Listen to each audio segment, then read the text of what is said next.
After the end of the fierce battle, the building almost collapsed. A cracked beam overturned the brazier with a crash, and the glowing coals scattered across the entire floor like fiery sparks of hell.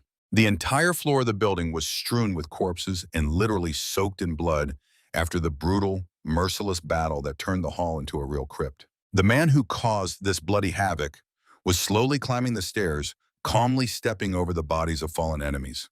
The entire courtyard of the estate was densely littered with numerous fallen foes who died by his ruthless sword in an uneven fight.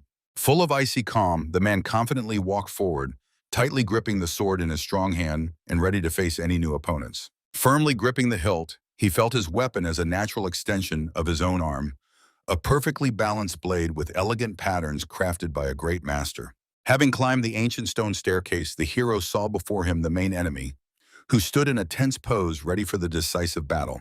The blood of the fallen enemies slowly flowed down the cold blade of the sword, leaving dark, shiny streaks on it. The opponent was shocked to see the swordsman who single-handedly destroyed his entire garrison. Drops of cold sweat abundantly ran down his pale face, revealing panic terror. The young swordsman asked the name of his enemy in a calm, almost indifferent tone. He was looking for a man named Bognak. The man was extremely surprised how this very young warrior could know his name, but he did not remember him at all. The hero understood that Bognak did not remember him, since many people had passed through Kimhoch. Tightly gripping the sword hilt, the young man felt very hurt that he was not remembered. After all, he had waited so long for this meeting. Preparing for the fight, the enemy thought that if the young man passed through this place, it meant he had once been a prisoner here and was now extremely dangerous. Looking around, Bognak feverishly searched for ways to retreat, fearing the guy who clearly thirsted for revenge. Anticipating the enemy's plan to escape, the hero struck with a sharp, lightning-fast movement. With incredible speed and agility, the swordsman cut off both of Bognak's ears. With a single swing of the blade, blood poured out, and genuine horror appeared on the enemy's face. The enemy howled from unbearable pain and panicked, trying to fend off the sword with an awkward and convulsive swing. Watching the man's agony, the hero looked at him sternly and coldly, not intending to end the fight quickly at all. Frightening the enemy by saying that the next severed limbs would be his arms and legs, the guy calmly clarified that all this had happened 12 years ago. Holding his bloodied head and trying to stop the heavy bleeding, Bognak remembered the coachman from Son Piguk. That day, a gang of cutthroats destroyed the caravan, killing all the soldiers and those who could hold weapons in their hands. The robbers took captive all who survived that brutal massacre and tightly bound the unfortunate with a thick rope. In the dungeons, the young man was chained to the wall with heavy chains, tortured with red-hot metal, cruelly tormented in an attempt to break his will and spirit. Bognak personally mocked the young man and cruelly tortured him with a blade heated red-hot, showing no mercy or pity. The red-hot blade repeatedly cut into the young man's flesh, leaving deep charred wounds and causing him unbearable, hellish pain. The young man screamed from the monstrous pain, but the executioner only enjoyed his moans and desperate cries, deriving perverse pleasure from it. In those terrible moments, a burning thirst for revenge firmly took root in the young man's heart, clearly visible in his fiery, hate-filled gaze. A powerful strike and splashes of blood flew in all directions again. Bognak failed to either withstand the swordsman's lightning speed or block the attack. A terrible pain pierced his entire body like an electric shock. Veins bulged at his temples, and blood gushed like a fountain from fresh open wounds. With several precise and lightning-fast movements, the swordsman cut off the legs and arms of his offender, just as he had promised. Bognak's disfigured torso fell to the ground with a heavy, wet sound, splattering blood in all directions. Holding the bloodied sword in his hand, the hero calmly stood over the defeated enemy, intently watching him writhe in agony and scream desperately. Introducing himself as Simjian, the young man calmly asked one last time if Bognak now remembered his name. Helplessly writhing on the cold stone floor in a puddle of his own blood, the enemy still could not recall the young man. Simjian calmly recounted that 12 years ago, while escorting an important cargo, he was ambushed, captured, and sold at a slave market as ordinary merchandise. After these words, emitting the last hoarse breaths, Bognak suddenly remembered everything. The horror of that day flared up in his fading consciousness. The hero forcefully pressed the enemy to the cold stone floor, pressing his palm into the sternum and breaking ribs with a heavy crunch. Looking straight into Bognak's fading eyes, Simjian quietly but clearly muttered a curse, so that even after death he would never forget his name. The young man seemed to have sucked all the remaining life force from the enemy's heart. Bognak's last breath came out as white steam from his wide-open mouth. With fierce passion for revenge, the young man loudly and clearly shouted his name, Simjian, as if he wanted these words to be the last his dying enemy would hear. The lifeless, dried out, and disfigured beyond recognition body of Bognak lay motionless on the cold stone floor, and Simjian finally felt deep satisfaction from the accomplished revenge. With a quick, precise movement, the swordsman wiped the scarlet streaks of blood from the blade and smoothly sheathed the faithful sword in elegant scabbards. Casting a cold, calm gaze over the blood-soaked square, the young man stood in complete inner peace, as if the storm inside him had finally subsided. Simjian swore to himself that this was the last time he would soil his hands with blood, and with quiet hope thought that now he could live an ordinary, peaceful life. The swordsman slowly headed towards the exit, calmly stepping among the many fallen enemies, whose bodies densely covered the entire path. Suddenly, a powerful explosion thundered, and the wall of one of the buildings shattered into pieces, stones and shards of tiles flying with a crash in all directions. In the wide breach, among clouds of smoke and bright light, appeared the imposing silhouette of a mighty warrior. Seeing Sim, the young warrior loudly addressed him as his commander, clearly intending to report important news. Commander Sin took notice and turned his head to calmly listen to his subordinate. Having freed the prisoners, the warrior joyfully reported that all captives were finally free, and he walked forward contentedly, approaching his commander Sin. Smiling, he looked with admiration at the legendary swordsman and asked what it felt like to experience the long-awaited revenge. The warrior fully understood that these bandits had once sold his commander into slavery, yet Sin felt not a trace of relief in his heart. Among the pile of bloodied corpses, they carefully searched for a man named Cheju, but his body was nowhere to be found. Not knowing what to do next, as no new orders had come, the warrior looked hopefully at the commander, dreaming that now they would finally go home. Looking at the night sky, at the familiar stars that always reminded him of his distant home, Sin thought that they would finally be able to return. He reflected on his long journey. The path of the first magical sword was generously soaked with the blood of many enemies. Left half-ruined, with mountains of corpses, the bandits' estate now seemed like the final point of this bloody path. Revenge was finally accomplished. Two warriors continued their journey between mountains and plains, enjoying the unfolding views and the fresh greenery of awakening nature. Sin was worried why his young protege followed him everywhere, but the boy calmly explained that he had nowhere to return to and was sincerely curious about his commander's homeland. The swordsman recalled his friend's stories that his first childhood memory was endless training in a demonic sect. All his life he had done nothing but fight, and now, being free, it all seemed like a beautiful dream to him. The hero could not fully believe in the harsh fate of his comrade and silently went over all the past events in his memory. The building of the demonic sect rose as a gloomy and dark monolith, fully matching its sinister name. The young man confidently stepped through the narrow streets and long corridors of the closed territory, striking a clear rhythm with his heavy boots. Straightening his shoulders, the young Shin stood before the head of the sect. After all he had been through, there was not a trace of fear in his eyes. The sect leader, Quan Hyo, sat motionless in his massive chair, as if carved from stone, and looked piercingly at the young man as if x-raying him through and through. Two stern bodyguards silently guarded his peace, and on the table before the leader stood untouched exquisite dishes and rare delicacies. The young man greeted the leader according to all the rules of etiquette, striking his fist hard into his palm, but Quan Hyo's gaze did not even flicker. With the power of thought alone, the leader raised a cup without taking his cold gaze off the young man and calmly said that he had hoped Shin would never come to him. Manipulating streams of energy, the leader directed the floating cup toward the young man. It slowly and smoothly flew over the table as if weightless. At that moment, time seemed to stop. All present could not take their eyes off the floating cup, admiring the incredible power and skill of the sect leader. The swordsman caught the small sake cup with a skillful, precise movement without spilling a single drop. It was both a welcoming gift from the Lord and another test. With one confident gulp, he emptied the contents, feeling on his tongue the refined taste of a rare and expensive drink. Pouring the sect leader new sake, the young man calmly reminded him of a promise once made. Quan Hyo said that 10 years of service would grant him freedom. Shin spoke coldly and confidently, directly hinting that it was time to keep the word, since 10 years of faithful service had long passed, and he had diligently fulfilled all conditions.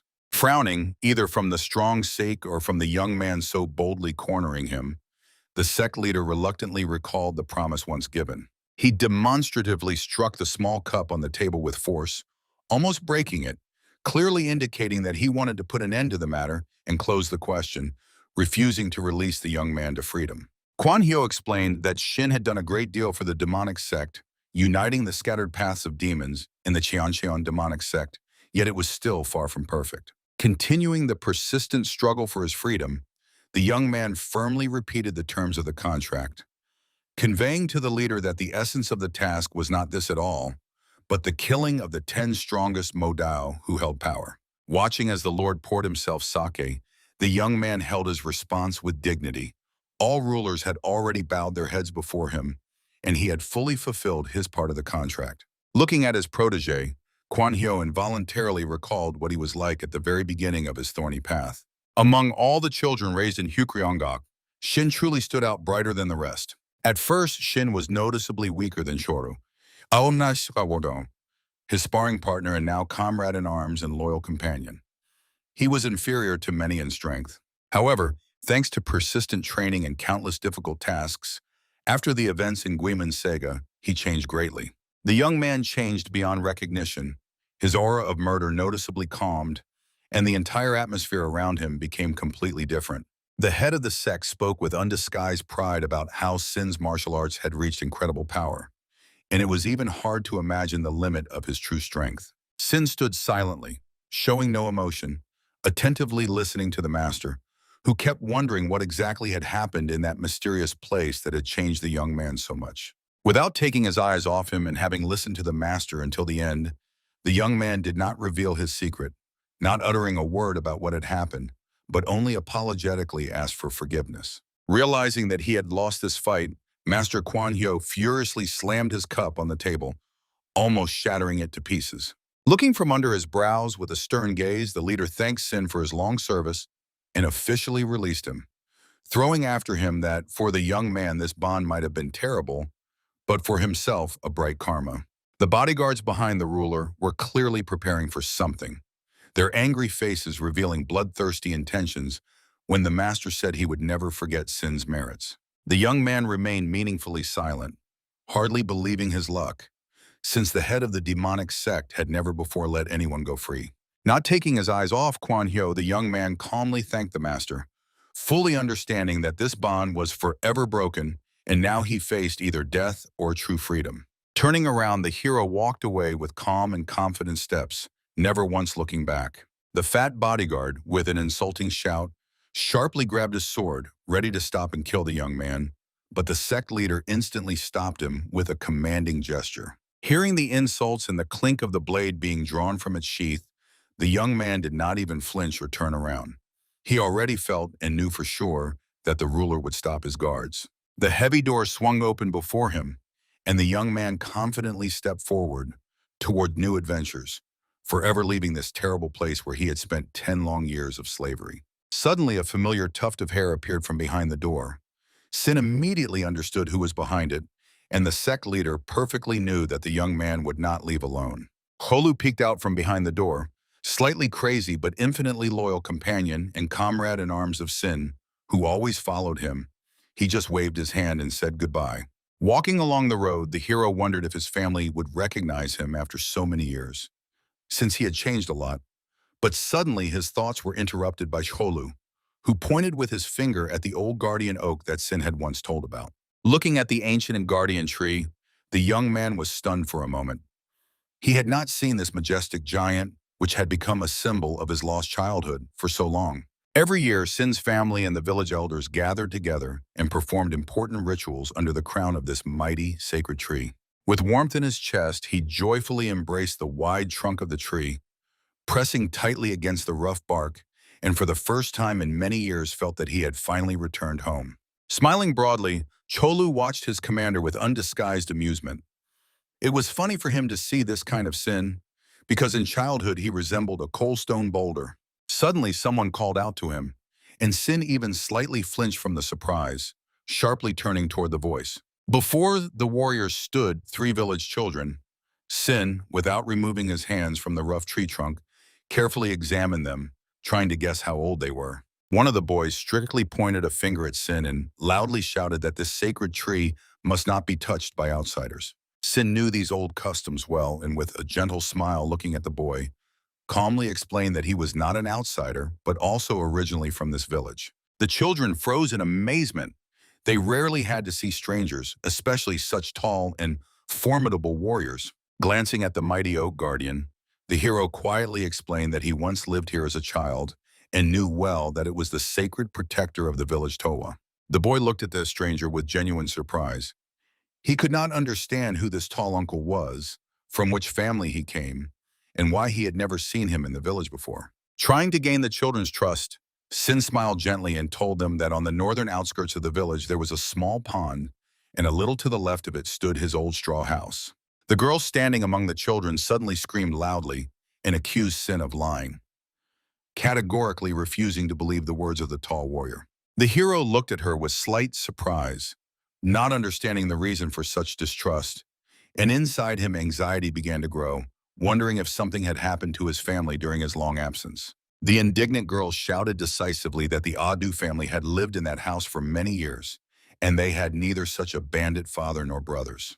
The boy turned to his friend and tried to calm her down, suggesting that the stranger might be a distant relative, but the girl flatly refused to believe it. The brave but frightened children called the men liars and bandits, and then ran away as fast as they could. Sin stood thoughtfully still, and a shadow of sadness fell on his face. He had never heard of the Adu family before, and it was obvious that something was wrong in the village during his absence, and a heavy premonition of trouble slowly grew in the hero's chest. Throughout the village, many peach trees grew, laden with ripe, juicy fruits.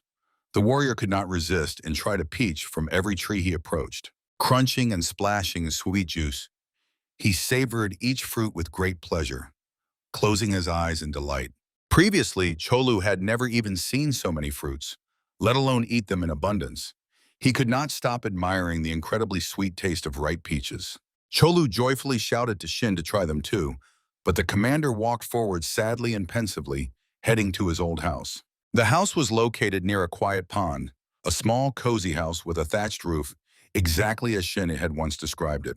Approaching the yard, the young man froze for a moment. He dreamed of returning here, dreamed of this house every day and every night while he was in captivity. Seeing his native home, Shin rejoiced, and a powerful wave of nostalgia overwhelmed him. The house had not changed a bit over all these long years. Cholu carefully examined the old house and asked if this was really the place, or if the commander could have been mistaken. As soon as Shin was about to approach the house, he was sharply called out to and cautiously asked who was wandering there. The young man turned around puzzled. Impatience was growing in his chest. He could hardly wait to finally meet those Adu who dared to settle in his house. An elderly mustached man with a neat goatee stared intently at the stranger, trying to guess who he was by his facial features. Behind the man stood a whole crowd of villagers armed with shovels, pitchforks, and other heavy tools, ready to defend their own. A distrustful girl, who was the first to meet the strangers on the outskirts of the village, quickly warned the elders and told them in detail about the uninvited guests. The leader of the group of villagers spoke strictly to Shin and asked why they were here, explaining that this was the Adu house and strangers had no place here. The young man answered in a serious, firm tone that this house actually belonged to his Sim family since ancient times and politely asked to be introduced. The swordsman looked closely at the features of the elderly man's face and suddenly thought that before him could be his Uncle Chan. A moment later, he was completely convinced of his guesses and joyfully shouted that it was indeed him, Uncle Chan. The uncle was stunned by the young man's unexpected frankness, but still confirmed that it was indeed him. Although his mind was in complete confusion, he did not understand at all who was standing before him. The young man could not hold back the flood of emotions and firmly took the old man's hands, for he had not met relatives for so long whom he considered lost forever. The boy sincerely rejoiced at the meeting, and with warmth in his voice explained who he was. His name was Shinjan, and long ago he had lived in this very old house. The old man opened his eyes wide in shock, unable to believe his own ears. Before him really stood the very little boy he once knew. The young man held his uncle's hands tightly, Nodding joyfully and repeating that it was indeed him, Xinjian had finally returned home after many years of wandering. As proof, the young man lifted the hair from his forehead and showed an old scar received in childhood during a noisy fight with a quarrelsome boy. At that moment, the uncle finally recognized the young man. Tears appeared in his eyes. He instantly remembered that long-ago fight and realized that it was their UK who once left that scar. The uncle pressed tightly to the boy and with tears in his eyes gently hugged him, calling him a scoundrel and warmly reproaching him for where he had been all those long years. The old man was incredibly happy about the meeting and that Shin had finally returned. He cried with happiness and bombarded the young man with questions about where he had been and what had happened to him all those years. The hero finally met at least someone from his relatives and hugged his uncle tightly, pressing him to his chest as if afraid that this moment might disappear. In the evening, when the sun had already hidden behind the horizon, warm light softly poured from the window of the old Sin's house, and around reigned a quiet, windless evening, enveloping everything with an atmosphere of calm and coziness. Pouring hot tea from an old teapot, Uncle Chan tried to recall the events of those days, returning again and again to that fateful morning when Sin went to work and disappeared without a trace. Holding a hot cup of tea in his hands, the young man remembered how the old man really constantly discouraged him from that dangerous job. Sensing trouble, Chan spoke warmly about the young man, saying that he had been a strong and reliable guy since childhood, who early on began to support the whole family. He sincerely believed that Sin died when everything went wrong. The uncle, with lively curiosity, asked what really happened that day and how the young man had lived all this time, wandering far from home. Remembering everything he had to go through to gain freedom, the young man deeply pondered whether he should even tell this uncle about it. Bright images flashed instantly in the young man's mind. The heat of a fierce battle, thick smoke, piles of corpses, deafening explosions, and everywhere death. Before his eyes appeared his own image, a true demon on the battlefield, the complete cruelty with which he mercilessly dealt with his enemies. He recalled the incredible speed and refined mastery of combat techniques, developed over years of exhausting training. On the battlefield, he seemed to soar, not knowing fatigue. Memories surfaced of fights with key enemies who had to be destroyed, their death rattles and last breaths, wheezing blood. The swordsman stood opposite his last enemy, the one whose death was supposed to finally grant him the long-awaited freedom. This was one of the 10 strongest Modaos, the Northern Heavenly Demon Sword. 300 years had passed since the death of the main heavenly demon, and the once mighty path of demons had completely fallen apart. Sina's enemy could not believe that someone had managed to reunite the destroyed Modao, although it indeed required eliminating all the leaders. The rumors turned out to be true, and the villain finally realized the bitter truth. He remained the last of the strongest. At that moment, the young man exhaled with deep relief, realizing that only one kill remained, and freedom would finally be in his hands.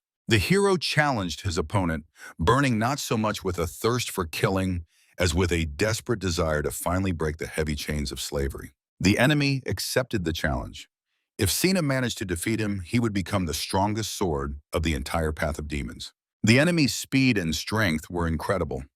Stones and clouds of dust scattered from his swift movements in all directions. Dozens of strikes per second, block, counterattack, block again, attack, a continuous whirlwind of incredible tactics and deadly trajectories. The last Modao resembled an unstoppable whirlwind of death. Only exceptional agility and lightning-fast reaction could save from his crushing blows. Inner strength and a burning desire for freedom allowed Sina to deliver an unpredictable, lightning-fast attack that even the legendary Modao could not block in time. The enemy knelt on one knee, mortally wounded. The raised dust concealed his silhouette, but it was clear he could no longer survive. The exhausted opponent heavily leaned on his sword, barely holding his body up to avoid collapsing completely onto the cold ground. Modao bitterly accepted defeat, struck by the incredible strength of the young swordsman. He could not even imagine that someone was capable of such a thing. The final finishing blow, quick and precise, like a cobra strike, and the legendary enemy was defeated. The young man exhaled with deep relief, sincerely believing that his difficult path and all the tasks of the demonic sect were finally over. He stood with a bare blade in his hand, watching the sun slowly set. This sunset forever remained in his memory as a symbol of the end of the demon's bloody path. Touching the empty teacup, the young man quietly said that his uncle would not believe him anyway, even if he told him the whole truth. The boy lowered his head and, hesitating a little, lied that he was sold to a mercenary squad, after which he wandered for many years across different lands until he was finally able to return home. The wise Chang immediately understood everything, looked at the young man with sincere sympathy, and gently expressed regret that he had to endure so many hard trials. Taking a sip of tea, the boy finally asked the question that had long been a heavy lump in his throat. Where was his family now? The uncle bitterly told that the younger family members had left for Sohin, abandoning their native lands. The young man asked in confusion, unable to understand why they had to leave this beautiful old house. The conversation with Uncle Chang lasted well past midnight. Even the moon hid behind thick clouds. But Shin still managed to learn that his family had left 6 years ago. The next morning, Shin and Chang set out on a journey. The boy was determined to find his relatives who had left their native home at all costs.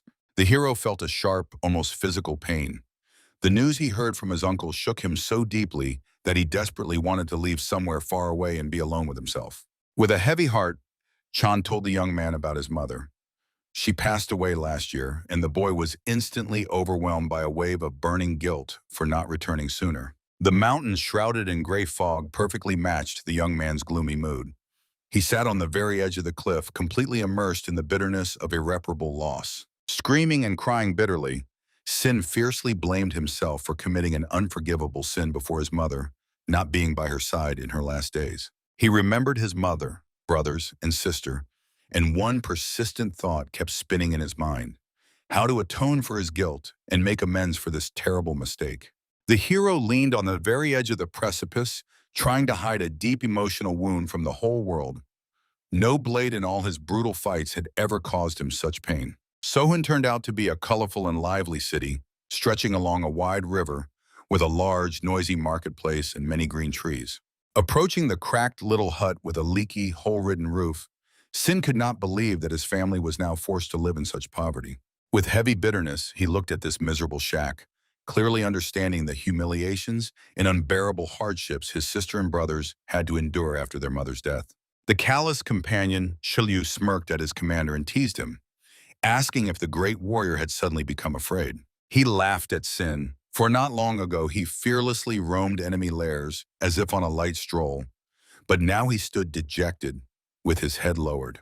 The friend could not understand why the commander hesitated, unwilling to knock, and was afraid to simply open the door, as it seemed such a simple matter to him. Sin was afraid of condemnation in the eyes of his relatives and did not know how he would now be able to look them in the face, which his friend Shilyu could not understand at all.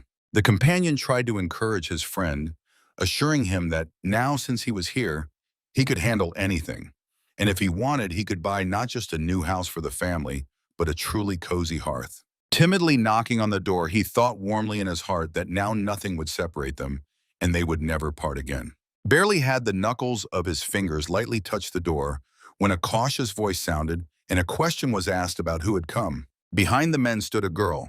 She called out to the strangers, carefully assessing them with a slight suspicion in her gaze. She was sweet and slender, modestly dressed, but especially striking were her large, deep, and incredibly beautiful eyes. Sin immediately recognized her, the very girl he once carried on his shoulders and with whom they had played so joyfully in childhood. He opened his eyes wide in surprise, looking at her carefully, and unable to believe how much she had grown and that he was seeing his own sister again. Shilyu, seeing the beautiful girl, could not hold back and aloud admired her charm, calling this sweet creature a true treasure.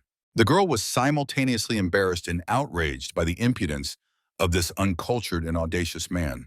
The hands, gentle at first glance, instantly turned into serious weapons. She delivered a powerful, sharp punch directly to Chilyu's jaw. At that very moment, Sin turned to the girl, stopping the further beating, and gently called her by name, Sim Jin. The dear lady opened her mouth wide in surprise, not understanding how these two strangers knew her name and who they were at all. The young man gently touched her hands, admiring how much she had grown and become more beautiful. But at that moment, he felt something strange that suddenly interrupted all his thoughts. The experienced swordsman instantly caught the strange changes in the girl's aura. What he felt struck him to the core, and his sudden actions clearly frightened her. He held her hand tightly, completely forgetting about everything in the world, including the fact that the girl did not know him and that his behavior could be extremely uncomfortable and frightening for her. The guy greatly scared the young Jin, and she began to scream desperately. But Sin himself could think of nothing except how such a colossal amount of yin energy could be hidden in his sister's body. The girl sharply pulled her hands away, screaming in fear and begging to be left alone. The young beauty was scared to death by the stranger's unexpected behavior. Pushing off from Jian, the girl lost her balance and fell with a dull thud onto the hard floor. The guy did not want this to happen and gasped in fright. He immediately realized he needed to help and calm her, but suddenly heard furious curses behind him. Someone decided they were mocking the girl. The young guy ran headlong forward to help Jin, boiling with indignation. Sin and Cholyu sharply turned around and saw angry, unfamiliar guys approaching them, Jin's protectors. The girl desperately shouted, calling for her younger brother to help her and protect her from the strangers. In a fit of anger, the brother rushed at Sin with a running start, loudly reproaching him for hurting his sister. A skilled swordsman effortlessly dodged the rough swing of his brother's fist and calmly clarified whether his name was really Ho. The enraged young man, after missing, heavily landed on the ground and confirmed that his name was indeed Ho and that he was from the Simhui family. Without bothering to understand the situation, he furiously charged into attack again, wanting to avenge the insult to his sister. The youth tried to strike blow after blow, but Sim easily dodged each attack, watching with slight sadness the awkward and clumsy movements of his younger brother. The hero carefully observed Ho and Jin, amazed at how much they had grown, and worriedly wondered what they were doing now, whether they had become bandits on these dangerous streets. Ho grew angrier and angrier, his face twisted with rage, and he sharply drew a knife from his belt, threatening to kill the offender immediately.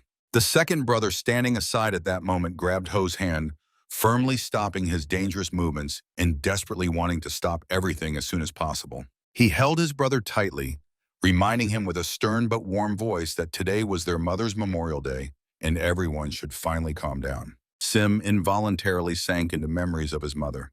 He still could not fully believe that she was no longer alive. Holding Ho's wrist tightly to stop the attack, the second brother burned with shame for Ho's behavior, who, without understanding the situation, had grabbed a weapon. The brothers hotly argued that the gang was a bad influence on Ho and that he had completely lost his mind, while Sin, watching what was happening, thought with warmth and sadness about how much they had all grown. The swordsman closed his eyes for a moment, thanking the gods that all his brothers and sister were safe and alive, while Ho at that very moment saw a chance for a sudden attack.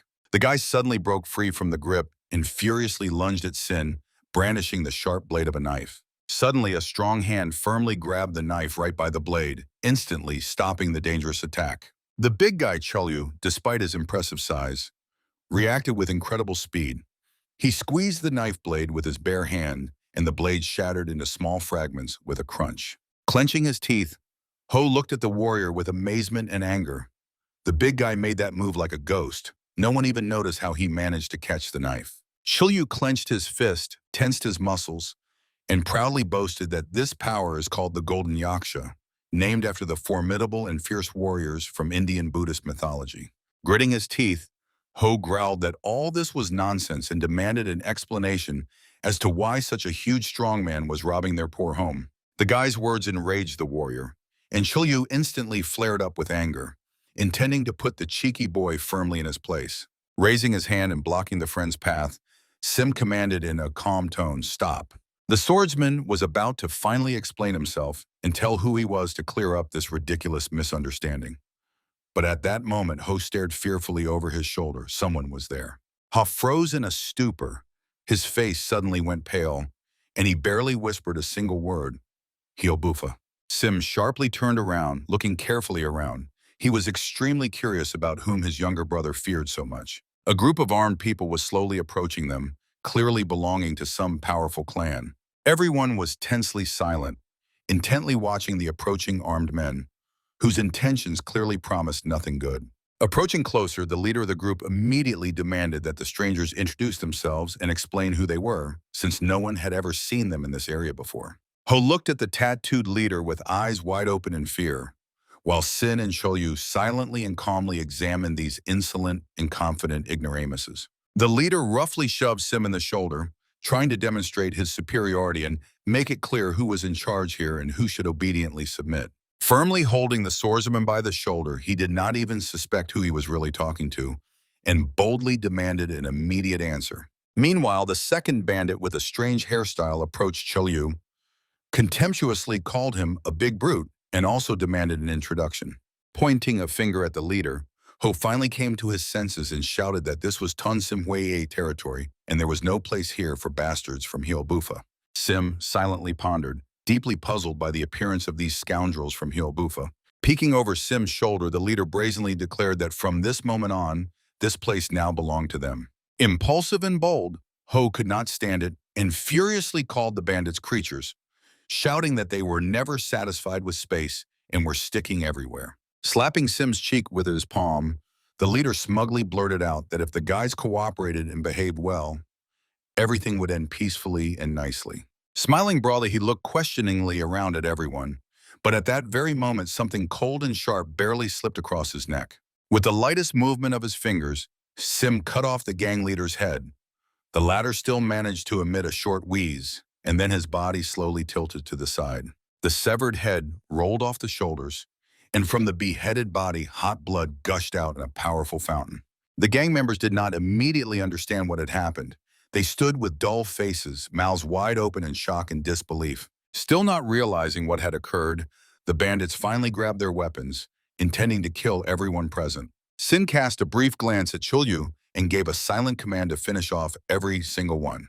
Slightly smiling, the warrior instantly understood his commander's silent order. Enraged opponents shouted and rushed to attack the warrior, who stood like an impregnable rock, blocking the way and protecting the others. Slightly tilting his head and preparing for battle, a mad predatory smile spread across Chulyu's face, as if he had long dreamed of thoroughly stretching his fists. The mighty warrior literally smashed the entire group of bandits to pieces with his bare hands in just a few seconds, breaking their heads and punching their chest with his fists as if they were heavy sledgehammers. Moving at incredible speed, he raised a whole cloud of dust and now stood in the middle of the battlefield, looking disappointedly at the defeated enemies. He didn't even have to exert himself properly. After moving a little forward and examining the mutilated bodies, Chulyu scratched the back of his head and muttered, asking if it had been too harsh. Jin covered her mouth with her hand in horror, while Ho looked with wide-open eyes, unable to believe that one person was enough to turn fierce bandits into a pile of bloody meat in a matter of seconds. Turning to Ho and pointing at the corpses, Chikyu smirked and asked if Ho thought they were their accomplices. Looking at his relatives, Shin addressed them by name, Jin, Hyun, and Ho, calmly saying that they were not thieves and had come here not with evil intentions at all. Smiling, he lifted the hair from his forehead and showed an old scar, quietly asking if they really did not recognize him at all. Sweet Jin opened her mouth in surprise, and Ho could not believe his eyes and asked in a trembling voice if it was really Shinjun. Smiling, the young man confidently confirmed and gently added that he had finally returned home. With tears in his eyes, Ho jumped up, almost knocking Shin down, hugged him tightly, and the older brother apologized for returning too late. Shaken by the unexpected return of their brother, Hyun and Jin looked at him, not believing their eyes, and eagerly asked where he had been all this time. Finally, the family reunited, and all together they entered the small house, lit the stove to drive out the dampness from the cold walls, and prepared the long-awaited dinner. The men sat down at a small wooden table, and Chikyu began to joke about Ho's character, assuring that the garrison was initially full of such hotheads. Raising an eyebrow curiously, Ho dared to ask why Chikyu called his brother the commander. The big guy smiled and told how, as a child, he tried to fight Shin, but Shin taught him a hard lesson, and how many times he later saved his life in dangerous situations. Laughing, Shin shook his head and declared that it was all a lie, that Chikyu still did not want to call him older brother. Looking at his sister, who was bustling by the stove, Sin gently asked how they had all lived all this time without him. Enjoying the warm dinner, Sin's younger brother Hyun admitted that he now worked as a wagoner in Chukae Pyuguk. Hearing this, the brother became noticeably worried, since Pyoguk was a well-known caravan security agency engaged in protecting valuable cargo. Turning around, Jin surprisingly noted that Uncle Chang apparently hadn't told him anything about them, and shared that she was currently studying under the manager together with UK. The hero was not very pleased with this news and remarked that their mother probably strongly objected and tried to dissuade Hyun from such a dangerous job. The brother confirmed Sin's suspicions and added that he couldn't even convey how furious she was back then. Munching food with a full mouth, Ho mumbled indistinctly that it was quite natural since the older brother had gone missing while working as a Wagner, and he reproached Hyun for also doing wrong by going there. A quarrel broke out between the brothers. Hyun accused Ho of getting involved in back alleys and engaging in illegal activities. He fervently justified his dangerous work as a Wagner, saying that at least he earned an honest living instead of robbing the weak.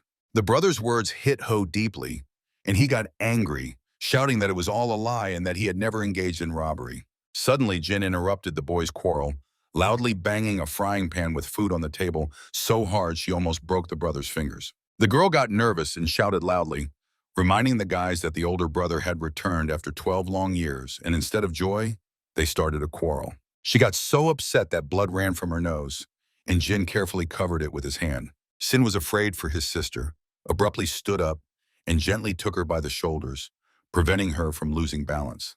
The young man anxiously asked what was wrong with her, and realized that the yin energy he had noticed at their first meeting was too strong.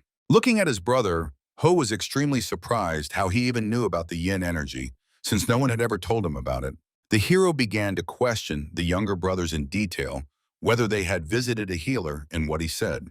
His face was gloomy. Clearly, he sincerely worried about his sister. Hyun explained that they had visited all the healers in the district, but not a single doctor could explain what this strange ailment was. The young man sadly bowed his head, saying that only one doctor could say something intelligible, and his words completely matched what Shin had determined about the energy. The girl blushed shyly and said that she was fine. She already felt a little better. The attacks happened suddenly. Her hands got cold and her face became pale. She did not want her brothers to see her weakness, so she went out into the yard. She was sad and wanted to be alone. The brothers were very worried about their sister and constantly looked for doctors. They moved precisely because a good healer lived here in Sohin. Ho was also very worried. If they had not moved, she would not have lasted long. The doctor prescribes medicine, and only this way she still holds on. Shaken by the sad news, Shin continued questioning the brothers, trying to learn as much as possible and understand whether this mysterious disease could be cured at all. Inquiring from the healer about the details of Jin's illness, Hyun learned with a heavy heart that it was impossible to cure her completely, only to alleviate her condition, and even then for a very large sum of money. Listening to his brother, Shin finally understood why they lived so poorly. The sister's treatment cost a huge amount, and Hyun's earnings barely covered the expenses in any way. The young man teared up and honestly admitted that if it weren't for the money Ho brought from his dark dealings, there would be nothing to think about, so he had no right to reproach his brother. Hearing such a sincere confession, Ho was deeply moved and felt warmth inside from the fact that his brother understood and admitted his wrong. Shin understandingly placed his hand on Hyun's shoulder and supported him, saying that there is no brother who could calmly watch the younger one walk a dangerous path. The hero turned to his brothers and said that the only one who has no right to reproach anyone is himself, since he had just returned and again sincerely apologized to them. The young man firmly promised that tomorrow they would go to the healer and that now they should not worry about money. With a new spark of hope in his eyes, Hyun looked at his older brother and thanked him from the bottom of his heart for the support. Rising from the table, he calmly went outside to breathe fresh air. The conversation was heavy, and now everyone thought only about one thing: where to get enough money to save Jin. Pouring himself a cup of strong drink, Cholu remembered the good they left after the defeat of the slave trader's estate and regretted that they had taken nothing with them. Looking at his friend, Shin asked with slight bewilderment what exactly he wanted to take. The estate contained many valuable items, but Sin believed that these treasures rightfully belonged to those who were held captive there.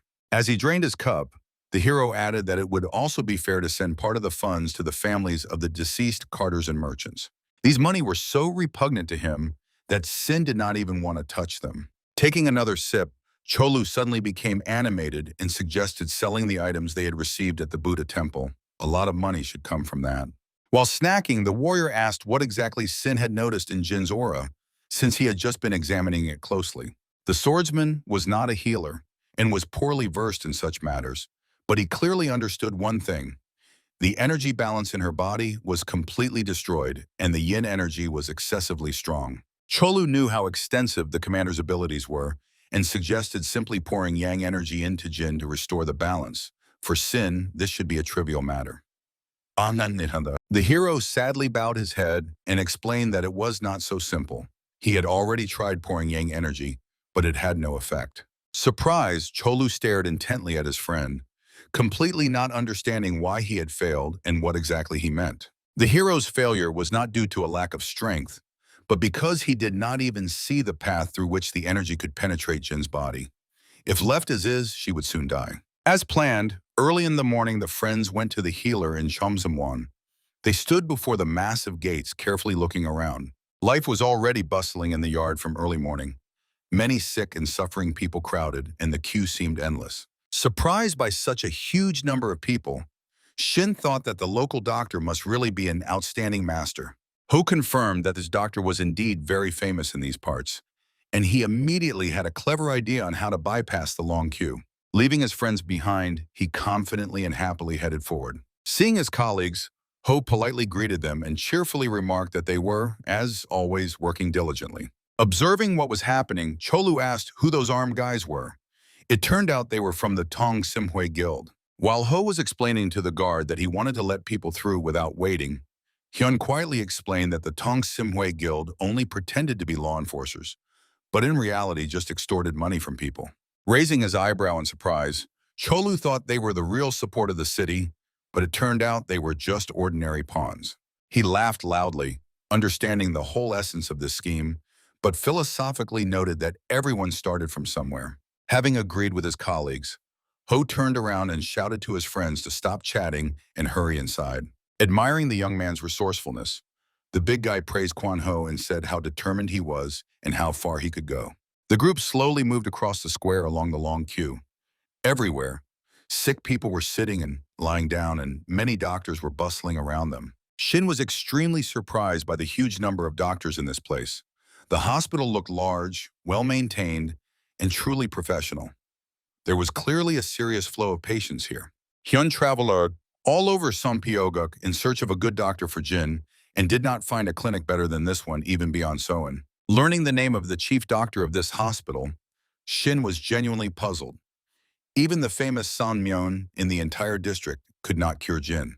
Looking around, Cholu was convinced that this place did not resemble a dubious shady office at all, and encouragingly cheered Shin up. The hero perfectly understood how serious everything was, but still did not lose hope. Ho approached the medical orderly with a warm smile and respectfully greeted him. The friends patiently waited while the young man negotiated a meeting with the chief doctor, explaining that circumstances had suddenly changed and they urgently needed a consultation. The doctor nodded understandingly and suggested waiting in the office while he called his teacher. Jun was sitting on the couch and the men stood nearby, noticeably impatiently awaiting the healer's appearance.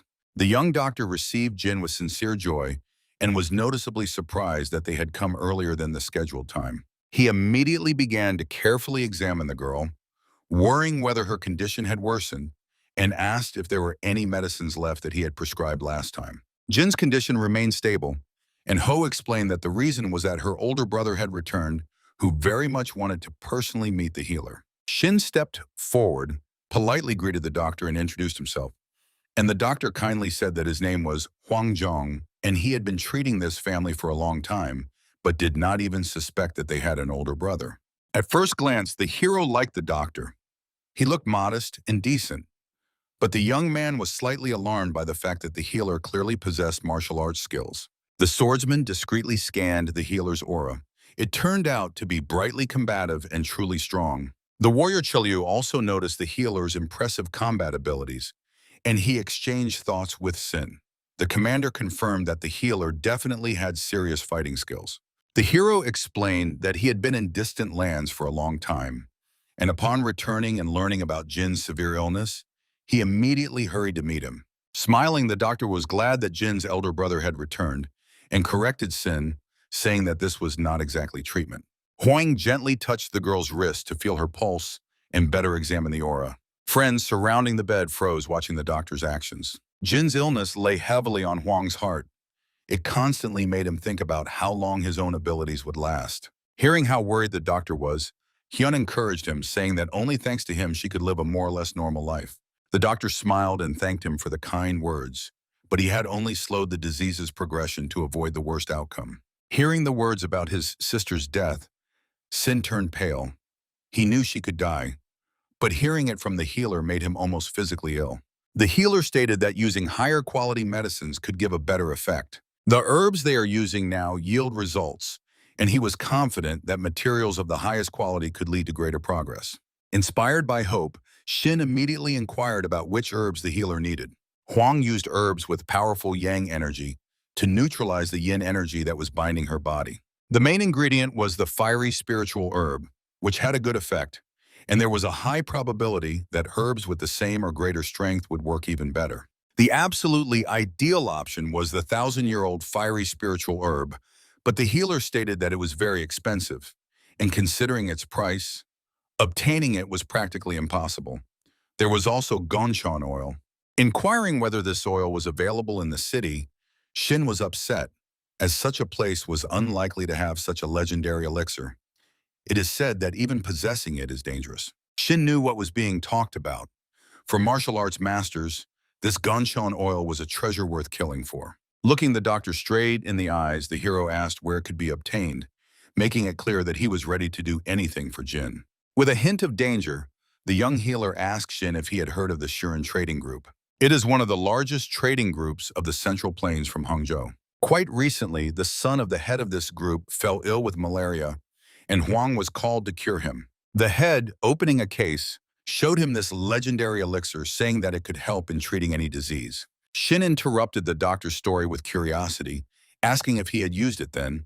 The doctor opened his eyes wide and looked at the young man. Of course he did not use it, because the entire medical world would then laugh at him for using Gongchan oil to cure a disease like malaria. When the doctor said it would not be needed, the leader half-jokingly suggested selling it. Realizing that the medicine would cost a fortune, the hero asked the price. 300 gold liang was the price announced by the head of the Merchants Guild.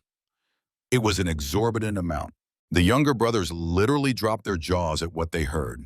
Poor Jin, understanding that they could not afford such an amount, bowed her head in sadness, feeling like a burden that the family was spending all their money on her. A drop of cold sweat slowly rolled down Hyun's forehead.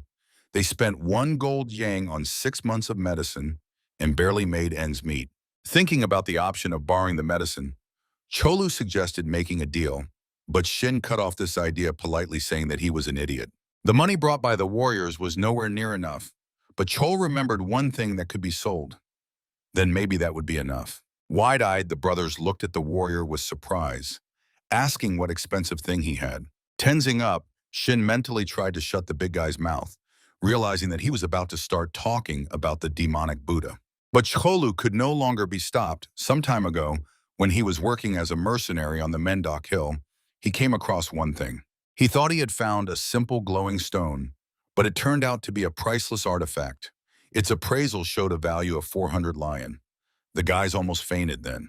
Upon hearing this, Hyun and Ho's mouths opened even wider. Such sums simply shocked the brothers, and the realization that there was hope to acquire the medicine. Realizing there was hope for recovery, Jin was delighted and tears of joy appeared in her eyes. The elder brother carefully placed his hands on the girl's shoulders, promising that he would find a way to solve everything, no matter what it cost him. Smiling, he turned to the doctor and informed him that he intended to buy Gongchan oil, asking to arrange a meeting for him. Healer Huan sincerely rejoiced that there was hope to cure Jin and promised to contact the head of the merchants as soon as possible. In a few days, a meeting was to take place, and the hero stood before the impressive gates of a well-known trading organization. Entering the luxurious office, Shin and Shkal met with the guild leader with their proposal. A fat man with several chins was taciturn, saying immediately without bargaining that he would not sell. Shin could not believe these words and asked again, while Chol made an angry grimace, barely restraining himself. The emotionless fat man calmly repeated his words that their trading group would not sell Gongchan oil. Smiling, he flashed his golden tooth, causing disgust with his huge mug. The swordsman was more restrained than his comrade Chol and did not show a single emotion. He needed to find out the real reason why the chief refused to sell. Looking at the glowing artifact standing before him on the table, He thoughtfully said that this thing was not enough to cover the cost of the legendary elixir. The hero frowned, pondering how to negotiate with this merchant. He had the thought that this man was not so simple and wanted to inflate the price. The young man confidently said that if the Lord doubted that the artifact was genuine, then let him check as much as he wanted, but the matter was not in that. The head of the trade guild was very knowledgeable about such things. The artifact really consisted of glowing pearls of the highest quality, and Sim did not understand why the merchant still refused the deal. The merchant looked at him as if he had already seen through him and understood that this guy would not leave without explanations, because it was extremely important for Sim to get this elixir. The guild leader really told the healer that he would sell the oil for 300 lion, but in fact he said it not seriously and never intended to sell it. He explained that the healer would never have known about the oil cess if it were not for his son's serious illness. Sim knew that the chief's son had contracted malaria, and the guild leader was ready to use the oil to cure him, and the Lord added that it was the most severe stage. He had no choice. Shkol watched and listened carefully to the conversation.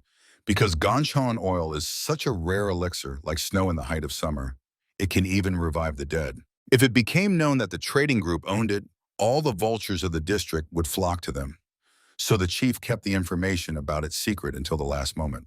Looking at the artifact and truly wanting an exchange, he said that he even took an oath of silence from the healer, explaining the situation in detail. Sim realized that Juan had set himself up by talking about the elixir and tried to protect him, saying that this doctor was not the type to break promises.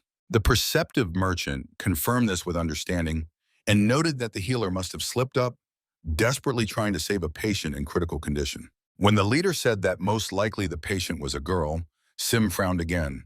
He did not like that the merchant was reading him like an open book. Leaning forward a little, the gentleman looked intently at the guy and added that he already had a keen eye in such matters, and since the secret was revealed, he should get rid of the elixir as soon as possible.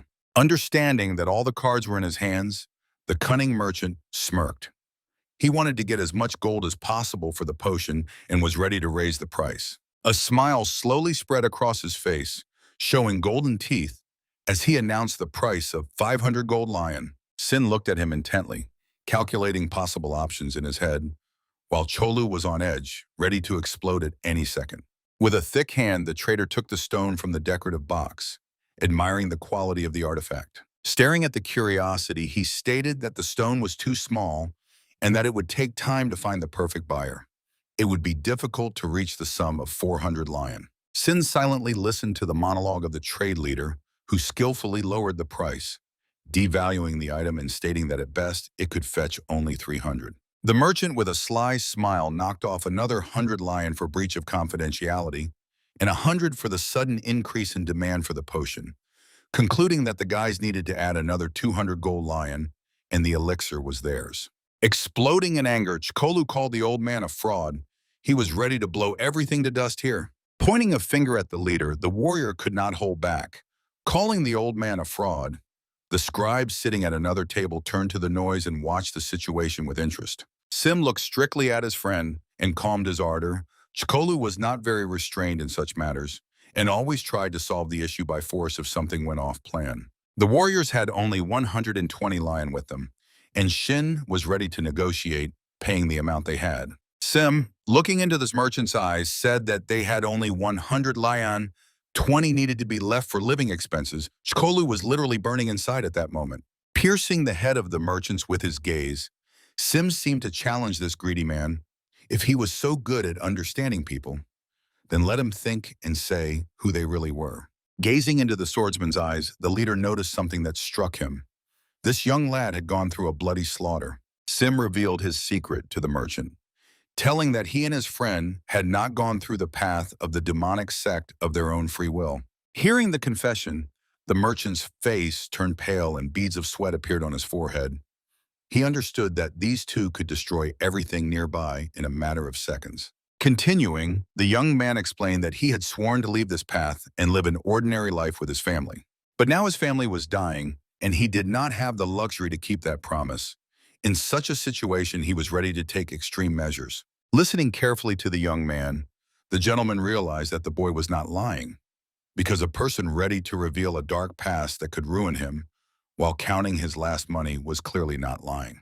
The merchant agreed to sell the potion, but on one condition, that in return, Sin would help the Surin trade guild in due time. Understanding that he had no other options, Sim agreed to these terms, but he was not happy that he was now indebted to this selfish man. On the way home, the friends set up camp, as they did not want to travel at night. They made a fire and enjoyed the roasted meat cooked over the flames.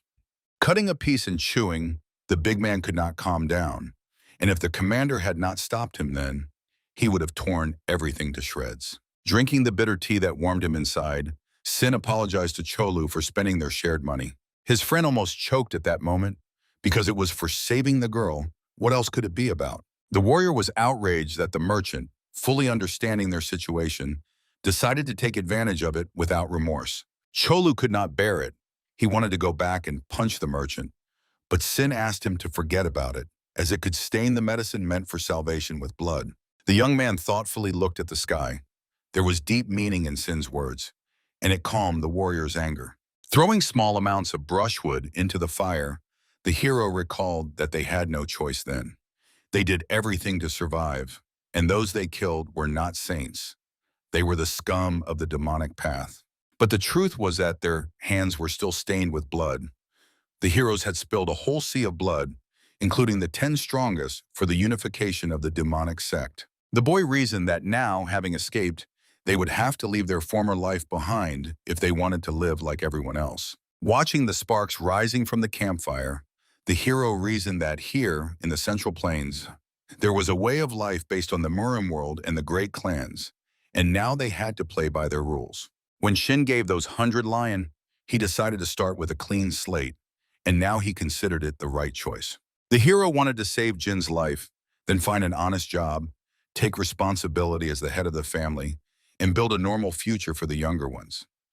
He hoped this would be atonement for his guilt before his late mother. Sipping a strong drink straight from the bottle, Cholu listened carefully to his friend, and Shin added that he was not imposing his plans and that Cholu was free to act as he wished. The big guy apologized, saying that he just got carried away and couldn't just leave after everything they had sacrificed to get out of that hell. Cholu thought about fallen comrades. The whole situation with the potion constantly brought him back to painful memories. Skewering a piece of meat on his knife, Sim curiously asked what exactly was troubling his friend's memories. Cholu remembered how Sim saved his life by obtaining Ganshan oil from the Gwimin clan and giving it to him. If instead of drinking it all to the last drop, he had left at least a sip, he wouldn't have to go through all this now. Joking with his friend, Sim said that for a bruiser like him, barely one vial was enough. The warrior agreed with his friend and added that thanks to that potion, he perfected the diamond body technique. Suddenly, the warrior felt a thirst for blood from people approaching behind him and smiled, anticipating the battle. He became curious about who it was and what was happening. The approaching squad raised a lot of noise and dust. Packing his things, the hero decided that he needed to prepare, since it was unclear what to expect, and the premonition was not good. The war horses galloped along the trail, kicking up dust with their hooves, small stones and earth flying in different directions from their powerful hooves. The guys stood calmly, watching as they were surrounded by armed war riders, all dressed the same, indicating they belonged to some clan. The pedigreed selected steeds moved very fast. It was practically impossible to escape such a squad. All the riders dismounted, and it was clear that the squad was purposefully rushing towards the souls of Sina and Shkol, as they were in a hurry and definitely would not stop just to greet passers-by. From their scarred faces, it was evident that these were another bunch of thugs, robbers, or perhaps mercenaries. Examining this gang of cutthroats, Sim quietly said that it seemed it would not go smoothly and that the adventurers had found them themselves. Turning to the guys, the dismounted bandit said with a touch of humor that for a couple of beggars they moved quite fast, and that he thought he had already lost their trail. Trying to scare and mock the guys, one of the bandits suggested breaking their legs. Sim asked the humors from the gang if they had really been following them, but the bandit only demanded that they hand over the goods peacefully, and then they would finish them off without unnecessary suffering. The leader with huge sideburns clarified that if they refused, they themselves would beg for death. Trying to fish out as much information as possible, Cholu pretended to be a fool and asked about the goods, saying he did not understand what was being talked about. Pointing a finger at the bag, the gang leader demanded what they had received from the Surin merchants. Recalling the conversation with the merchant, Sim remembered his promise to keep the deal in strictest confidence, but it seemed he himself had betrayed them. No one can be trusted. In a warning tone, the hero asked the bandits to get out of here if they wanted to stay alive. The leader said that they had followed them from the very beginning, making sure that they received the Ganshan oil from Surin, and added that Shin should not play the fool. One of the bandits demanded the oil right now because his master was so worried that the old fat merchant would drink it himself, and if the deal dragged on, they would have stormed in themselves. The bandits drew their swords, slowly surrounding the heroes and threatening that if they did not give up the elixir, their death would be long and painful. The robber called Cholu a bear, slightly amusing the young man, and he in response asked who they were, since they were clearly not ordinary road bandits. The humorist laughingly decided to tell, thinking that the guys were already doomed to death anyway, and satisfying the curiosity of a dying man is the duty of a true hero. This amused the guys, bringing a slight smile to their faces. These fools do not even know what serious opponent they have encountered. Proudly straightening up and throwing his sword over his shoulder, one of the thugs said that they were from the Thousand Killers gang, which rules the nights in Hangzhou. The commander was tired of these senseless talks, and he loudly ordered them to shut up. He gave the guys a last chance, counting to 3, quick death or pain worse than death. Picking his ear with a finger, Chkol provoked the leader, asking when he would stop grunting. The enemy was simply stunned by what he heard. Even his long sideburns lifted in surprise. In rage, he opened his eyes wide. How dare these vagabonds mock him? His eyes flashed with anger, and he commanded his men to unleash hell. The cutthroats surrounding the friends began to advance, drawing their swords. Not even embarrassed that the forces were unequal, they had no honor. Spreading his hands, Chkol humorously addressed Sim, noting that it seemed these bandits really had nothing left to lose. Understanding that he would have to stain his blade with blood again, Sim quietly said that he had warned them. Warming up his huge fists, Chkol continued to anger the leader, pouring dirt on him and reproaching him for exuding a thirst for blood and apparently having taken many lives. The leader was angry and shouted back, calling Chkol a cheeky pup and threatening to tear out his dirty tongue. The bandits, like a hungry pack of jackals, surrounded the warriors in a tight circle, and in their eyes burned only pure, insatiable thirst for killing. Drawing a blow upon himself, Chkol deliberately provoked the enemies, inciting them to rush into attack. Suddenly, Sim noticed something strange, distracted his friend, and stopped him. Something caught the guy's attention much more than the bandits surrounding them. The warrior opened his eyes wide, unable to believe what he saw, and raised an eyebrow in surprise, trying to make sense of what was happening. 3 strangers appeared on the narrow forest path, 2 men and an incredibly attractive girl, whose unusual outfits revealed their belonging to nobility or a powerful clan. It was possible to turn the robbers into bloody piles of meat and bones in an instant, but the suddenly complicated situation noticeably upset Cholu. The robbers also did not expect such a turn and shifted their gaze to the strangers, but did not bother to lower their raised weapons. Looking around, the girl assumed that merchants were being robbed, and noticing their battered appearance, felt genuine pity for the poor fellows.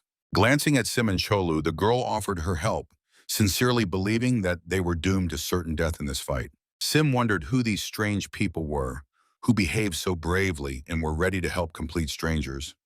Such behavior was unusual for these parts. In a calm, confident tone, he explained to the girl that before them were people from underground Hangzhou groups. At least that was what they called themselves. The heroes could communicate mentally among themselves and mentally assess the strangers. They had noticeable combat skills, possibly even high-class masters, not top level, but more than enough against ordinary bandits. The true master among them turned out to be this sweet lady, and the guys were extremely interested to see what decision and actions she would take. The young man politely addressed the lady and asked if she could help deal with the brazen robbers. The girl slowly stepped forward and, blocking the path to the heroes, stood confidently, clearly making it known that she had decided to protect them and stand up for the innocent. 2 men from the entourage accompanying the lady respectfully addressed the mistress with a question about what they should do now, since the bandits were clearly planning to attack them as well. The lady turned to the bandit leader and in a commanding, cold tone ordered him to get lost, promising to forget that she had even seen them here. Understanding that she was clearly from a noble family and her bodyguards were well armed, The leader hesitated for a moment, but for him now it was much more important to get the Ganshan potion. The leader shouted loudly and furiously, encouraging his soldiers so that they would understand that the girl was nothing and would now get a lesson for not knowing her place. He ordered to kill everyone. The bandits simultaneously rushed into attack from different flanks, but the bodyguard in the wide straw hat reacted instantly and stood in front of his mistress, shielding her from the approaching threat. Realizing that they were no match for him, he revealed his sword with a slight smile and carelessly threw the scabbard at the nearest opponents. 3 enemies, gritting their teeth, breathing heavily and growling like wild dogs, rushed forward rapidly, hoping to overwhelm him with numbers. The scabbard thrown at them was not just a distraction, but an enchanted artifact that caused a powerful explosion and scattered the enemies in different directions. The wild and destructive magic destroyed almost half of the squad, and the artifact itself remained lying on the ground completely unharmed after the explosion. When the thick smoke finally cleared, the battle mage was still standing on the battlefield, and next to him, barely standing on his feet, was the only surviving bandit. Blood was streaming down his disfigured face, and before collapsing to the ground, he coughed and hoarsely called for his leader. Blood splattered the face of the battle mage, but he only continued to look at the dying man with a cold and merciless gaze. Having been through many battles, Sim and Cholu immediately noticed his skill and tactics, as they had long not encountered such worthy and strong warriors. Realizing he was in a hopeless position, the leader gritted his teeth, understanding that now he would have to personally enter the fight against such a dangerous opponent. Finally deciding, he skillfully jumped off the horse, intending to launch a sudden attack and catch the target off guard. The clang of steel echoed around the area at the moment their swords clashed, and the hero skillfully stopped the opponent's sudden attack with his blade. The opponent flew past and fell to the ground behind the hero, hoping to quickly end the fight with one strike, but his calculation proved futile. Looking sternly at the leader, he reproached him for not accepting the lady's mercy and not saving the lives of his people, although this only made the outcome of the battle more interesting. Sending everything to hell, the rival charged forward again, starting a new attack and intending to break through the master's defense at any cost. He was fast enough to impress, but not swift enough to surpass the reaction of the elite bodyguard, and the hero easily dodged the blow. With a furious cry, the bandit made another wide swing of his sword, hoping to hit the target and putting even more strength and speed into the strike. Slightly lowering his head, the warrior successfully dodged again, and the sword blade whistled past over his head, opening a perfect moment for a counterattack.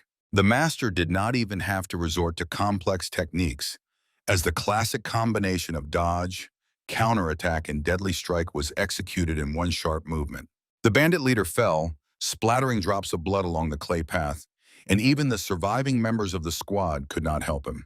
The second bodyguard looked at his colleague with a smirk and teased him, noting that he had been messing with those vagabonds for too long. You should never underestimate the enemy, especially since he was the leader, and such opponents rarely turn out to be simple, the partner calmly explained. Now that part of the squad was destroyed, the remaining bandits dropped their weapons and surrendered, desperately trying to save their lives. The lady ordered the bodyguards to spare them, showing mercy, although the warriors wanted to kill them all, understanding that nothing good could be expected from these people. Slightly bowing and striking his fist into his palm as a sign of respect, Sim sincerely thanked the girl for saving their lives. The noble lady turned out to be surprisingly modest and sincere. She was glad to help, and what happened really seemed like a mere trifle to her. Sim did not want to linger because the longer he stayed near this woman, the greater the risk of being exposed. So he politely apologized and said that they needed to leave urgently. The girl suspected nothing strange and calmly let the travelers go, saying that she would deal with that rabble herself. Turning around, Sim could not resist shouting his name, adding that at the first opportunity, he would definitely repay the lady for her kindness. Reacting to this, Cholu mockingly asked if the commander really liked this beauty, but Sim dryly demanded silence, not understanding his own impulse. Watching the departing ones, the bodyguards indignantly noted the ingratitude, since they did not even bother to clean up the battlefield, despite the fact that their lives had been saved. Glancing at the companions, the lady replied that they had politely asked, understanding, so she agreed what else could be expected from commoners. Suddenly she was enlightened, and her eyes sparkled with interest. The girl realized that she had missed something. The men looked at her with curiosity, not understanding why she froze and stopped mid-sentence. Those two were not afraid. There was not a drop of fear in them. The woman was quite good at reading people and realized that they could not be simple peasants. Looking questioningly at the lady, the warriors understood what was being talked about and were also surprised by the traveler's reaction. Even when there was a lot of blood around, dying soldiers emitting their last groans, they did not flinch once. They watched what was happening as if it were a performance, as if it did not concern them at all. With absolute indifference, the lady became very interested and wanted to meet them again. Arriving in Cheonsimwan, Shin went into the chief doctor's office, looking around and searching for him with his eyes, not understanding where he had disappeared to.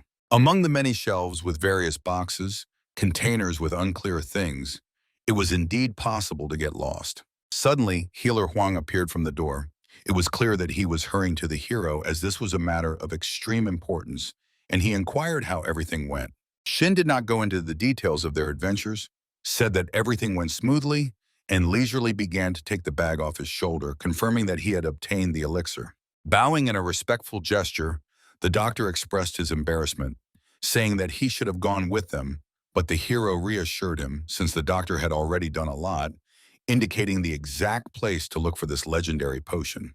With curiosity, Huan inquired where his sister Jin was, since she was always with Sim. It turned out that the hero had sent her after the younger brothers. The young man smiled. He was confident that everything would be fine and soon everyone would be here. The doctor said excitedly that it was good, but from his appearance it was clear that he was somewhat worried about something.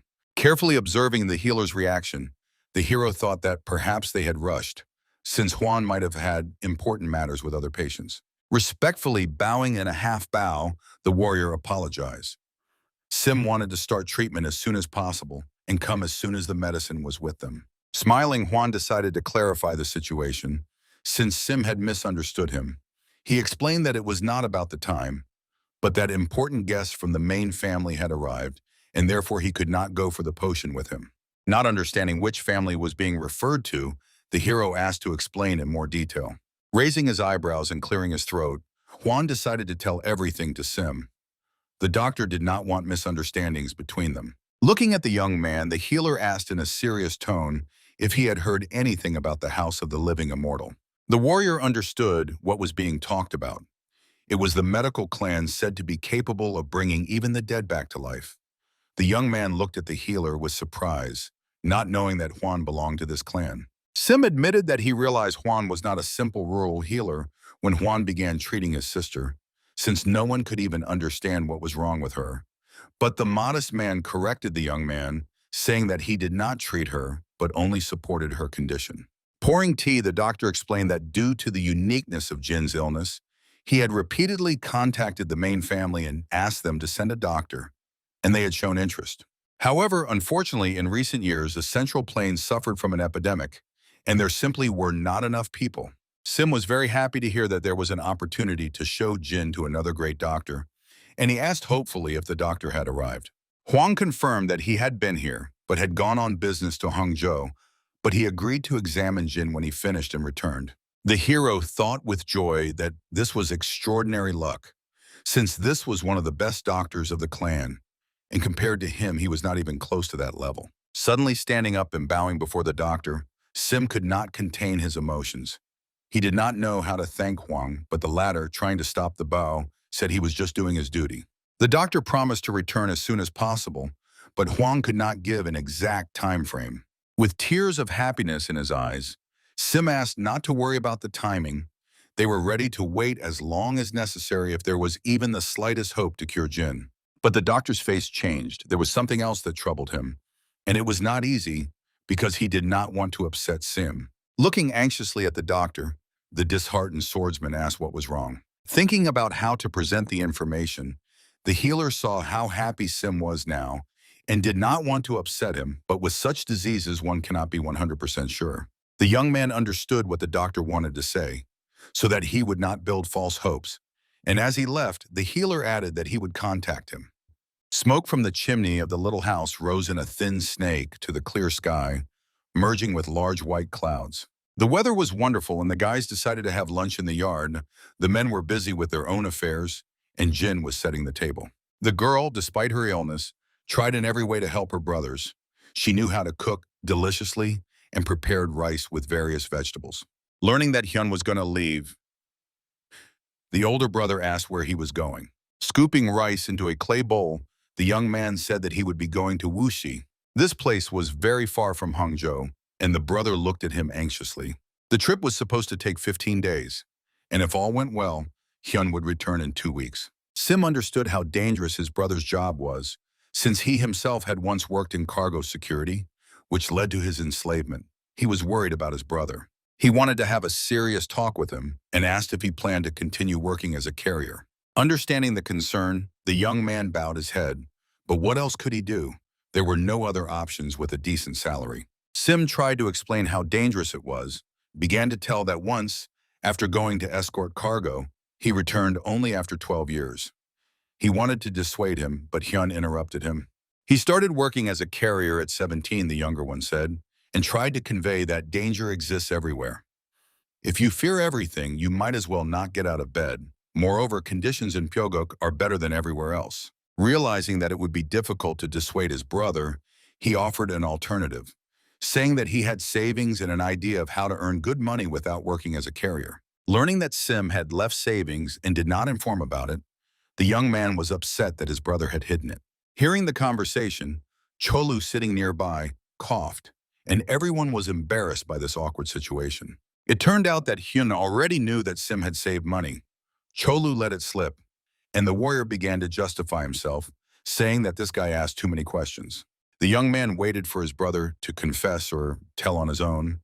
He looked at Sim with resentment, reproaching him not to look at Cholu, who had let it slip, and even if the money remained, what they should do with it. The older brother sadly lowered his head. He realized he had acted wrongly and suggested buying fields with that money and planting rice. The guys continued to argue because what kind of rice could they talk about if none of them had ever even held a hoe?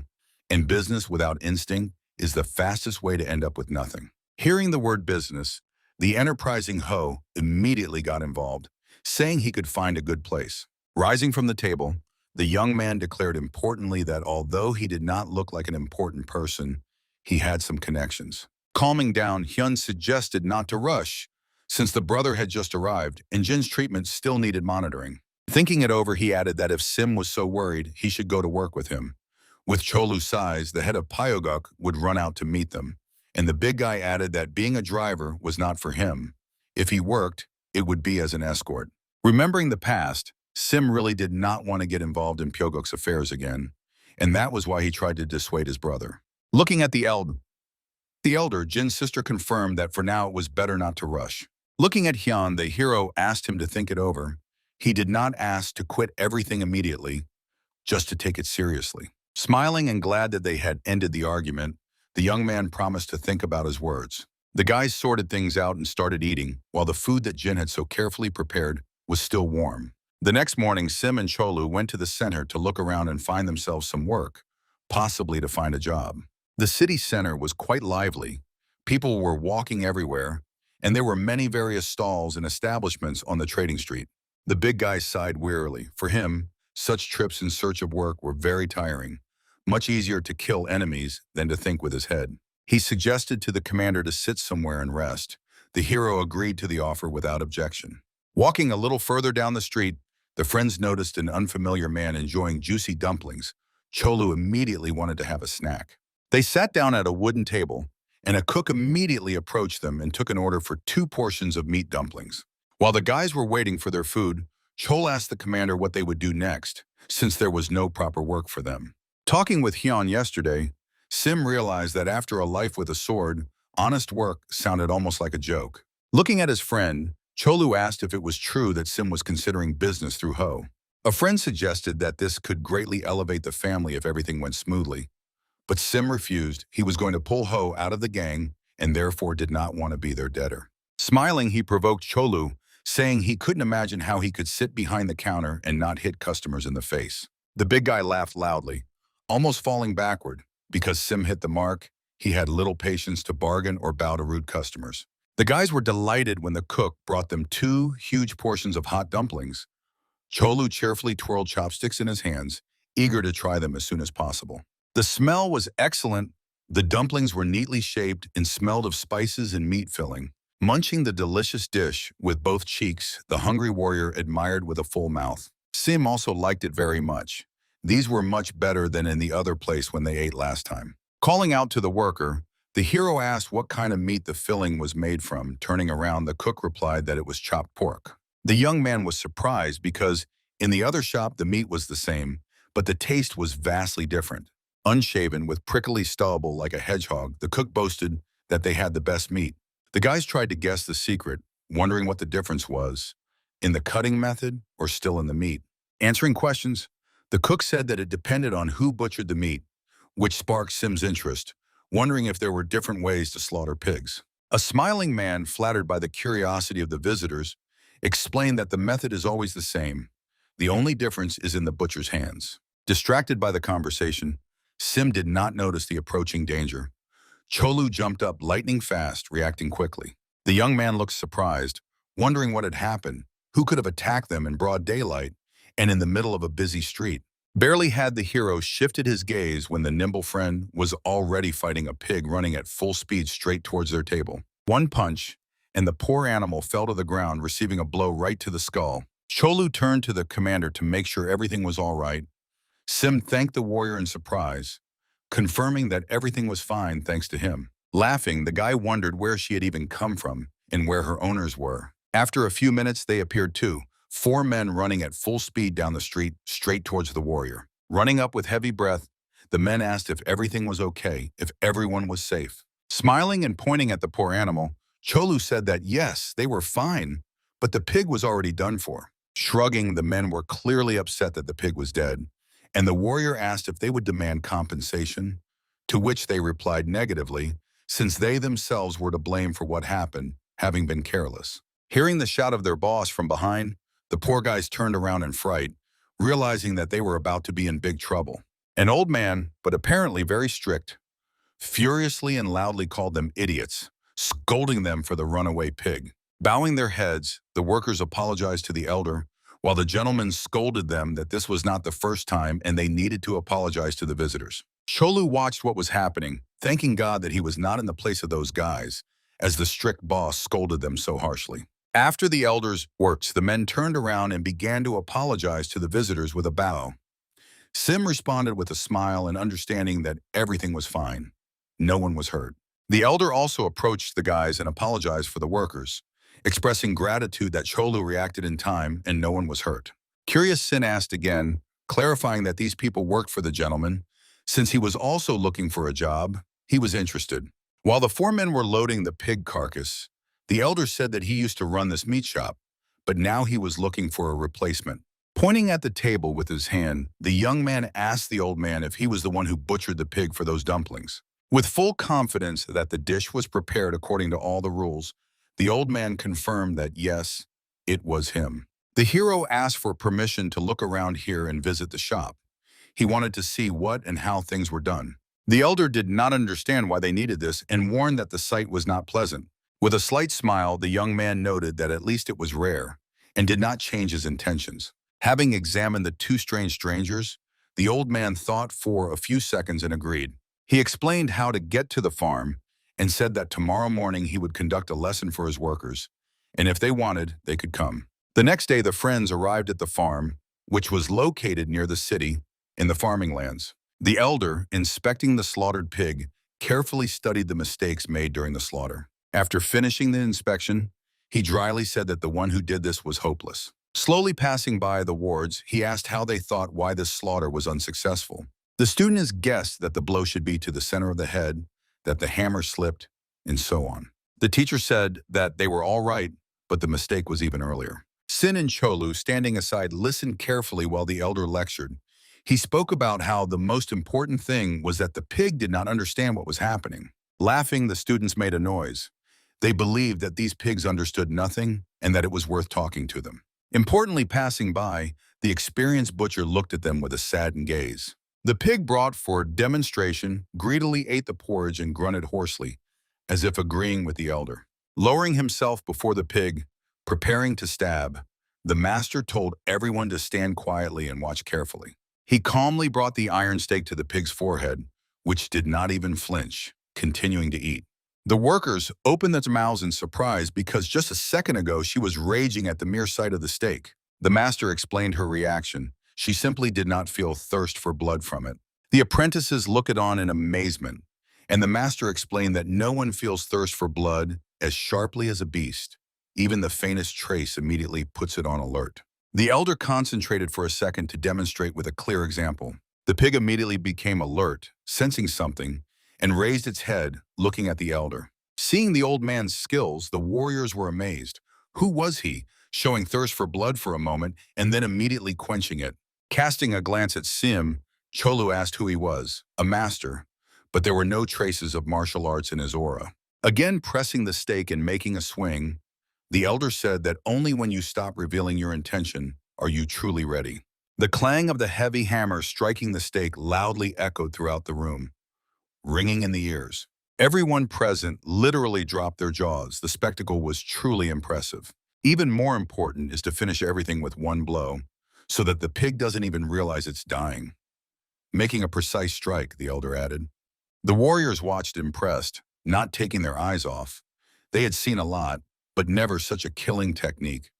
The pig didn't even have time to squeak. Shouting loudly at the students, so that everyone flinched, the old man cursed, "What are you standing there for? The real work begins after the breath is cut off." In a stern tone, the elder commanded to quickly drain the blood, urging the students. Clearing his blocked ear, Cholu admired the old man's lung power. He shouted as if through a megaphone.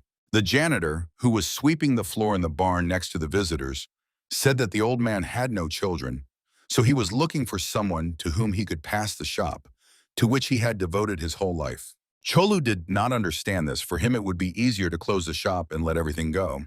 After all, what's so special about this craft, cutting cows and pigs?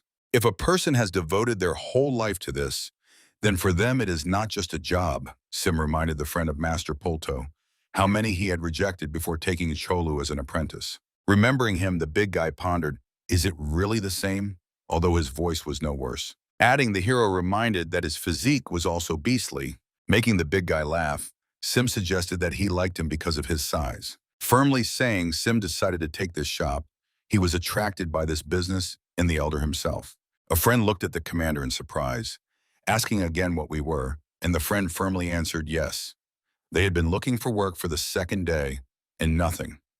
He thought it was a good decision. Frowning, the young man added that if, of course, they had taken up a sword, they would definitely have found something, but he wanted to do something he could talk about to the younger ones without shame. The warrior called out to the elder, and he turned to the voice, looking at the boys with a tired gaze. Sim asked him to accept them as apprentices, saying that the two of them wanted to apply. The old man laughed, suggesting that it seemed to him after what he had seen that it was easy. The next moment his face returned to its usual expression, as if he had never smiled. In apologizing, he asked the boys to simply return to their lives. Bowing slightly in a respectful bow, Sim clarified that they had not even thought of underestimating this craft. The young man tried to convince the elder, saying that this strike is called one strike, one death, and in the master's movement, one feels the weight of past years. The old man asked the boys to wait 5 minutes and went somewhere. He wanted to test the skills of the newcomers. After some time, he brought another pig from the neighboring barn. Sim looked at the animal, understanding what awaited him now.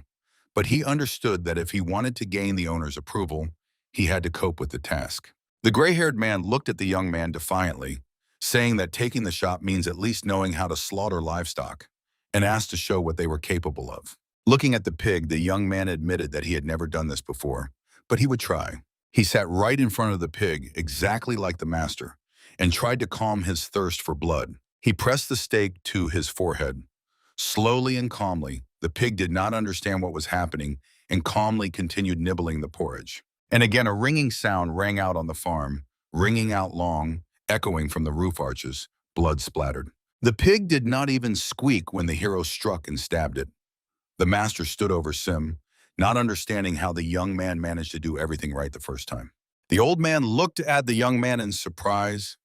He had spent his whole life learning this, and the guy did it so easily. He asked again if it was true that Sim had never learned this, because he did not make a single mistake. Looking into his eyes, the young man briefly replied that he simply repeated what he was shown. Suddenly turning to Chkol, The commander shouted for him to hang the carcass faster instead of standing like a statue. The warrior immediately began to carry out the order, running to the pig which had buried its snout right in the porridge. Watching the strong man, the elder could not take his eyes off how skillfully and confidently he lifted it. Usually to lift such a carcass, 3 or 4 adult men are needed, but the strong man managed alone, without even straining. Hanging the pig by its legs, he asked if it was necessary to use these tools. With incomprehension, the old man looked at the warrior and asked what chol meant. Without answering, the young man simply left the barn and went for the next pig. Suddenly, a dull thud was heard from the stall, as if someone had punched someone very hard. The men turned toward the sound and hurried outside, thinking the big guy had already quarreled with someone. Running out of the barn, the elder was even more surprised than when he saw Sim's result. Holding the dead pig under his arm, Chkol left the stall. He had finished it off with his deadly fist and asked the elder if he understood correctly that the important thing was simply to complete the slaughter. The elder was stunned. He had never before seen such strength, a man able to break through the thick skull of an adult pig with one blow. He realized that the guys were not ordinary and assumed they were martial arts masters, and Sim, without going into details, added that they once were. The old man inquired why masters needed such work. It was unclear to him, since with such skills they could earn much more in fights. They and Chikol just wanted to live like ordinary people and return to family life, Sim answered without hiding. If you try, you can find another job, the old man advised. But the guys were searching, and it was not as easy as it seemed. Frowning his wrinkled forehead, he thought that life had indeed been hard for these guys. The stubborn elder turned away, wondering whether to trust these 2 warriors, as farm work might bore them. The old man looked at the sky as if preparing to go there and muttered that it was a pity there was little time left, while Sim respectfully asked to be taught everything properly. And smiling sincerely, he added at the end that he definitely would not regret it because they were very capable students. On the roof of the elite house, after a successful hunt, a cat sat motionless watching the clouds. Listening to the subordinate's report, the master's nerves gave out, and the man broke his wrist, ink spreading over the paper in a thick blot. Frowning, he asked the warrior to repeat. He had not misheard. His hearing caught the phrase about the medical house of the living immortal. The warrior reported on the events, saying that a member of the imperial family had fallen ill, and the imperial court had personally appealed to the medical house of the living immortal. And the doctors heading to Hangzhou and encountered a gang of 1,000 killers. After processing the information, Jun repeated, adding that the bastards from the medical house would not just behead people for no reason. The gang of 1,000 killers was hunting for Gongchan oil, and an assistant named Danbek tried to convey the information as accurately as possible to his commander. The legendary artifact immediately caught Jun's attention. He got angry, thinking they were carrying a potion for an aristocrat. Gongchan oil cannot be bought even for 1,000 gold coins, and using it on some old geezer who is about to die is a waste. This fact enraged the man, and he slammed his fist hard on the table. The assistant clarified that the oil was not used to treat the aristocrat. The owner of the oil is another person. There is still a chance to get it. Interested in what was happening, the boss asked who this person was and whether he belonged to the house of the living immortal. The gang of 1,000 killers originally pursued him and therefore clashed with the doctors. Upon hearing the details, the commander liked the news and said that this was how it should have started. After emptying a small cup of sake, the commander asked the name of this person and who had the Gongchan oil. A very knowledgeable fighter told everything, that the oil belonged to a man named Sim Jun, and that he bought it from the head of the Surin Trade Guild, who secretly kept it to cure his son. Remembering an old acquaintance, the gentleman smirked, wondering how that old boar got such a thing. A plan began to form in Jun's mind. He thought that such a chance comes once in a lifetime, and the elixir could cure the boy so carefully protected by the Yongho clan. Emotionally striking the cup on the table, the commander ordered to deliver the elixir at any cost. And if the owner had already drunk it, bring him as well. He would not have time to absorb the medicinal power. All the strength circulates in the blood. The young man, trying, butchered the pigs like a real butcher with great experience. He did everything exactly as the elder taught him. Over many years of work, the grandfather developed his own technique and knew different methods. He told and showed Sim everything he knew. And a smile began to appear more and more often on his face because they listened, understood, and diligently learned. Presenting his result to the teacher, the boy was satisfied with his work, and the teacher praised the quality. Now he had passed on all his knowledge and had nothing left to teach him. The elder knew that the warrior had rich experience in wielding blades, but did not imagine that the young man could learn so quickly, and Sim thanked the teacher because it was all thanks to him. The satisfied elder was grateful to the young man for adopting his knowledge. The man had devoted his whole life to this craft and did not want everything he knew and achieved to disappear with him. These methods are no longer so modern, but they are special, and the old man hoped to preserve them. Extending a hand trembling from weakness, the elder said that if Sim failed to preserve them, then let them disappear completely. Thanks to the hero, the old man's wish was fulfilled, and he was ready to leave this world with a peaceful soul. It was not easy for the young man to find his calling after returning home. But thanks to the elder, he settled here and thanked him for the lessons. Dragging another batch of pig carcasses over his shoulder, Cholu stormed into the cutting workshop, grumbling indignantly that they could just hack them roughly and sell them. Throwing them into a special container, he asked the commander if he also had to learn. The grandfather treated Cholu tolerably, but asked that he not be given a knife, let him work on auxiliary tasks. The old man was always grumpy, but still softened his verdict by adding that he still cuts cows and pigs decently, and that is enough. A smile spread across the big man's face, and he straightened up to his full height because it was the first time the grandfather praised him. After a hard day's work, as usual, they stayed to have a cup, relaxing and planning the next day. Shkolyu decided that it was better for him to stay in the position of assistant. He smiled and said that knives were definitely not his thing. Sim did not want to pressure his friend or give him any difficult work. He gave him the right to choose to act as he wished, and if he preferred to hammer, then let him do it.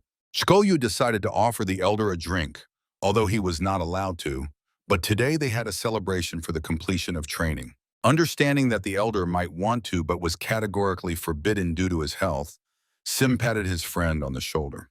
But the young man insisted, saying that on such a day one could have a glass, and still persuaded the old man, who, laughing slightly, called the boy a rascal.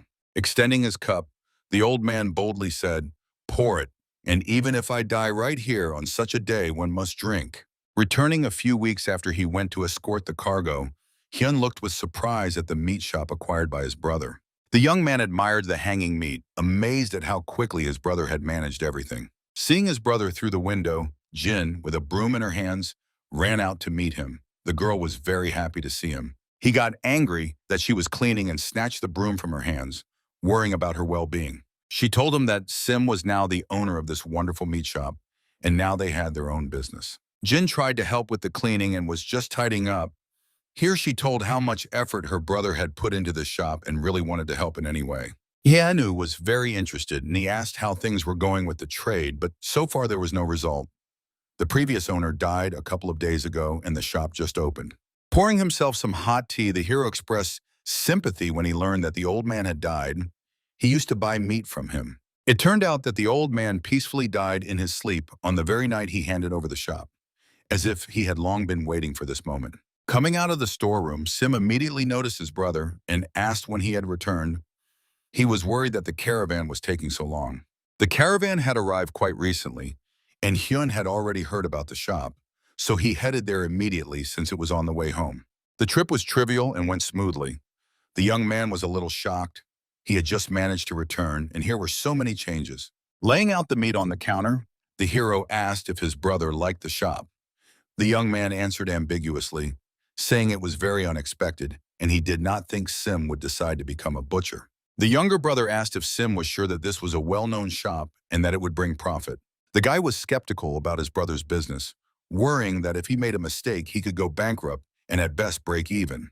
Turning around, Sim enthusiastically replied that he was confident in his abilities, that they would all work together and everything would work out for them. Suddenly, a voice was heard in the distance. Someone loudly called Sim and ran down the road at full speed. Seeing Ho from the counter, the young man asked in a frightened voice what had happened and why he was in such a hurry. The guy ran headlong into the room, raising his hands and shouting something indistinct, his emotions overflowing. As soon as the guy ran into the room, a strong hand of Cholu grabbed him by the ear. The warrior pulled him close and irritably asked him to calm down and explain normally what had happened. Grabbing his ear, The guy groaned questioningly why everyone here was so rude, and Cholu smiled and said it was a sign of affection. The kid had not yet seen real rudeness and offered to show him. Complaining that he had said the same thing last time, Ho thanked the warrior for the offer and refused. Hurrying to tell what had happened, the young man said he had met a person from the doctor of Chonsimwon. The doctor who had traveled to Hangzhou returned. He said to bring the younger sister. Jin, hearing the news, opened her eyes wide. Taking off his apron, Sim suggested to get ready quickly and leave right now. Such things cannot be postponed. When the friends arrived at Chonsimwon Hospital, Huan greeted them joyfully. He was very glad to see Jin. Traditionally bowing and pressing his palm to his fist, Sim asked if they had come too soon, since they wanted to arrive as soon as possible after receiving the news. The doctor from the main house also wanted to see the patient as soon as possible. The friends did everything right by coming here immediately. At that moment, a girl entered the room. The healer introduced her as a doctor from the main house of the Huang family inn. Sim saw a familiar face and could not believe his eyes. It was the very noble lady they met in the forest when they were attacked by bandits, thousands of killers.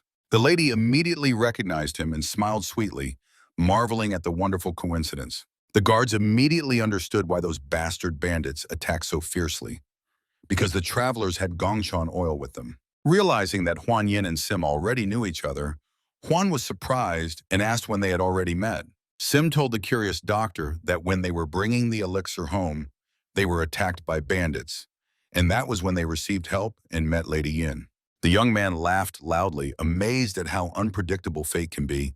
Life is full of surprises. Sim still felt sorry. He had to leave then without properly thanking and once again expressed his gratitude. The girl asked him not to apologize, as she understood that the young man was rushing because of his sick sister, and added that there was no need to apologize. The brother smiled, turned to his sister, and asked her to trust Lady Yin. She would examine her. The girl modestly approached the doctor and introduced herself as Sim Jin. She asked for help in a trembling, delicate voice. The disease cannot be defeated alone. Only when doctor and patient fight together. Only then will there be a chance. Yin took Jin's hands and said that she really looked like a fairy.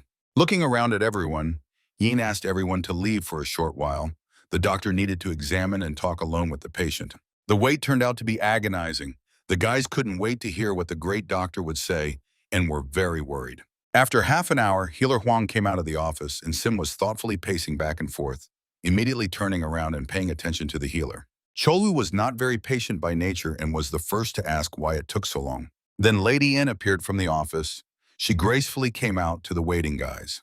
Looking at the girl with a piercing gaze, Sim asked what she had found out. The doctor looked quite puzzled and, looking at the young man seriously, said that she had found the cause of the illness. Huang'an explained that Lady Sim was born with rare celestial yin veins. Sim frowned. He did not understand what that was. While Jin lay in the ward with acupuncture needles, the doctor told that shortly before her departure, a patient with similar symptoms had come to her. If she had not found records of celestial yin veins in the archives of the main house, she would never have understood what was really wrong with Jin. Wanting to satisfy his curiosity as soon as possible, Chol Yu directly asked if the girl could be cured, but Dr. In could not give a definite answer. The patient she treated missed the right moment, but according to the records of the main house, acupuncture affects the celestial yin. Looking at Lady, Cholu continued with questions about what happened to that patient, whether he was saved. The girl with sadness in her eyes looked at Sim and could not utter these words. She was ashamed to admit it. Sim understood and only clarified what had failed. Hope was fading before his eyes when he heard about it. The lady became sad, remembering the loss of each patient. It was very hard for her, and she confirmed that yes, saving them was not possible. It was already too late when that patient arrived at the main house. She had already turned 21. By that time, the yin energy had penetrated too deeply, and the medicine did not help. Those born with heavenly veins have similar symptoms, and yin energy is much stronger than with the severed 9 yin. This disease is much more severe. Huan was shocked.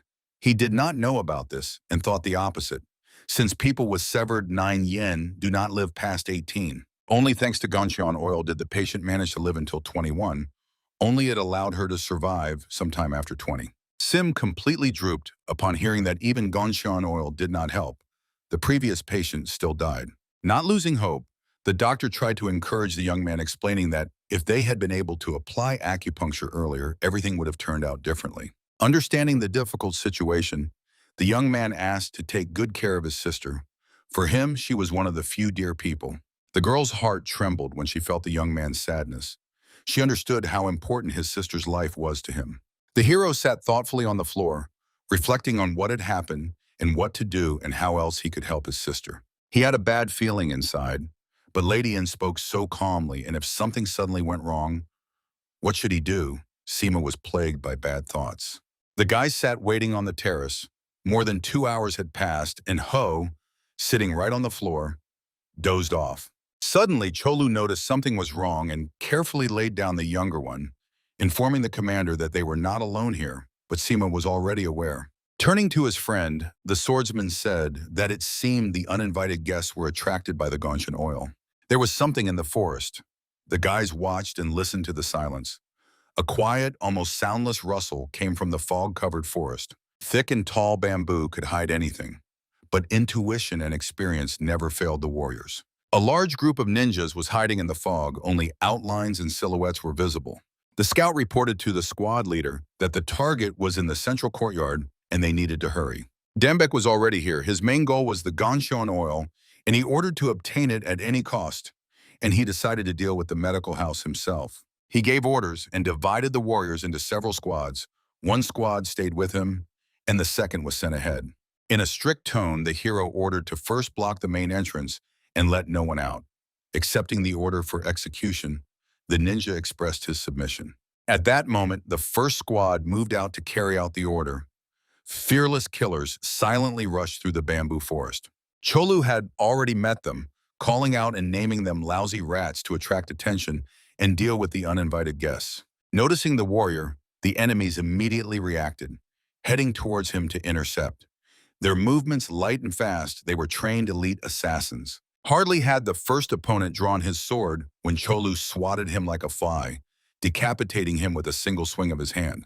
Seeing what was happening, Jun was surprised, though he showed no sign of it, his stone face revealing not a single emotion. The ninjas quickly surrounded the hero, cutting off all escape routes, but the guy had no intention of running anywhere. He stood picking at his ear, waiting for everyone to gather as if preparing a performance. Flicking a booger from his ear into the sky, demonstratively as if the events didn't concern him at all, he mocked the enemies, calling them clowns, and asked what they were even doing here and who they were. Examining the big guy, Jun realized that this bruiser was definitely a martial arts master. One strike causing such damage, the hero's strength was incredible. The warrior stood motionless, looking at the leader and paying no attention to his soldiers who were taking positions for an attack. And Jun immediately determined that this was not Simjan whom they were looking for. He ordered one of the senior assassins to deal with this bruiser, while he himself would go kill Simjian. Giving the order, he jumped up, rising high into the sky as if he could fly or was super light. The young man raised an eyebrow in puzzlement, but he had no intention of chasing after this nimble leader. He had enough targets to deal with right now. Jun flew over Cholu's head like a bird, the guy whistling in admiration at the speed of this devil. The ninja who was ordered to deal with the hero asked in surprise, "Is he not going to chase him?" The guy who uses agility technique, grimacing, the warrior asked again. He knew it was stupid. With his mass, he would never outrun this fast ninja. Pointing the sword at his leader, the ninja clarified that the people of Cholu are now in great danger, and Cholu could not help but laugh. Does he really care about his commander? Smirking, the hero proposed a bet on whose commander would win and who would lie dead. The ninja reproached the warrior for being overconfident and prepared for the fight. Saying that he had no personal grudge, he apologized in advance. And Cholu was already tired of talking and beckoning enemies to himself. He boldly said they should not be shy like maidens and come closer. The ninjas simultaneously attacked the warrior from different flanks. Drawing their sharp blades, they jumped down from the tall bamboo and attacked from the ground. The warrior smiled, preparing to surprise them with his strength and take on a fight with a huge number of enemies at once. As soon as the enemies approached Cholu, suddenly there was an explosion. A flash of bright light illuminated everything around, and the ninjas scattered in pieces all over the perimeter. Dembek was already quite far from Cholu, who was the source of this explosion, but still felt the force of the shockwave. Glancing back, he realized he was right about him. This young man was not so simple. The leader needed to kill Simjon, take the Ganshon oil and help the squad, and decided to hurry. But just as he turned around, Sim was already standing in front of him and asking what he was so deep in thought about. The villain immediately grabbed the hilt of his sword, jumping back to a comfortable distance to start the fight.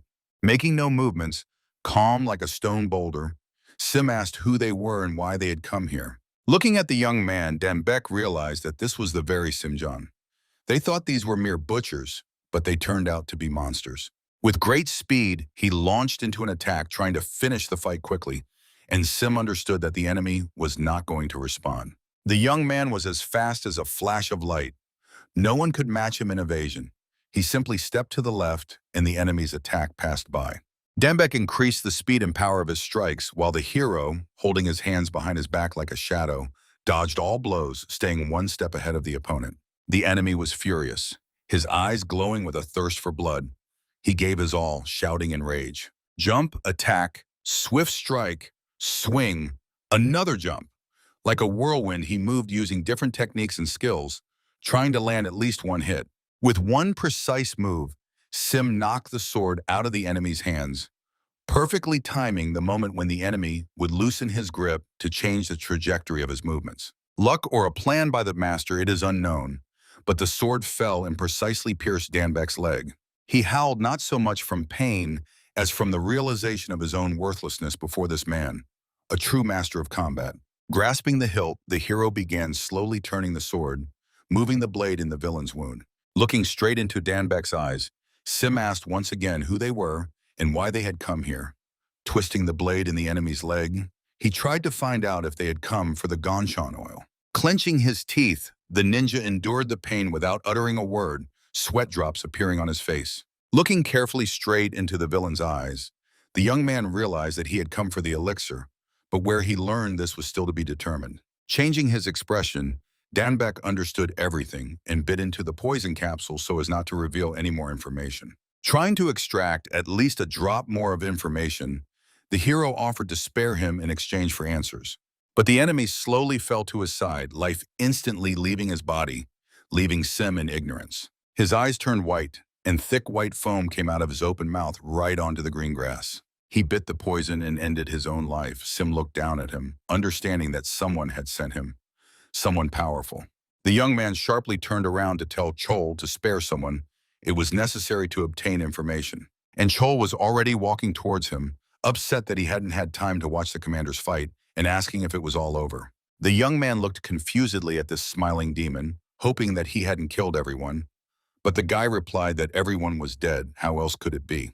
The hero silently froze for a few moments with the thought of what to expect from a friend. Deep down, he knew that Cholu would leave no one alive. Having inspected the battlefield, the guys made sure that no one survived, and the forest was enveloped in silent stillness, not a single moan or sigh. Cholu inquired what happened to the leader. Did he die himself? The guy knew that Sim would not have killed him before getting all the answers. It was a capsule with poison, the friend replied. It's a pity they never found out who was behind it. Who knows when they will strike again like gnats. For some reason, Sim was sure that the new ninjas would not come, since there was no more Ganshun oil, and if they came, they would end the same way, the hero said, looking at Danbek's corpse. He lay motionless on the grass, and the foam coming from his mouth slowly absorbed into the ground. Scratching his beard, Cholu said with a smile that even if those ninjas climb again, he wouldn't mind. He lacks a source of vigor, and battle is just the thing. Sim was embarrassed by his friend's answer. He reproached him that he had seen so much blood, and it was still not enough. Realizing he had said something wrong, the warrior blushed and said he meant something else, and it was not about the blood at all. Sim was simply not in the mood for such jokes. He hated when his current peaceful life was being disturbed. The hero, in an authoritative tone but with a hint of humor, ordered Cholu to be quiet and clean up here, and he asked in surprise if he himself would have to remove all the corpses. And who allowed you to make such a mess, Sim said, turned around and went to the hospital to guard his sister's ward. Having examined the battlefield and the amount of work, how many graves he would have to dig, Chol grabbed his head, thinking when he would finish all this. Finally finishing, he was wearily returning. The fog covered the entire hospital yard. It was strange to see it not in daylight. The creak of the door echoed down the corridor, attracting Sim's attention. The friend returned after cleaning the territory. Looking at the big guy, Sim asked where the smell of burning came from. Did he set the forest on fire to destroy all traces of the battle? And Cole admitted that he had to burn some bushes a little because there was a lot of blood and ninja scraps on the bamboo. Looking at the door, the friend asked about the changes and whether they had finished. Indeed, the procedure was taking very long. Trying to cheer Sim up, he reasoned that the House of the Living Immortal plus Ganshan oil were involved. Everything should go well, Sim interrupted him, hearing footsteps, and that someone was coming out. Wiping sweat from his forehead, Healer Juan wearily came out of the office. It was clear that he had given his all. The brother immediately stepped forward, anxiously asking what was going on there, and if there was a result. Without delaying the answer, the doctor immediately pleased the friends. The acupuncture was successful, and Jin's condition had noticeably improved. The guys rejoiced as if they had seen a great miracle. They looked at the healer as if he were a messiah. Sim almost kissed his doctor's hands, starting to thank and bow to him. With a smile on his face and a kind look, he asked to enter the office so that he could tell everything in more detail. When the guys went inside, they saw a strange scene. Lady N was weakened and all wet with sweat, as if something was coming out of her body, steam rising as if she had come out of a hot bath. The young man was horrified, realizing how serious everything was. And if such a doctor had taken such damage, how must Jin be feeling? Exhausted and dripping with sweat, the girl looked at Sim and explained that the unpleasant smell was because energy had left her body. Turning to Lady N, the bodyguards asked the lady to be more careful and take care of herself, but Lady N gave a sign to be silent and said she was fine. The doctor did everything possible using the golden needles of the great house in Ganshan oil, but unfortunately it was not possible to fully cure Jin. Not understanding, the hero asked again. Juan said she had gotten much better. What went wrong? The girl really did get much better, but full recovery was still very far away. The disease was deeply rooted in her body. Wiping off the sweat, the lady modestly bowed her head and apologized for not meeting expectations. Sim knew that the technique Huang En used was dangerous for the doctor herself and thanked her for what she did, risking herself. Looking at the young man, the girl said there was no need to thank her. For her, it was a great fortune to work with Ganshan oil and encounter such a rare disease. Healing people was her duty and main mission in life. The healer promised not to leave everything as it was and to continue treatment until Jin was healed. Standing nearby, Holu darkened at that moment and filled with anger. Something was clearly wrong with him. In a cold, harsh voice, the warrior began to speak that from the moment he heard that everything had failed, he was very angry. Everyone looked at him, not understanding what was happening. Lady N's bodyguards immediately reacted, focusing and preparing to subdue the unruly one. Sim asked his friend to stop, but he seemed not to hear him. Anger and rage seemed to possess him, and he continued that in the end the doctors only said beautiful words, but in reality they could do nothing. Clenching his teeth, he growled that luck in this sad story only befell Huan In, and she even dares to boast about it. The bodyguards became aggressive towards the young man, trying to put him in his place and reproaching him that he had no right to speak in such a tone to Lady In. Veins on his neck swelled, all muscles were tense. Cholu turned into a time bomb that was about to explode. His eyes blazed with wild, uncontrollable power. The guards were already ready for a fight. Just a little more and the irreparable would happen. They would not try to figure out what was going on, but would simply turn the young man into a handful of ashes. The doctors looked surprised. No one understood what had happened and why he was behaving like that. Chol did not even react to his commander's request. Something was consuming Cholu's consciousness, and Sim could not help but intervene on a mental level. He seemed to pour cold water on him, trying to bring him to his senses. The warrior immediately began to come to himself, noticing the commander who was already working on his psyche. Like a fiery demon, he filled all the space in his consciousness, blasting what had possessed the guy, and ordered him to apologize immediately. Examining Cholu's aura, the doctor was amazed to see so much chi energy. The big guy was already a surprise, but this level of chi was simply beyond all possible. Suddenly, the warrior bowed low. Coming to his senses, he tried to explain himself, apologizing, saying that he lost control and was wrong. He made a serious mistake. Commander Sim also bowed, apologizing for his subordinate and comrade. Everyone was emotional now, and the doctor was understanding. Even the slightest chance of losing a loved one can cause unpredictable feelings that sometimes cannot be handled alone. She hoped everything would go smoothly and without serious consequences, but now she understands that she cannot rule out the possibility of relapse and progression of the disease in Jin. Lady N was very dissatisfied with the result of her work. It was visible on her face and how ashamed she was in front of Sim. But her colleague tried to encourage her, saying that no one else could have performed acupuncture better than her, and that it was flawless practice. Jin's disease turned out to be more sinister than everyone thought, even more dangerous than the severed 9 Yin, and Huang admitted that they miscalculated. Frowning, the hero was upset because he had great hopes, and now he hears about incompetence and medical error. Huang overestimated the effect of Gonshan oil and was 100% sure of the result, but it turned out that the disease was stronger. Gonshan oil was not enough to cope with such a powerful energy of the heavenly divine yin veins. Chowu was shocked. He knew from experience how strong it was, and anxiously asked what medicine could help her then. As far as is known, there are no medicines stronger than Gonshan oil. Lady Yin explained that a drug of a different nature is needed. There are drugs that bring yin or yang energies to the limit. Such substances are necessary for Jin. Understanding that everything would not end so quickly, and Jin's treatment would be prolonged indefinitely, Sim looked at the sweet lady and who modestly lowered her gaze, not knowing how to tell the hero that an even rarer medicine would be required. The young man calmly asked what would be needed. He was ready to fetch a star from the sky if it would help his sister. Raising her eyes, Lady Yin replied that the great restorative Shaolin pill was necessary. The next day, going to work, sitting in his shop, Sim and Cholu pondered what they should do. Pouring himself a large portion of meat with vegetables, the warrior asked the commander when they would go robbing them. Drinking and heartily snacking, the guy remembered the Shaolin monks who might have the necessary medicine. Sim threw a butcher's cleaver at him. Hearing thoughts of robbery, the guy dodged and asked again if they would not rob them. The friend asked for some time to think. Cholu wanted adventure and said that sooner or later they would have to anyway. They had no money, and the monks were unlikely to give the medicine for free.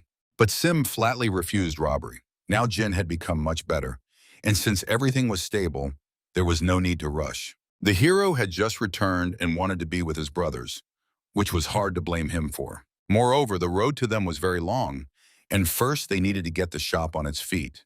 If the two of them went to Shaolin, there would be no one to work. Drinking, the guy suggested training people if they wanted the shop not to close while they were away. Glancing at his friend, Sim asked who they could train. Maybe Chikolu already has reliable people. With a smile, the big guy said they could train Hyun and Ho. The younger brother was already almost getting the hang of it, and Sim also wanted Hyun to quit his job as a car driver. The young man stated the fact that the trip would have to be postponed until the guys learned to manage on their own. Hyun is diligent by nature, it will be easy with him. But Ho, not finishing his sentence, Chikolu noticed how the latter was running towards them down the street. He was very worried and shouting, called Sim. Apparently something serious had happened. Not understanding what had happened, the guys asked him to calm down and calmly tell everything. Drops of sweat ran down his face, and there was panic in his eyes. He briefly and loudly blurted out that the second brother had been kidnapped. The hero was shocked by this news. What to do now, and who could have kidnapped the brother? What do the villains want? Questions flashed in his head along with anger. Not believing what he heard, Sim asked again, "What do you mean the brother was kidnapped?" and asked to tell more details. It turned out that Hyun went on a mission with Chuke Pyuguk, and then they were intercepted by bandits. Clenching his teeth, Chikolu boiled with rage. The veins on his neck bulged. How dare those bastards do such a thing? Taking off the butcher's apron, Sim suggested to figure things out in order and first go to where the brother worked. From the entrance to the yard, swearing and anxious cries of people could already be heard. Apparently, all the relatives of the kidnapped had gathered in the yard. Examining the tall gates and the huge ceremonial entrance, made in the traditional style with a roof with curved slopes. Entering inside, the boys saw a scene where the speaker was loudly explaining something to a worried group of people. Relatives, mothers, grandmothers were worried about their children and bombarded the responding man with questions. He tried to calm everyone down. He explained that negotiations with the kidnappers were already underway, but the people were outraged. What negotiations could there be? The mustache man loudly told stories and fed lies, saying that for their company, the safety of the hostages was a priority and that they were doing everything possible. He asked to trust and wait a little, promising that they would definitely return everyone alive. The outraged Ho realized that these were just excuses and, straightening his shoulders for better effect, headed to the man to talk personally. Approaching, the young man asked if they were preparing other measures, for example, sending a squad for rescue. Hearing the guy, the mustached man from the guild, asked who he was, and Ho introduced himself and explained that his own brother was among the hostages. The speaker was quite skilled in talking to the masses and at first expressed regret that he was sorry, then added that above all, they were trying to resolve everything through negotiations. Raising his hand, he loudly declared that they were making every effort to save the boys and asked to wait a little. Finishing this phrase, he sharply turned around, ignoring the subsequent questions and protests, and left. Cholu commented that this guy had not a drop of sincerity in his voice, and Ho noted that something was fishy here. He noticed colleague Hyun deciding to approach and ask him. Ho called out to young colleague Hyun by the name Chanson, and he immediately turned around. The young man slowly approached him, wanting to find out more information. Chanson immediately recognized the Hyun brothers because they looked alike, and Ho, slightly leaning toward him, asked him not to avoid the topic and asked how everything was progressing, whether they were really negotiating. The young man babbled the same thing as the speaker and said that everyone would soon be returned, so Ho should not worry, but the hero understood that it was all nonsense. Grabbing Chanson by the arm, Ho dragged him around the corner to talk alone for a minute. The older brother with Cholu, watching this scene, decided to quietly follow them, but tried not to attract attention. Far from prying ears, Ho pressed Chanson, asking him to tell everything honestly and not to say the same thing as everyone else. The guy broke down, revealing that those bastards demanded ransom for the hostages, and the amount was simply astronomical. Looking puzzled at the young man, Ho asked how much they wanted. Then the guy named the sum of 100 gold. Ho's eyes literally popped out and he froze for a minute, worrying whether the agency could afford such a ransom. Hearing someone approach from behind, Chanson sharply turned around, fearing it was someone from the senior guild members, because if they found out what he told, he would be severely punished. Sim and Cholu approached him. They were a little delayed after learning that Jin had lost consciousness from the news about her brother. The guy got worried because he knew this girl, but Sim calmed him down, saying that everything was fine. She was under the care of doctors. The hero frowned. Problems piled up like a snowball. Not having dealt with one, the next appeared. Young Chanson sighed with relief. This pleased him a little. He felt very sorry for Jin. He knew what was happening to her. Thoughtfully, Cholu asked if their small company could cover this expense and where she would get 100 gold lions. The guy believed in the capabilities of his company and asked the warrior not to underestimate the firm. In Chuhai Peguk, they were considered quite large in the region. The warrior asked the boy to be quieter. He started speaking too loudly in his emotions and asked if they were planning a rescue operation. The young youth did not understand how Cholu found out. The experienced warrior determined everything by the atmosphere. It was clear that the soldiers were preparing for something. Worried, the hero asked if they could cope with the forces of only Chuhai Peguk. It seemed unrealistic. The guy explained that they had sent people to different places and were asking for help. Reinforcements should arrive soon. The bandits were clearly expecting an attack, and such a reaction, the guild must have backup plans and tactical moves. With curiosity, Sim asked who was behind this. He believed that agencies and forest bandits had an unspoken boundary. The guy clenched his fist and confirmed that there was a deal, but it seemed that the bandits had gained strength after the destruction of their base and decided to hit the big jackpot. Sim did not know that the Golden Tiger base had been destroyed. It was a well-known place where you could get anything. The young man said that not long ago it was blown to smithereens. Only ruins remained there, building debris, ashes, and a forest burned to the ground. The guy remembered how everyone was happy then because the bandits were divided, and for a long time there were almost no attacks on cargo. They were even afraid to venture onto trade routes. Sim looked at him in surprise, asking if the young man really meant that the Golden Tiger camp had risen again. Rumor has it that the leader who escaped back then has returned and intends to restore the former glory of this place. The hero realized that things were bad and no ransom would help. These ruthless cutthroats could kill the hostages prematurely. He sharply turned to Ho, changing his tone to a commanding one, and the guy was even a little stunned. Sim addressed his brother with an important request, saying he would leave Jin with Lady Yuck next door and told him to look after her properly. The brother was worried about Sim, wondering if he really planned to go to the bandits alone, and leave him here by himself. But Chol immediately calmed him down, saying they had good connections and that they would definitely get Hyun out, and he himself was itching to punch someone in the face. Behind the closed doors of the guild leader Chuhae Paguk's office, loud voices discussing tactics and ongoing events could be heard. A stern bearded man, the head of the guild, was very glad about the news he heard from his scout. The scout reported that a message had arrived from neighboring Paguk Flame. They agreed to help since they had scores to settle with the Golden Tiger. The leader was glad, clenching his fists. He was sure that now they could definitely rescue their prisoners. The fierce warriors of the Namgun clan had already moved towards the Golden Tiger's camp and would assist them. The leader could not believe his ears, as before requesting help took a lot of time and diplomacy. The leader understood that Paguk Flame had also suffered from those bastards, and perhaps that was why they responded so quickly with a positive answer. Having decided that they could not delay either, the commander gave the order to prepare everything immediately. Among the mountains and hills densely covered with forest was the Golden Tiger's camp. Previously, only the informed knew the exact location. On the old stone steps stood cutthroats who took positions from which the entire area was well visible. Sentries walked back and forth. The bandits knew and felt that they could be attacked. The bandit leader sat in one of the huts, drinking and snacking on fried chicken. He was a tough, daring man with a devilish pride.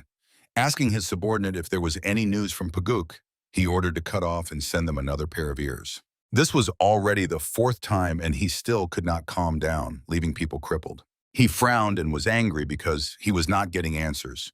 He thought maybe he should start killing hostages one by one every day. One-eyed thug covered all over with scars suddenly said that actually they put forward one proposal. The Paguk Guild reported that they cannot collect the full amount right now and are ready to pay half first. Drinking a strong drink straight from the bottle, he became interested and asked what else they say. The subordinate explained that they promised to collect the remaining amount as soon as possible once half of the hostages return home. The commander, without answering anything, only got angry that his great name, No Gik, was trampled in the dirt and the camp was destroyed while he was away. He was angry at everything, how they allowed this, and looked for the culprit. A warrior resembling Frankenstein said that they then raised the entire guard in search of the traitor, but found no one, British Quinn. In anger, the Lord crushed the strong bottle with his powerful hand, the glass shattered, and the liquid splashed in different directions. His eyes burned like a demon's. He promised to personally find and tear this man to pieces, but now it is important to restore the camp. His rage knew no bounds. The villain had to humble himself before the Green Forest to gain their support. He wanted to take revenge on everyone and squeeze everything out of his enemies to the last drop. If ears are not enough for them, the leader ordered to tear out the eyes and send them. The servant accepted the order and nodded. In the broken door frame appeared another lord. Having heard the leader's reasoning, he suggested why not simply cut off the heads of several hostages. It was the patrol chief. No Gik looked at him with a piercing gaze, expecting good news. Rising from his chair, the leader respectfully greeted the man and replied that if they went too far with beheadings, the sects and clans might send a punitive squad. A long smile spread across the hero's face. He wanted them to send that squad. Apparently, he had a plan. He saw no problem with the punitive squad, since the elders and supreme masters of the 18 fortifications of the Green Forest were with them. Two rather dubious individuals standing behind nodded to the leader, acknowledging that he spoke wisely and that this was exactly what was needed, to show everyone their strength. But Geika understood the madness of his new allies and decided not to argue. So be it, and he ordered the hostages' heads to be cut off immediately. Frankenstein accepted the order and bowed respectfully, ready to carry it out. Suddenly, the adjacent wall exploded into pieces. The shockwave with stones and beams knocked down a nearby warrior. But Geika looked attentively into the opening, waiting to see who dared to burst in so boldly. The warrior thrown by the explosion fell right at the feet of the patrol leader. The man did not even flinch, only furrowed his brows. Proudly and fearlessly, Cholu was the first to enter the opening, looking around with surprise at how quickly they had all restored everything here after they had destroyed it all. Pointing a finger at the heroes, Leader Geika shouted questioningly who they were, calling them bastards and asking if this was the Paguk rescue squad. Smirking, the patrol leader looked at the guys with intrigue, wondering who these brave ones were if not the rescue squad. Sim, examining all the standing villains, did not reveal any information and briefly replied that they were just a couple of butchers from the market, and looking at the patrol leader, coldly asked if he was the leader of the Golden Tiger. Not feeling threatened, the man replied, "And what if I am? What could this young man do to someone like me?" Burning the enemy with a cold gaze, Sim unemotionally stated that then he must die. With a scream and reproaches, No Goika grabbed his sword and sprang up, ready to tear apart this insolent bastard Sim. Stopping Baka, the patrol leader asked to hand over these guys to them, since the elders were completely bored. He laughed loudly, believing that these two were doomed to death. Now they would see true power. Putting the sword back, Geika retreated, giving the opportunity to show strength. A toothless old man with a pipe stepped forward, smiling at the chance to have fun and stretch his joints. Turning to the commander, Chkolu clarified with him, since it was a matter with the leader, and said he would take care of all the remaining trash. And Sim realized that his friend just really wanted to fight. Sneering, he confirmed that was also a reason, so Sigma allowed him to do as he wished. Preparing to attack, the old man took a fighting stance, holding a smoking pipe as a weapon, apparently charging this artifact with energy. Chkolu and his Steino rushed forward in a rough frontal attack, ready to deliver a crushing blow to the old man with his fist. The agile old man dodged the attack. He was clearly no ordinary person and possessed many years of skill and cunning. He swung his pipe in a counterattack. The movement was fast and precise. The magical artifact could crush any opponent, and the old man was 100% sure of it. As soon as the pipe touched Cholu's body, something happened that he did not expect. The protective energy in the warrior's strong body reflected the attack. Only blue sparks from the collision and the deflection of the blow scattered around. The elder was stunned. His weapon, with which he had destroyed thousands of enemies, did not leave even a scratch on the opponent's body. The old man's strike was quite strong, and Cholu's energy activated, illuminating him with a powerful force field. Stepping back for a moment, the old man realized that this was not an ordinary person, for he had stopped a strike that contained more than 60 years of internal power with only the protective chi energy. Focusing and gathering all his will, the grandfather prepared for a new attack. The power he gathered was so great that it lit him up with tongues of red flame, and small chips and stones scattered around began to rise. Smiling and cracking his knuckles, Cholu said that it seemed he needed to become more serious, for the old man was no ordinary person, having at least the level of a master of the demonic path. The elder looked cautiously at the youth, who was calm as a rock, even feeling the pressure from the old man. With a sly grin, Cholu provoked the old man, wondering if he had frozen in fear and was provoking an attack. The old man rushed at him with fury, calling him a juvenile pup. Opening his toothless mouth, he quickly closed the distance to strike. The hero knew that the opponent's most powerful strike was about to happen and gathered all his strength to raise an energy block. Cholu's shield was even cracking from the force of the energy he put into it. It was impossible to let the old man break through it, for his pipe was an extremely dangerous and sinister thing, a single touch of which promised a painful death. The old man shouted for him to die and was sure he would definitely break the warrior's defense, putting all his anger and dark power into the strike. Barely touching the hero, the pipe cracked and shattered into pieces. The youth's shield held but was also nearly exhausted. The grandfather's eyes widened in amazement. His artifact possessed incredible power. He had put his whole soul into it and had guarded it for so many years, filling it with his strength. At that very moment, Cholu decided not to miss the moment, because it was unclear what to expect from the elder and what other surprises were hidden up his sleeves. The warrior made a powerful counterattack with an uppercut. The old man's remaining teeth flew after their owner to the opposite side of the room. The narrow four-headed thug guarding his elder screamed in rage and surprise. All this time, he was confident in his master's victory. Catching the old man in his arms, he held him while he groaned in pain, stunned and weakened from Cholu's blow.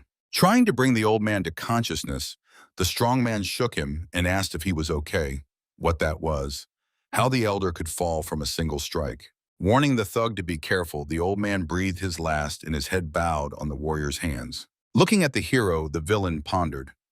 Elder Yosin was one of the strongest masters of the Green Forest and had fallen after one encounter. Cholu grabbed his head, realizing that the old man had almost broken his defense. What had happened to him? Had he really weakened? Running up to Sim, he anxiously asked the commander if he had really weakened, or if this old man was that strong, and Sim, encouraging him, replied that it seemed Cholu had lost his skill. The warrior clenched his fists in despair and became very worried, thinking that he had really lost his form and that training with just cows and pigs was not enough. Turning to the enemies, the hero said that this would not do and shouted for them all to attack together. Puzzled looking at the invincible enemy, the villains did not know what to do. You cannot defeat such a one in an honest fight. A joint attack was necessary. The ninja squad was already ready, peeking through a gap in the roof, preparing to pounce at any second. The thug was the first to rush into the attack, giving the signal for the others to attack all at once, and suppressing the enemy's defense was the only way out.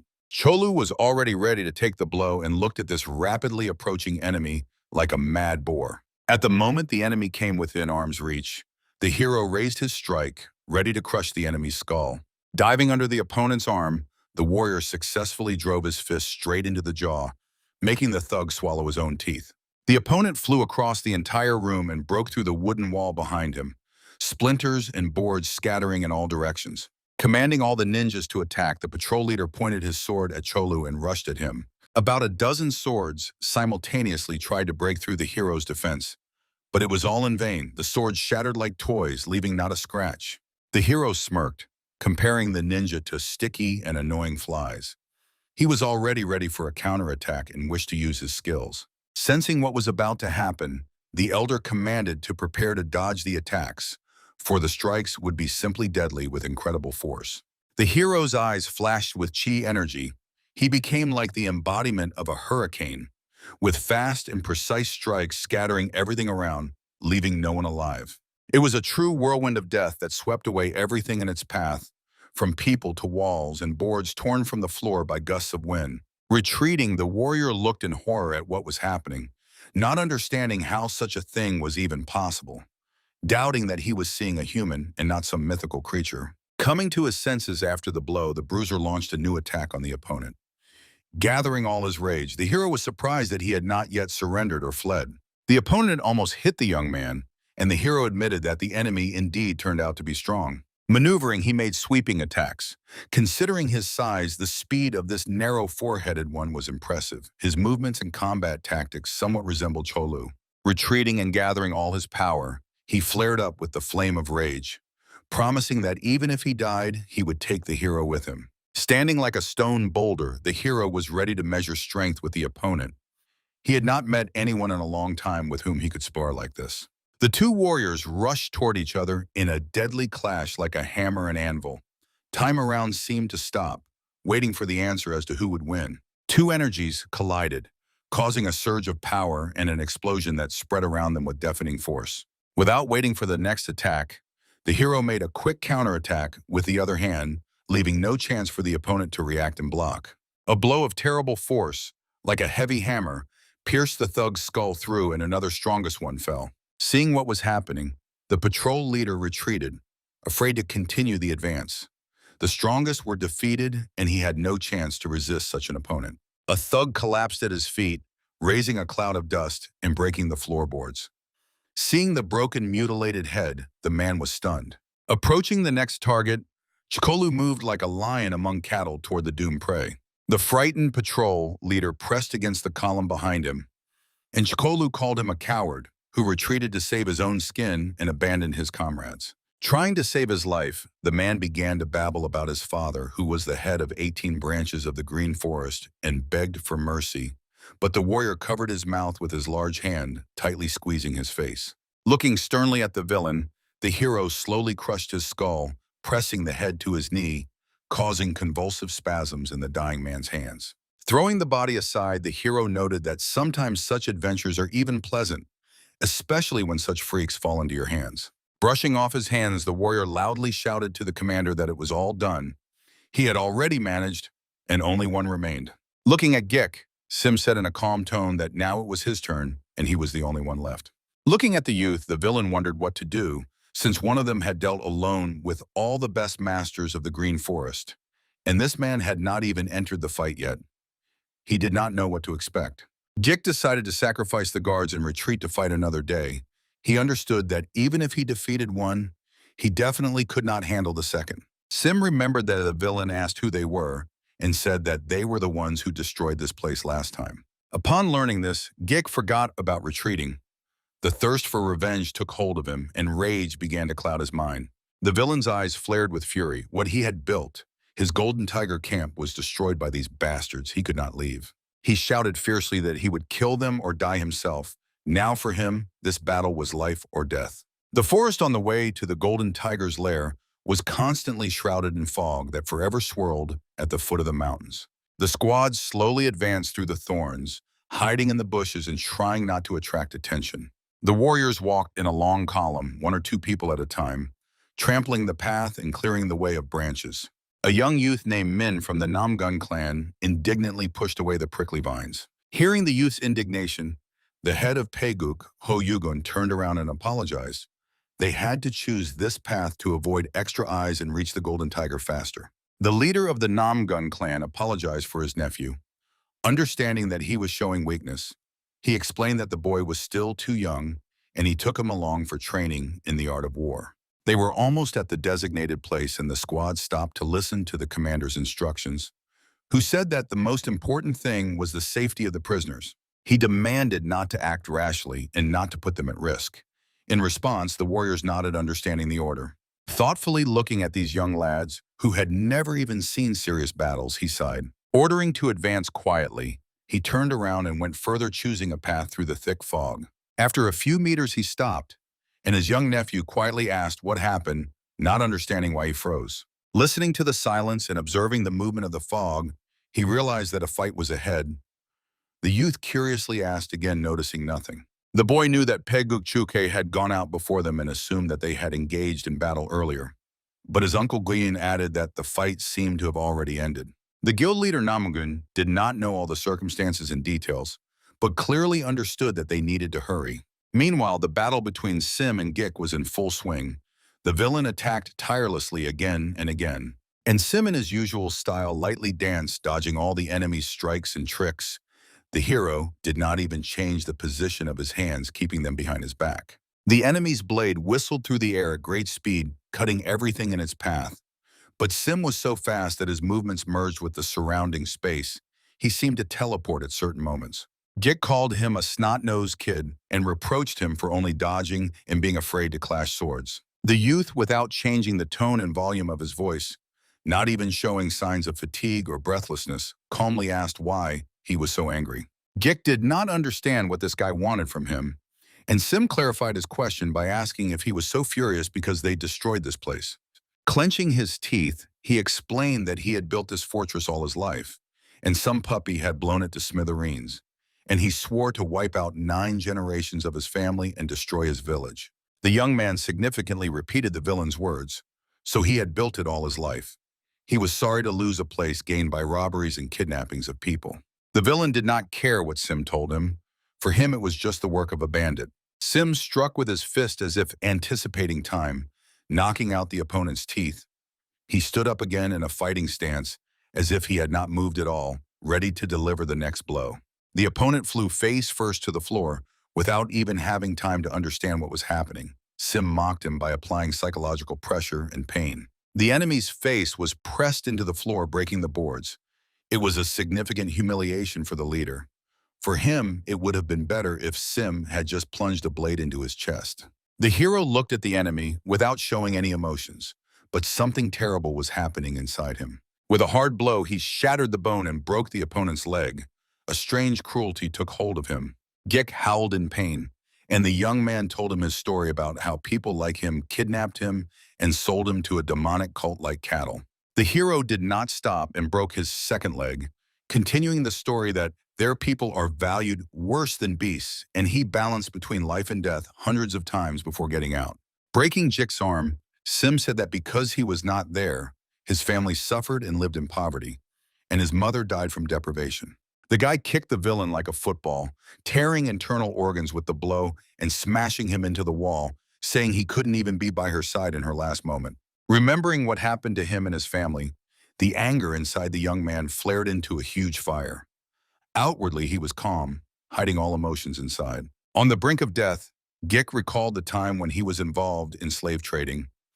And just think, among so many people he sold, only one survived and returned. And now he had kidnapped his brother, the hero continued.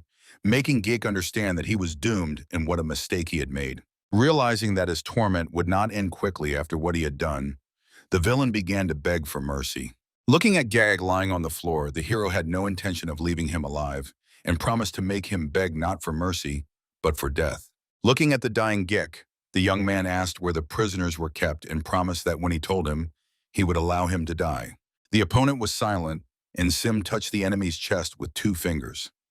Energy began to slowly enter the villain's body. Sim's eyes shone, something ancient possessed him, and he did not stop, causing hellish pain to Geek. The hero seemed to be sucking the life out of the man. Geek's body dried up right before their eyes, and his skin clung to his bones. The young man mercilessly continued his ritual, and he could not be stopped. Perhaps at that moment it was not even Sim. At that moment, the Mun clan burst into the room and the leader tried to stop Sim with a loud shout.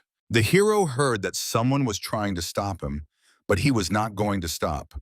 At that moment, he felt so good. Cholu turned around seeing a stranger and asked with surprise who this old man was, while Sim, engrossed in the ritual, ordered to figure it out. The guy was only glad to fight new opponents and began to defend his commander. Rushing into attack, Gaon drew his blade from the sheath with a clang, swiftly approaching the young man. With sweeping strikes, the warrior easily repelled the master's attacks and let him try to stop him. Gaon could move very fast, and unlike the warrior who simply blocked the master's attacks, he dodged. Gaon's strikes were precise and graceful.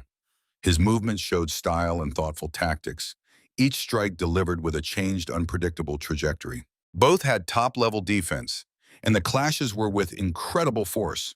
With each second of the fight, they increased the attack power to probe the opponent's defense. The swordsman stared piercingly at the enemy, studying every movement and looking for a vulnerable spot where the blade could strike. With great speed, he drew patterns with his sword, changing combat stances and applying different skills. Stepping back for a second, the master thought, although he was not hitting at full strength, he was surprised that Cholu easily repelled all attacks. Calling Gaon an old man, the young man mockingly said that he dodged pretty well for his age. Looking at the toothless old man's body, the hero added that the fight would be more interesting than with this one. Noticing Yosen lying on the floor, the swordsman became alert, for this old man was a true master of assassinations. Focusing, he gripped the sword hilt tighter, on which a Chinese dragon was engraved, the symbol of the Nagmun clan. Adopting the blue sky combat stance, he decided to use the art of unified chi. Seeing Gaon's combat skills, Cholu realized he was not an ordinary opponent and was glad that he could fight without holding back. Using his strongest skill, the 12 swords of the blue cloud, the swordsman charged into attack with a fierce cry, applying a series of strikes. 2 martial arts masters clashed in a deadly dance of battle, sparks from blocked sword strikes flying in all directions, and the air around was electrified by the power of their shields, as if lightning was about to strike. Cholu's fists moved like jackhammers. One missed hit guaranteed a knockout with no chance to get back on his feet.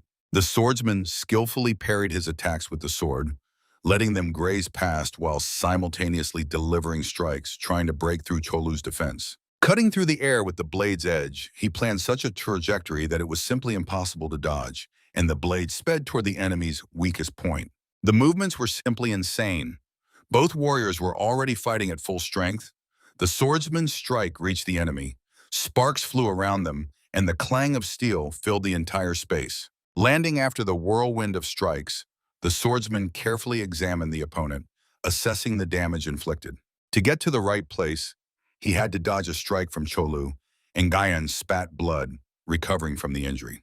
Slightly battered, he gathered his will into a fist to launch a new series of attacks and was disappointed as he hoped to inflict a fatal wound. Cholu touched his neck and felt a slight cut.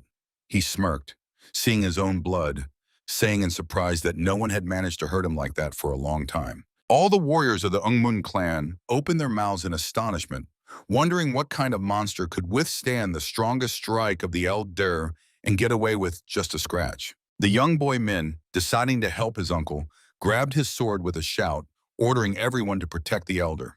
At that very hour, the warriors took battle positions around Elder Gyan, ready to give their lives for him. The hero laughed at them, saying that as always the weak rely on numbers, but that doesn't always help, especially against a strong opponent. Gyan did not want to lose his people in battle and ordered them to retreat, saying this was not the end yet. The youth, worried about his uncle, turned to him, trying to argue and still join the fight with the squad. But the man, in a commanding tone, strictly ordered a retreat and no arguing, reproaching him, asking if Min really wanted to disgrace the honor of the Ungmun clan. Warming up his fists, Cholu smiled, saying this was a completely different matter, wishing to continue the battle with an experienced opponent. Finally finishing torturing Gek, Sim called out to his friend, ordering to stop the fight. Chkolyu turned around in surprise, not understanding why the commander was stopping him. Looking at Sim, he was suddenly distorted. The warrior shuddered and was horrified to see his friend's face. The hero slowly approached the leader Nagman, dragging the exhausted Gek behind him, wanting to stop the battle and clarify everything. The young man's face was changed beyond recognition. He turned into a stern thug with a mutilated face and a scar. Sim asked the swordsman in a calm voice which clan he was from. Studying the stranger standing before him, Guyan was surprised why a fighter of such a level obeyed this thug. The swordsman introduced himself to Sim and said that he was the leader of the Nagman clan. He also wanted to know all the details of what was happening and willingly went into dialogue. Sim, in a strict tone but quite delicately, inquired why his clan had arrived here and for what purpose. Glancing at the barely breathing Gek, Gyeon asked if this was the head of the Golden Tiger, understanding that these two had killed the entire elite of the bandit gang. The leader explained that they had come here to avenge Piguk Flame and free the prisoners from Chuke Piguk, and asked to introduce himself as well. The hero explained that they had arrived with the same purpose. Too many pleas for help had come to them from different sides, and they decided to help the people by freeing the poor from the evil of this degenerate. Gyan thought that before him were bounty hunters, and they had a contract on Gek, but it was strange that they had such a level of combat skill. The elder tried to stop Sim when he demonstratively finished off the enemy and said that many people had asked for retribution for his villainy, specifically death. The young man broke his neck with a kick, the cervical vertebra cracked, and Gek let out his last groan. Desperately shouting what he had done, Gyeon did not manage to prevent this murder. Before, he wanted to find out where the prisoners were kept, and apparently they had already managed to kill all the bandits in this camp. Understanding why the elder was so nervous, the young man calmed him down, saying that he had long ago received this information from Geek. The cutthroat said that next to the collapsed building, there is a large tree hiding the entrance behind its trunk. There is an entrance to the dungeon with prisoners. Having learned where the prisoners were, the Nagmun warriors immediately went to free them. The people rejoiced and cried with happiness that they had come to save them and that they would survive. After freeing the hostages, the leader approached Sim and said that he was right. The prisoners were exactly where he indicated, and the hero, saying goodbye, saluted the Nagmun clan and added that their work here was done. Gyeon suggested looking at the prisoners who had been freed, but the young man refused. They did not come here for that, so there was no need to look. The heroes turned around and stomped down the road, hurrying to get away from prying eyes so that none of the prisoners would recognize them. Yeon and Min wondered who they were. It was very strange that no one knew such masters. The young man noted that according to their words, they were bounty hunters, simply resolvers. But for resolvers, they had too frightening a skill. Min admitted that when he saw that the big guy withstood the uncle's blow, he was shocked. The master was also surprised. Only a warrior who had brought the defensive art to the level of a diamond body or close to it could withstand such a blow. The master regretted that he could not finish the fight and that they would never find out who was stronger. The heroes were returning home along a narrow path that led through an old, mysterious forest. Cholu asked Sim why he had changed his appearance. The face was so terrible that he was actually scared, and Sim had forgotten about it. The hero covered his face with his palms to return back and said that he did not want his identity to be revealed. It was truly frightening magic, and the young man asked if he really thought that he would be remembered. They were unlikely to meet these people again, but it was worth being cautious. Among martial arts masters, everyone knows each other. Cholu looked thoughtfully upward when his friend said to imagine what would happen if they found out that two butchers from Kim Hoche had clashed with the master of the Nagmun clan. Sim was also worried that their past might come to light, and Chol confirmed that it would be very bad because people shunned just at the mention of the word Madao. The big guy now began to worry that he might be recognized since he had not changed his appearance, so it would not be very effective. It was already too late to change it, and Sim tried to somehow reduce the risks. The young man laughed, saying that it looked quite plausible. Resigned to this, the friends hurried home to get ahead of Hyun's return and avoid arousing suspicion. When the brother returned, they were already home and doing household chores. Hearing the sound of the door opening, the heroes turned around simultaneously. All battered, exhausted, and emaciated, Hyun appeared in the doorway. He looked sadly at his brother and Cholu. Sim embraced him brotherly, and Hyun apologized for making everyone worry and be anxious. Hiding the truth, he said he believed that he would return alive and heard that the clan sent a squad for rescue. Hyun clarified that it was not actually the clan who saved them, although help came from them. Feigning a surprised look, the guys asked who saved them and what he meant. Stuffing his mouth from hunger, the young man explained that the Nagman people really came to clear out the bandit camp, but the bandits themselves were killed by others. The younger one told him that there were only two of them, and rumors say they are incredibly strong. They even dealt with the masters of the Green Forest. Tearing his gaze away from the plate, the guy looked at Cholu appraisingly. Looking at the warrior, he said that one of them was so huge and had a terrifying face. Taking his chin, suppressing a smile and laughter, the hero said that it seems he has found a worthy comrade. They didn't really tell much about the second one, only said that he was also very strong, but not at all like Sim, Hyun said, looking at his brother. Hyun said, looking at his... With a slight smirk, the elder asked if he really thought it was actually him and Cholu. Finishing with the food, he carefully placed the chopsticks on the table, confirmed that, yes, at first he thought it was them, but by the description, one does not fit. Sim has no scars on his face and his cheekbones do not stick out. Looking at Hyun, the brother repeated once again that whoever saved him, in any case, he is very glad that he returned. Recalling his feelings when he himself was held captive, he asked if the escort's work was finished. Sighing heavily, the young man gave up and admitted that it seems he will now have to learn the work in the butcher's shop. Ho had a big smile and he said with interest that he would teach him everything. His eyes lit up with wild excitement that now he had the opportunity to tease his older brother a little. But Cholu immediately put him in his place, pulling him by the ear and saying that he himself still does not really know anything and already wants to be a teacher. The big guy pulled him into the yard so that he could show and tell everything about how the shop was managed while they were gone, and Hyun could not hold back laughter watching this performance. Gritting his teeth, the young man asked if he would really get the same. Why so strict?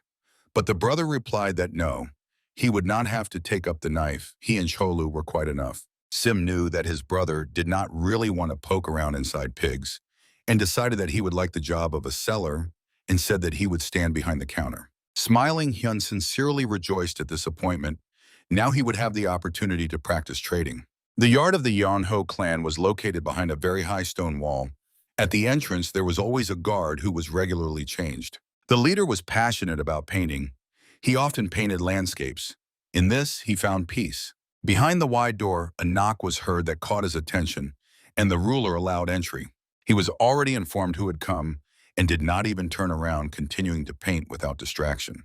The head of the Yeonho clan, Jun, sent his scout for information, and when he entered, he simply asked what he had found out. Turning around, the man looked at the soldier standing by the door and allowed him to speak. Before him stood Dan Beck. He survived the fight with Sim. According to his report, the operation failed. Everyone was completely destroyed and the bodies buried. Biting his lip bitterly, the ruler asked if there was information on who did it. Could it really be the work of the medical house of the living immortal? Without raising his head, the scout reported that there was no certainty about this, but they definitely could not have done it. They went to Cheonsewan, and even if they had encountered Hokudan, they would not have been able to win. Drinking sak, the leader believed that they had not raised them so weak as to lose to some medical clan. Speculating who it could be, Jun thought it was Shinjan, who had snatched the Gonshan oil from his hands. But Dan Beck refuted the assumptions, saying that according to the check, Simjan was just a butcher. Grimacing, the ruler was surprised how some riffraff could have gathered money for Gonshan oil.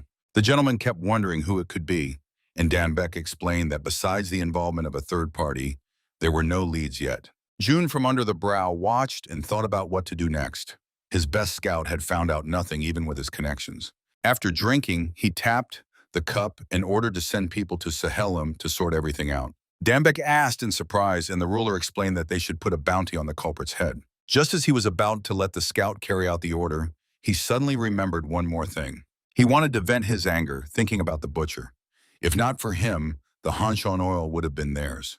Turning to Danbek, he said to order the head of Simjian as well. He could not fail to repay the man who ruined his plan. Business was going well at the butcher shop. Everyone worked smoothly. Some sold, some butchered pigs. The guys had practically set up an assembly line production. Hyun also helped with slicing the meat. He tried very hard, but it did not come out as well as he wanted. Wiping sweat from his forehead, the young man admitted he was exhausted. He still had not recovered after being held captive by bandits, who fed them nothing, and the young man needed more time to regain his strength. Deciding to encourage him, Cholu said there was no brother more reliable than an elder, and he proved it much better than that idler Ho.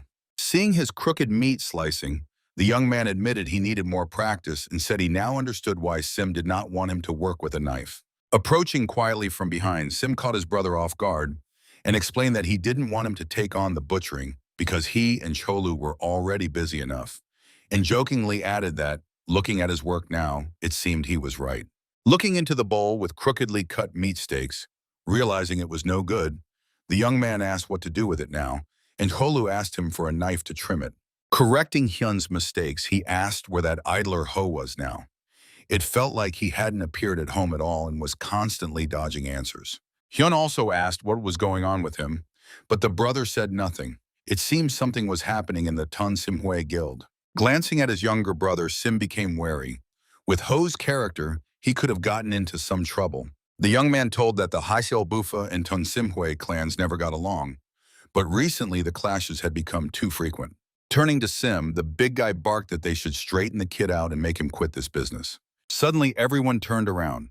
A pleasant, gentle voice suddenly joined the conversation and added that a rascal like him should have his legs broken so he wouldn't stick his nose out of the house. Before the guys stood the beautiful Jin and all the passers-by turned to her, drooling, she added that it was unlikely to help such a street thug as he couldn't stay at home. The guys ran to meet her, not even knowing that she had gone somewhere. The girl was on bed rest, but she went for books. Cholu, worried about the girl, began to protest that she already read day and night, and now this on top of it. Jin shouted irritably so that the guys even stepped back. That was not the main thing now. She was worried that something might have happened to Ho. Sim, suspecting something was wrong, looked at her carefully and asked what she knew. With tears in her eyes, she told that there was a brutal massacre near the bookshop. People were falling one after another right before their eyes. The guys looked surprised, wondering who could have committed such an act in broad daylight in the city center. Sim's brother hugged her reassuringly, saying he would figure everything out and everything would be fine, and she asked him to be careful. The hero said that he and Cholu would go and check, and she should return home, asking Hyun to look after her. Hyun reassuringly placed his hand on her shoulder, saying that the elder brother would handle everything and suggested going to have some tea. Removing the work bandana from his head, Sim told Hyun that he was counting on him and hoped everything would be all right. The younger ones went home, and the guys decided to quickly close the shop and go check what had happened there. Sim watched his sister go, thinking that she really felt much better after Lady In's treatments, and he had to give credit to that lady. Closing the shop doors, Chol noted that at this rate, Ton Simhue would simply disappear without a trace. At the scene of the massacre, there were piles of corpses everywhere, broken windows and furniture, and the mutilated bodies showed that a brutal massacre had indeed taken place here. Coughing and bleeding, the head of the Ton Simhue guild was still standing on his feet. Two unknown thugs stood before him and mocked. They easily dealt with everyone who was in the building. Pressing his hand to the heavy bleeding wound, but still ready to fight back, the leader assumed that these two were not from Hobupka. He asked, if they were not from the enemy clan, then why were they doing this? Grinning widely with a toothy smile, one of the thugs explained that Ton Simba must disappear so that the Hobupka clan could take all the streets of Sokin. Hearing the bold threat, the leader with his last strength rushed to attack the enemy, desperately defending his clan. The villain stood motionless, looking calmly at the swordsman, even in the very last moment when the sword was already in front of his face. With a light and quick movement of his hand, he stopped the sword with 2 fingers, catching it by the blade. It was impossible. The leader put all his remaining strength and all his anger into that strike. Yet he was stopped as if he were a child compared to this warrior. With disgust and a shout of, "Get lost," the warrior delivered a strong kick. With the blow, he pierced the poor guy's sternum, looking with pity at the guild leader flying to the side. The body flew out of the building, breaking through the wall, almost falling on Chol's head. Catching the corpse with his hand and lifting it to see who it was, he said in surprise, "What nonsense is this? What is happening here?" The cutthroats peeked out of the breach to see who was protesting there, thinking that they might have to kill the witnesses as well. Upon learning who this man was, Chol told Sim that he was the head of the Tunsimwe Guild, who had been with their idler Ho. The warrior shouted questioningly to those standing above, asking what they had done here, inspecting the corpses and searching for Ho with his eyes. Ignoring those standing above, Sim also examined the corpses, hoping not to see his brother's body here. The corpse slapped onto the stone floor with a characteristic sound when the warrior let go of him. Now it was all over. In this state, the leader could do nothing. Looking up at the culprits, Shkol guessed that they were guys from Hilbupki and noted that their killing technique was quite excellent, without unnecessary movements. Examining the bodies, the hero added that they had been struck exactly at vital points and that in alleyways they did not fight like this. So it was definitely not Hilbupki. Approaching the cutthroats, he asked strictly where the other clan members were and suggested that since the headquarters was practically empty, they were planning something big. Drops of cold sweat ran down the faces of the bandits. They realized that a martial arts master stood before them and froze in fear. Deciding to scare the guys, Chkol added that if they remained silent after the next question, he would take it as consent to die. Sim asked again where the remaining clan members were now, and the cutthroats answered that they were in the Guan Yu temple. It was one of the Hyol Bupki's dens, and they were heading there with a raid, explained one of the bandits. Choryu understood the tactic and, making a gesture of beheading, decided that they were lured there to divide and remove the clan's head with one strike. Sim decided to intervene after all. If it were a street gang fight, it would be fine, but if such people were involved, he could not stand aside. The hero asked strictly, looking at the cutthroats, if there were any other experienced warriors like them there. Maxine immediately answered, not hiding that there were only 2 of them in Sakin, and his accomplice tugged him by the shoulder, hinting not to reveal all the information. Frightened and desperate, he said not to be a fool and not to disclose secret information. Before he could finish speaking, his head flew off his shoulders with one strong blow. Choryu knocked it away like a volleyball. The head flew across the entire room, splattering blood in different directions, and flew out the open door. Realizing that things were very bad, the remaining bandit was already trembling with fear, ready to tell everything they asked just to save his skin. Cleaning his ear, Choryu humorously addressed Sim, saying that now that he had swatted the annoying mosquito, the commander could continue. Realizing that this guy was hiding something, Sim said that from his reaction it was clear he was not from Hilbupki and was just using it as a cover. And hitting the mark, the villain admitted they were using this clan as a cover to take Sokin for themselves. Looking down at the bowed enemy, the hero asked strictly where they were from and who they really were. Not knowing how else to get out of it, the killer said he was from Hangzhou. It was hard to hide the truth from a true master. Thinking that it might be true, Sim asked if they were from the Thousand Killers gang. Cholu began to warm up his fists upon hearing this lie, since they definitely knew that the leaders of the Thousand Killers gang were dead, and with a threat said that he should not try to deceive them. Without raising his head, the opponent said that they had wiped out the remnants of the gang and taken power there, thereby taking control of Hangzhou. And they themselves were from Nanjing, from the Pidohui clan. The bandit tried in every way to confuse the heroes so that they would believe him. Sim pondered upon hearing about the Pidohui clan. They were dangerous and little-known people. Their presence in Sohin could harm everyone. And the villain was glad that he managed to fool the enemies. It was necessary for rumors about such people to spread throughout Sohin. The friends learned everything they could from the thug, and Cholu stabbed him into the floor, making a huge hole. Smiling, he looked at the commander, asking what they needed now. To the Guan Yu temple. Sim confirmed and added that they could not delay. They would have to go right now and possibly all night. Cholu did not mind such adventures but grumbled indignantly that first Hangzhou, now they were getting into Sohin. It was some kind of mess.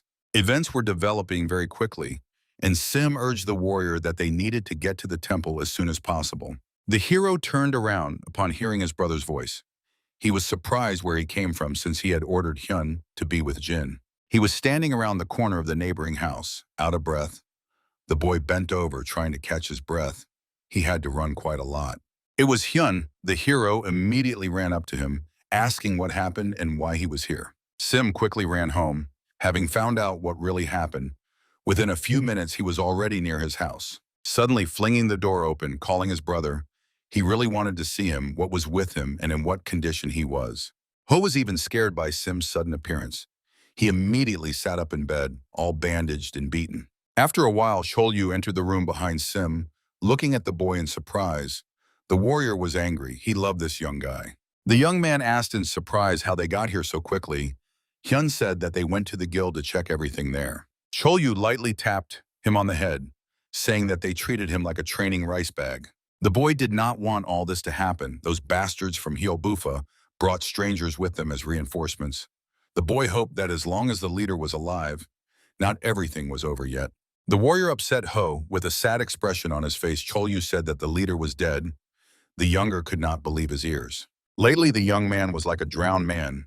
His hand had not yet recovered and he could not get up for work. Noticing that Ho entered the shop, the hero, without taking his eyes off his work, asked how he was feeling.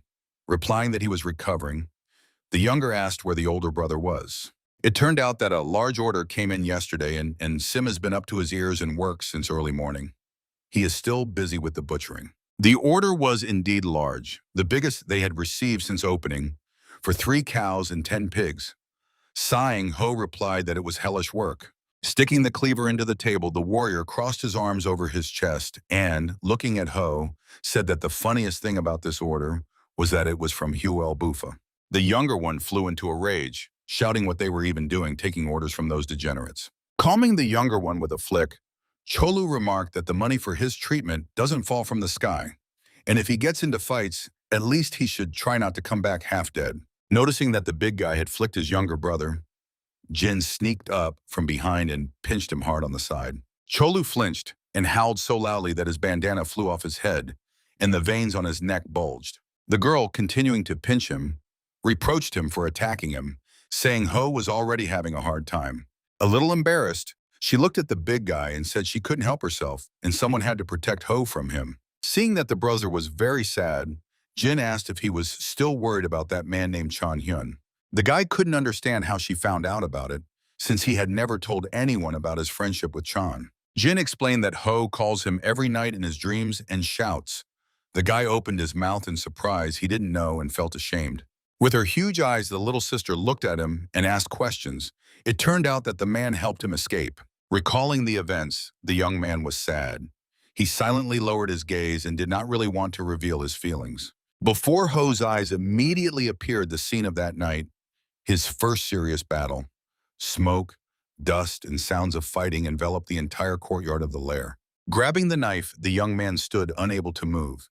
He was very frightened, and the instinct of self-preservation did not allow him to rush into attack. The senior warriors were more experienced and fought like real tigers, blocking enemy strikes and attacking. The clang of steel rang in the ears, and the speed of attacks was incredible. Chon Hon and several other swordsmen held the flank, signaling retreat. They were ready to sacrifice themselves to save the others. The warriors shouted at that moment for Ho to escape, to run away. Before the young man's eyes, he was pierced by a sword. He gave his life to save him. This moment remained in the young man's memory and constantly appears in his dreams. Ho could not hold back, and bitter, salty tears flowed from his eyes. The young man's heart ached. He told everything, including that this man had been watching over and caring for him from the very beginning. Hearing the sad story and understanding that this person was truly important to his brother, Sim offered help. Standing in the doorway, the brother said calmly that if he wanted to take revenge, he was in and would help. Hearing the commander's words, Cholu looked at him joyfully. For a warrior, punching someone in the face was the best entertainment. Ho hesitated, not even knowing what to answer. He wanted to take revenge but was worried about his friends. He knew that they could help, even when the second brother was kidnapped. They were ready to gather people and go rescue, but Pidohwe are not street thugs. Only 2 of them wiped out an entire clan. Swallowing his thirst for revenge, the young man waved it off, saying that everything was fine and that it was all over. Ho did not want his brother and Cholu to stain their hands with blood again. They had just escaped that life. Putting his hand on his brother's shoulder, Sim smiled and asked him to forget about Tom Suhui and not to go where he could be killed. The young man understood that he really should take care of his life and asked his brother what he should do then. The hero knew that the butcher shop was not to Ho's liking, and he suggested work on the farm. Old man Zhang, who supplies them with livestock, is selling his farm. Sim was thinking of buying it, and Ho could work there. Cholu was surprised, worried about the old man. He had seen him a few days ago, and he seemed completely healthy. The hero corrected the warrior, explaining that Zhang was not sick. He was just tired of everything, fed up with the same life all the time. So Sim thought of buying his farm. Looking at his older brother, Ho asked with surprise where he would get the money. The old man promised to make them a profitable deal, and considering the savings and payment for this large order, the money should be enough. The young man thought it over. There was no decent work in the city, the shop really was not to his liking, and there were not many options. The younger one hesitantly agreed, and the brother was very happy that now Ho would have his own business too. There was a light knock on the door, and Hyun and Chan, the friend who saved Ho's life, appeared in the doorway. The young man's hair stood on end as if he had seen a ghost. The guy was sure he was dead. The friend was also glad to see him. He had heard that Ho was wounded and was worried, but he looked as fresh as a cucumber. The boy could not believe his eyes, looking at Chan, and asked why he was here. Hyun slapped the younger one on the back of the head to bring him to his senses, saying enough with the tragedy and sniveling. He thought the brother would get into some foolishness because of this guy. Cholu asked in surprise if this was really the very Chan Hyun, and the brother confirmed. It turned out that Ho didn't really know anything and walked around as if the world had collapsed. Cholu stood with a blank face, silently laughing inside, because he and Sim were already planning to go avenge him. Suddenly, the sister poked the younger one from behind with a broom, and the guy realized that now he would also get it from his sister, who was worried for nothing and couldn't sleep at night because of his screams. Looking sternly, as if ready to smack Ho's face with the broom at that very moment, she called him a fool. The guy suddenly dashed into the yard, and Jin chased after him with the broom, wanting to teach the younger fool a lesson. Late at night in the gloomy lair of Pidohue, no one was sleeping. Important matters were being discussed and decided. In tight wooden boxes were delivered the mutilated bodies of 2 assassins sent to Soin with the purpose of killing the head of Ton Simhui. Carefully examining the bodies of their men, the head of the hidden dragon Cha Ryun and the head of Pidohue Yang Ho-chun realized that the assassin was a master. Both were killed with a single blow. The bodies had already begun to decompose, but they were easily identified as some of the best fighters of the hidden unit of the Yonho clan. Ribs crushed, hearts and lungs torn by the force of the blow, Charyan was struck. So many injuries and not a single stab wound, he thought. Could there really be someone so strong and so in? The cause of death was the same for both, a single blow to the head. Ho-chun added that even among the hidden dragons, such fighters are rare. Looking at the corpses, Chow ordered scouts to secretly check the surroundings to find out whether it was a chance encounter or if someone was plotting something more extensive. Looking at the leader, Ho-chun asked if he had any guesses or perhaps suspected someone. He suspected Hyukudan. Furrowing his brow, he recalled all the strongest he knew who could have done such a thing.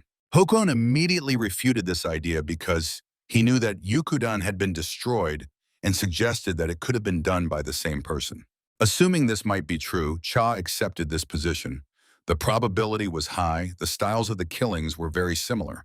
He turned around, casting a glance at everyone present at the secret clan meeting, carefully inspecting for spies. He was surrounded by trusted and loyal people, all in the clan's battle suits, skilled warriors, and a squad commander. In a stern tone, the leader ordered everyone to hide, stop any external actions, and behave quietly until the identity of this person was clarified. The heat outside was unbearable. The sun's rays heated the roof of the store, and inside it was like a steam room, as if in a bathhouse. Cholu was simply boiling like a kettle, trying to create even the slightest breeze, waving his palm in front of his face. Sim gave him water with ice so that he could cool down a little. The big guy's eyes popped out, and he asked in surprise if that was really possible. Rejoicing in the cold water, the big guy said he wanted a drink, but the pitcher was as hot as boiling water, and he asked Sim if he had taken a block of ice from the cellar. After drinking the water, he warned the hero that Hyun would tear his head off. But the guy replied that he was not home. He had gone to get payment from Hyobufa. As soon as Cholu finished drinking, a voice was heard at the door and Hyun returned home, and the warrior greeted cheerfully. Looking at the young man, the warrior was taken aback. He did not expect to see Hyun in such a state and did not even recognize him at first. The guy returned home all beaten, with bruises and hematomas, standing sadly in the doorway. The brother was applying ice to the bump, and he, in turn, grumbled that he had told them many times not to take it, as they wouldn't last until winter. Sim no longer cared about that ice. He was more interested in what had happened to his brother. The young man denied it was anything serious, but Cholu tensed, assuming that Hyobufa was the one who had beaten him up. The hero clenched his teeth and began to get angry because Hyun was withholding something. Moreover, he himself said that he was going to collect the debt. Looking sternly at his brother, Sim asked him to tell the truth, since they are family and must protect each other. Hyun shamefully admitted that the whole Bufa refused to pay the second part. He tried to insist, but he was persuaded otherwise. Chobu boiled over again like a kettle. He could not calmly accept this, and his brother asked how much money he managed to collect. The pouch with coins rang loudly when Hyun threw it on the table. He managed to get only half of the promised money. Taking the bag, the young man said that half is not so bad, but Hyun said that it was nothing compared to how much time they had wasted on it. The big guy was already starting to take off his apron and get ready to go beat some faces. Those bastards had planned it from the very beginning, but Sim stopped him, asking what he intended to do. Turning around, the warrior looked at his friend in surprise. He was determined to go there and get the money back. The hero glanced at his brother, who was listening to them attentively, and mentally asked Cholwoo if he knew who was behind this. The warrior realized that the conversation was not for extra ears and, answering Sim, suggested that it was Pidohue. The guy didn't care about this little thing, but Sim tried to persuade him otherwise. If guys like the ones they had seen got involved, everything would become much dirtier. The young man did not back down. He saw nothing dirty in this. Just cut out this riffraff, and that's it. But Sim added that then new ones would come looking for those who did not return, and they would cut them again and again. Pondering, Chikolu realized what the commander was hinting at and admitted that he was right, calming down and deciding that they needed a plan. Hyun did not hear what the warriors were talking about. They could communicate without words, and not understanding, he asked what they were talking about at all. The brother asked him not to be upset. Losing money is unpleasant but not fatal. Consider that we were bitten by a stray dog. Tightening the bandana, the big guy added that a rabid dog only understands a stick and a kick in the rear. Sim thought that the guys needed to relax a little and distract themselves and decided to get something strong from the cellar. Looking at the commander, Cholu asked, if they repeat it, will we really endure it again? Without turning around, the guy froze for a second, realizing that this could really happen. If it happens, then they will do everything as Cholu said, and he will not hold him back, Sim promised. While the guys were talking, uninvited guests came to them and with a loud bang, kicked the door down. A gang of grim-faced stranglers barged into the butcher shop. The biggest of them, looking around, said that it was hard to find them. Beaten Hyun immediately recognized the people from the Hyobufa clan by their clothes. The brazen bandits entered as if they were at home. The guy looked at them in despair, thinking that they had come for him. The young man could not resist these thugs. The older brother led him out of the room, assuring that they would handle it themselves, that these bandits would regret coming here. Cholu smiled and asked why they had come here, and one of the villains explained that it was time to pay the tax and that he knew they had money.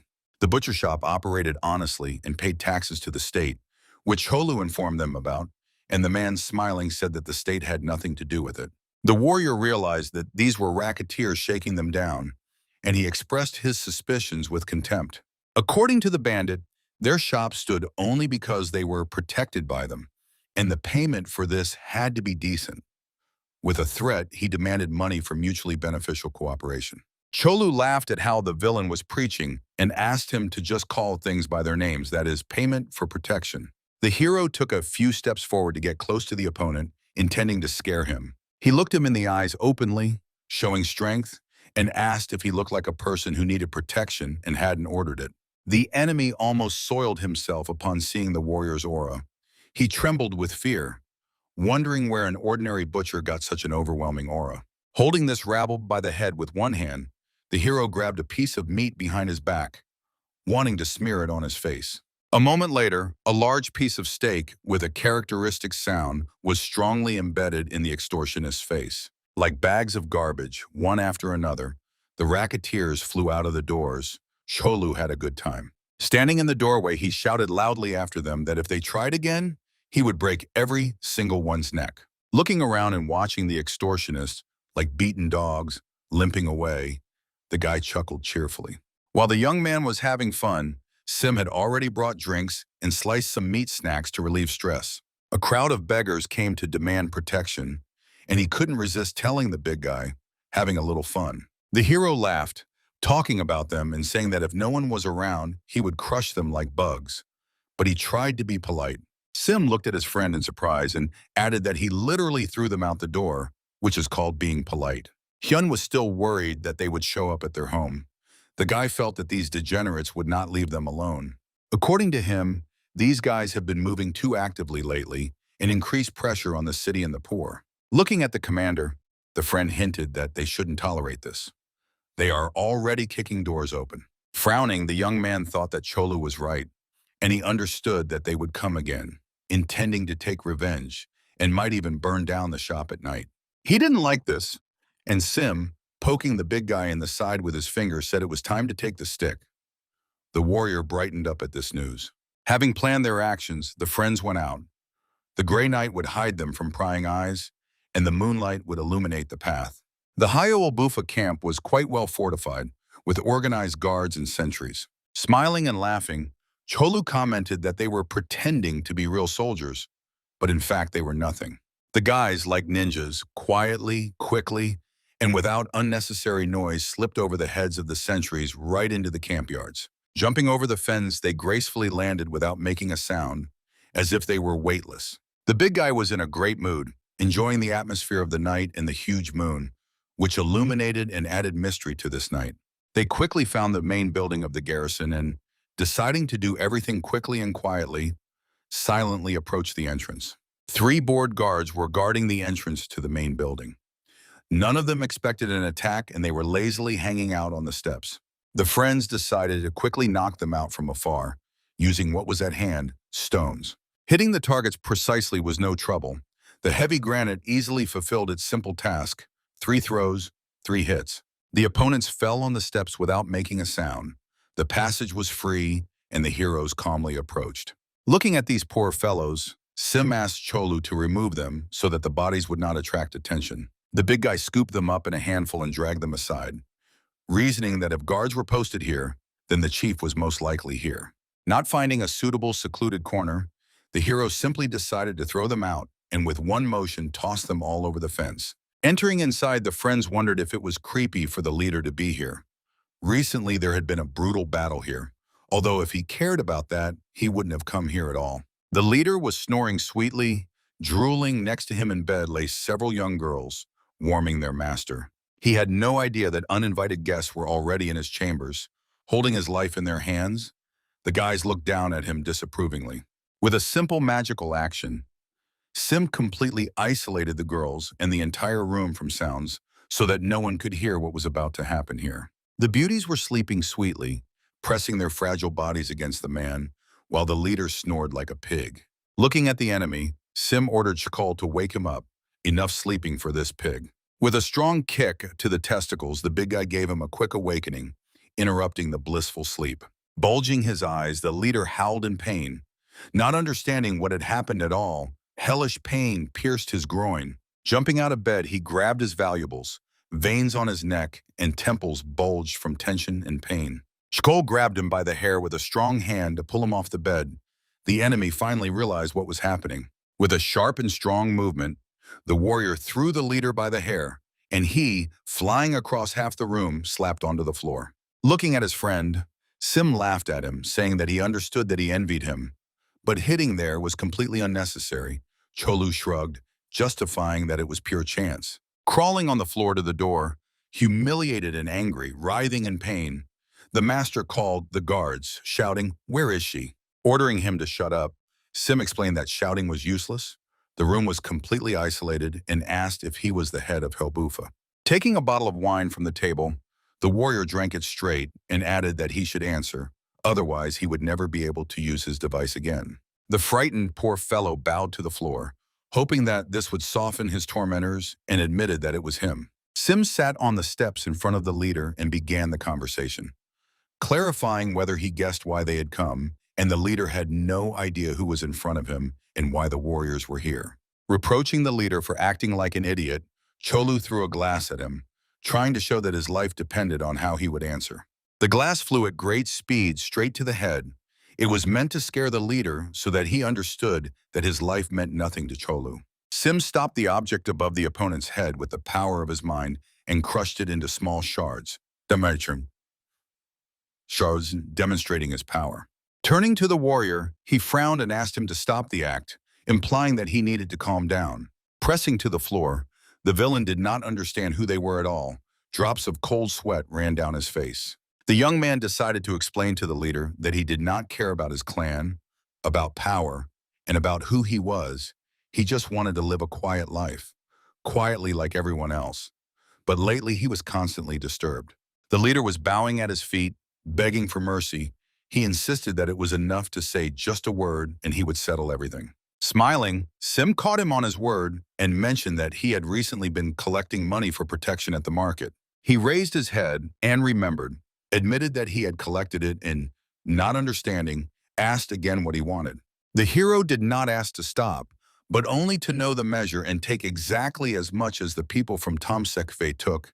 Then there would be no problems. Standing on all fours, the leader tried to object, explaining that he could not make such a decision himself, but Cholu threatened him again. The warrior grabbed his head, squeezing the skull tightly, asking what nonsense he was talking about, whether he was the leader or not, and he kept babbling that it did not depend on him. Sim thought that his overlords were from Pidokve, and Cholu clarified that these were the types they had already met, and lately suspicious people had been hanging around the market. At that moment, the leader realized who was in front of him and what they knew about the Hidden Dragon Squad. Looking into the enemy's eyes, trying to figure out the truth, the hero asked if there were still people from Pidokve in the city and found out that most had left, but Sinve still paid a monthly share. The man screamed in pain and fear as the big guy squeezed his head, insisting that he reduce the tax. Sim demanded to reduce their share, trying to reach reason and explain that even so it would be enough for him.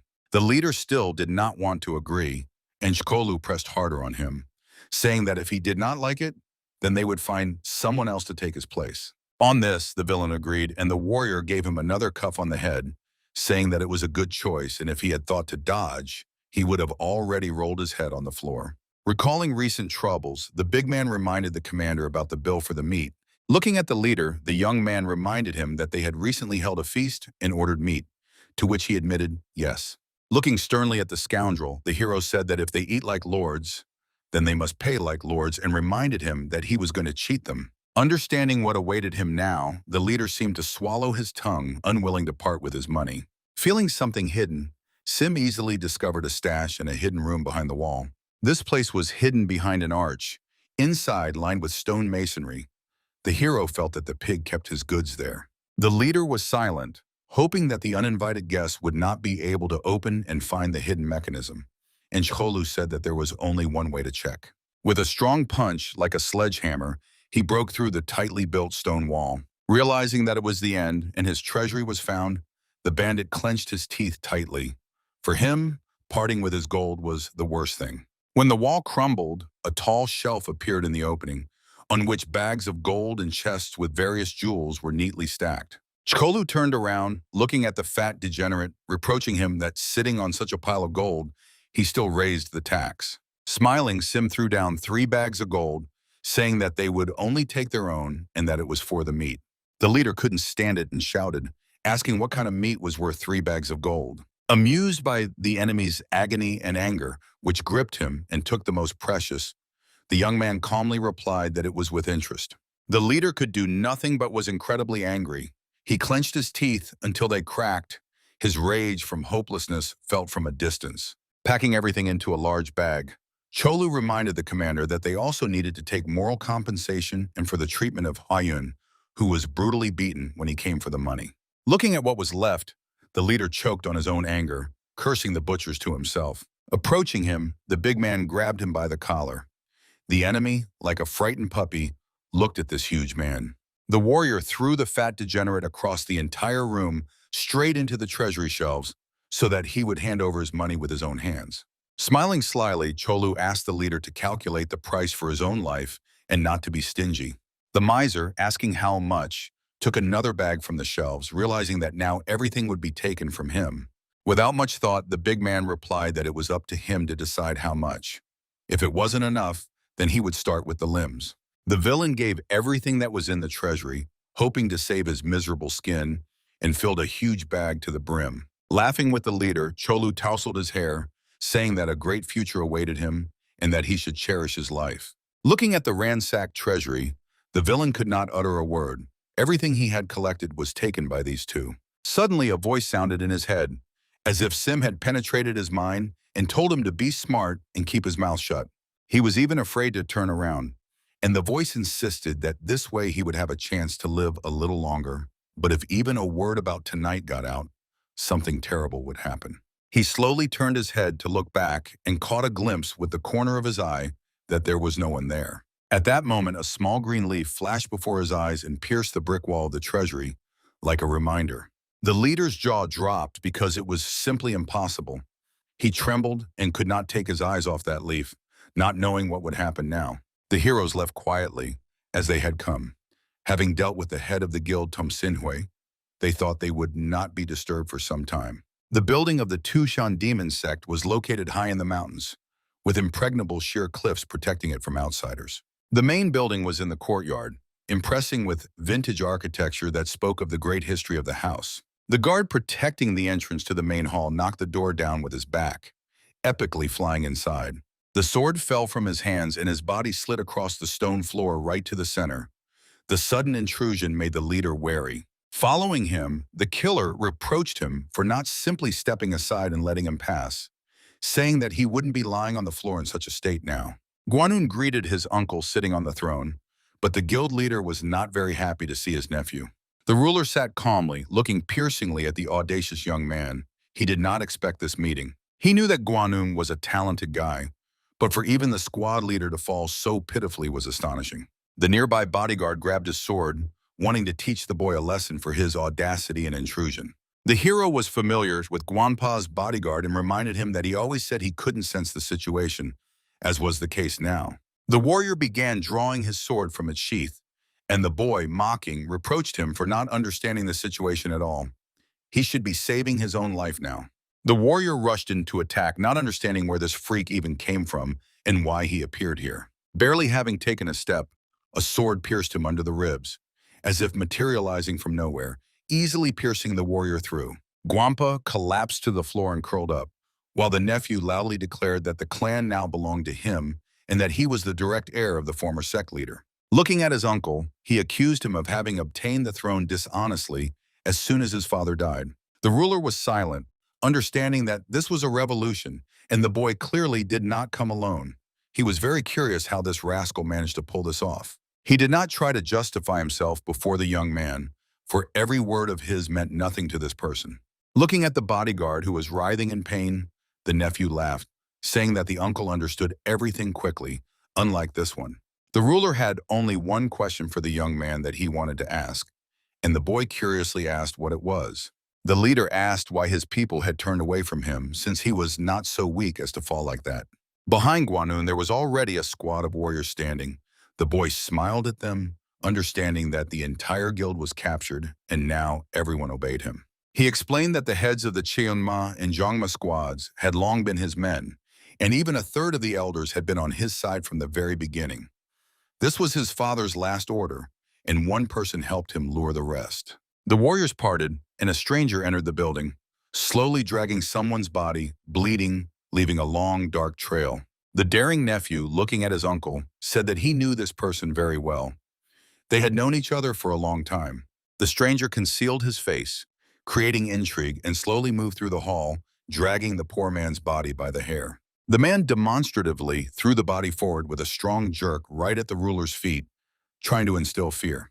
The poor man collapsed right at the foot of the throne, causing the clan leader to startle and rise to his feet. It was the leader's old friend, with whom they had been through a lot.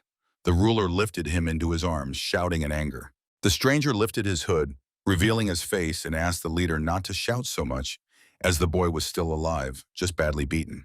When the leader saw who stood before him, he could not believe his eyes.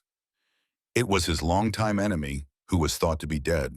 One of the strongest Modao, the northern heavenly sword demon, returned safe and sound. The leader asked how he ended up here. The gray-haired elder with a long beard returned as if from the dead.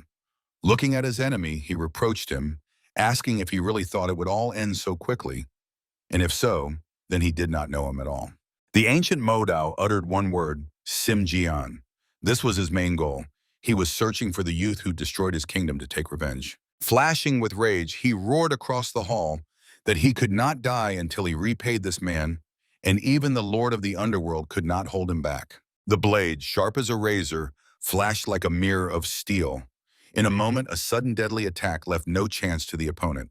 The guild leader could neither anticipate nor resist such sword speed and took the fatal blow. The youth's hand did not tremble, and the nephew killed his uncle, seizing the throne which he believed rightfully belonged to him. With a slight smirk, he was finally satisfied. For many years he had waited for this moment, dreaming of sitting in that chair. Now that the sect leader and the council of elders were eliminated, the cult's takeover was only a matter of time. The warriors parted again, letting the messenger through. The man hurried, carrying important news for his commander. Falling to one knee before Guanun and making a greeting gesture, he reported that the remaining defense forces were destroyed. He loudly and clearly reported everything that happened. Most were destroyed, but several people escaped from the treasury with the sacred relics. The hero became nervous, worrying about the ring of the heavenly demon, and inquired about its condition and whether it was in place. The warrior reported that the ring was taken away. They managed to track them, and the squad pursued for a long time, but one warrior separated and managed to escape. The leader was angry, gritting his teeth, thinking that without the founder's relic, the ring of the heavenly demon, and the sword of the leader of the Tunshin demonic sect, he would never gain the legitimate right to be called the successor. He strictly asked the messenger reporting the news if it was known who was responsible. It turned out to be lightning from the squad of the divine demon. The hero was not surprised. He knew the fame of this squad and what kind of people were there. Guanpo was almost certain that this person was heading to Simjiang. In the butcher shop, ordinary weekdays passed. Business was good, and the guys worked like a real family. A strange visitor came to the shop. Seeing Jin, he immediately asked who ran this shop, and the girl, without hiding, answered that her older brothers did. The man, explaining nothing, wondered what to do with this now. He had an unusual task and did not expect that the shop owners had changed. Already about to leave, he bumped his forehead on the broad chest of Cholu. He walked forward thoughtfully, not paying attention to what was ahead. Raising his head, he was first frightened to see such a big guy, then apologized to the young man, and the guy laughed loudly, replying that it was nothing serious. Sim entered the store for Cholu, smiling with interest, asking what the man needed and offering his help. The elderly man surprised the young man. He did not come for meat, and the boy curiously asked what he was looking for in the butcher shop. Turning to his brother, Jin explained that this traveler was a messenger from the Hahu clan, and they wanted to invite the butcher. Sim, asked the man again. It turned out he was looking for old man. So who used to work here, they had known each other for a long time, and he did not know that there were new owners now. The old man explained that every year at this time for the main family's banquet, they ordered Shaoxing wine from the local winery and invited old man So. Sim understood what was being talked about and asked again if he had come for the banquet for the family head's 70th birthday, which surprised the old man, who did not understand how the young man could know that. Before his death, old man So asked them, saying that the Hahu clan would send a person and instructed him to help as much as he could and was able. The man was stunned. He did not think that So respected their head so much that he even took care not to leave them without meat after his death. Looking at Cholu, Sim asked to bring the letter that grandfather So had left. He asked him to deliver it to the messenger of the Haku family. The letter was neatly wrapped in an envelope and sealed on the flap so that it was clear that no one had opened it.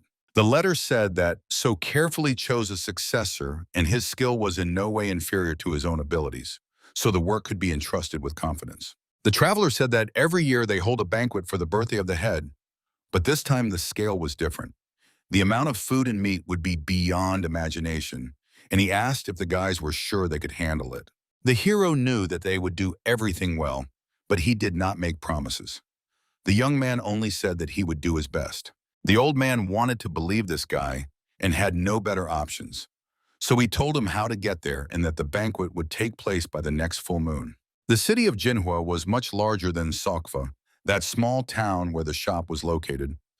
The main street was decorated with flags and lanterns in honor of the holiday. The estate grounds of the family were simply huge. It was not a house but a whole castle. It turned out that this family was in no way inferior to the imperial one in terms of wealth and importance. The heroes looked around everywhere and marveled at the affluence of this clan. The buildings were impressive, and the guys wondered why one family needed such a huge territory. The heroes' attention was even drawn to the guards. Their auras were very strong, which spoke of high professionalism and skill. Looking at one of the warriors, Cholu almost made a mistake. He remembered Lightning, an acquaintance from a past life, and showed him to Sim. The hero was struck by the resemblance and was also surprised. Even the physique and posture were similar. He even thought they were twins. The big guy smiled, remembering that guy. He found it funny to trample him during training when he tried to get up, and he wanted to meet him to find out how the others were doing. The guys did not like large crowds, and there were really disgustingly many people. The city was huge, and the scale of the banquet was impressive. It was said that even merchants from the surroundings had come. Cholu grumbled that they would have to hang around here for 3 days, wondering what kind of banquet this was, but he was glad that there would be plenty of food and entertainment. It turned out that a martial arts tournament would also take place at the festival, and the young man asked the commander for permission to participate, but Sim looked at him and jokingly asked again if he wanted to wipe the arena off the face of the earth. Cholu just wanted to practice, but Sim kept teasing him, hinting at his size and strength, saying it could not be hidden. The guy agreed bitterly, giving up the idea, saying that it was a dirty job anyway and they probably wouldn't even have time to rest. Passing by a candy shop, the warrior couldn't resist and bought one, causing surprise among the merchant and nearby visitors. Everyone who saw this giant couldn't help but look at him. Seeing with what pleasure the warrior sucked on the lollipop, Sim asked him if he was a child, but he didn't even open his eyes, enjoying the taste. Suddenly, one of the guards blocked their way. He was strict but polite and apologized for the inconvenience. The security was indeed vigilant. Even in such a crowd, they noticed strangers and asked where they came from and for what purpose. Shkolu blurted out that if he was apologizing, then he shouldn't ask. But Sim managed to cover his mouth with his hand and politely replied that they were from Sowa and invited to the banquet as butchers. The guard frowned because these two did not look like ordinary butchers. He was very perceptive and well-trained. The guys started acting a comedy in front of him, pretending to be simple fools. And the warrior remembered that the deputy manager mentioned the butchers, but these two looked like some kind of bandits. The ball man let them pass and didn't want to bother much. He already had a very stressful day and calmly said, "Go ahead." Among all the buildings, there was even a special place, a small equipped courtyard for cooking, where chefs prepared their dishes. Two important persons were walking through the courtyard. Everyone stepped aside and gave way. Family members looked around and observed the work. Ahahu Gook, nicknamed the Sword Monster, grumbling, walked along the sidewalk. He was outraged that he, a master of the martial world, was appointed as the tournament judge, while he had planned to drink and chat about nonsense with the head of the family. Next to him walked the grandson and heir of the Hahu clan, Yun. He told about the butchers recommended by the old man So, and they were going to approach them and get acquainted. The old man mockingly asked the youth if he really thought that the great-grandfather did it because of some meat. "Old man, So was a friend of the family and he had died." Gook began to tease the youth, making a grimace and saying that he was now uneasy. He himself did not understand the real reason why the head was so attached to this old man. They always had pleasant conversations but did not look like friends, and their difference in status was huge. Glancing sideways at Yon, the man asked what seemed strange to him.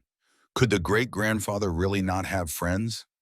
The boy felt that they did not spend enough time together to share feelings. Gyeon explained to the boy that time was not important in this matter. What mattered was the heart that thinks of another. According to him, he himself had known old man So for a long time. He had known him for 20 years, a period in which mountains and rivers changed twice. The old man lectured, pontificating, while the young man teased him, saying he had just said that time was not important. Finishing the dialogue and not wanting to continue arguing with the youth, the elder turned around and went inside the cook's yard. If this butcher was recommended by So, then he wanted to personally check his skills and get acquainted. Watching Sim approach the cow and place a bowl of food in front of it, Gook said that so had told him this was called a dinner for the last journey. Sim took a hammer from behind his back and did his job as the elder had taught him, perfectly and without a single mistake. Hook's eyes widened with surprise. Before him was truly a master of his craft, well trained in the ancient art. Grabbing the knife, the young man began to filigree the carcass. His movements were fast and precise, as if it were a surgical operation. Jan gaped, watching his actions, praising the skill, and the old man noted that the knife movements were so clean they gave him goosebumps. Throwing the carcass into a huge wooden tub, Cholu moved it with one motion. His muscles tensed, and it was clear how strong this giant was. Watching the warrior's actions, the nephew was delighted, and the old man commented that this strength could move mountains. Even young Yan figured out Cholu, assuming that such strength was impossible by physical training alone, and the master confirmed this absolutely correct assumption. The master decided to test Cholu and, while the butchers did not notice them, used his power to attack. Focusing so as not to cause harm but to test the defense, he released a burst of energy at Cholu. The young man was alarmed, wondering what this old man was doing. Was he really so sure he wouldn't harm these people if it turned out they were ordinary and had no combat skills?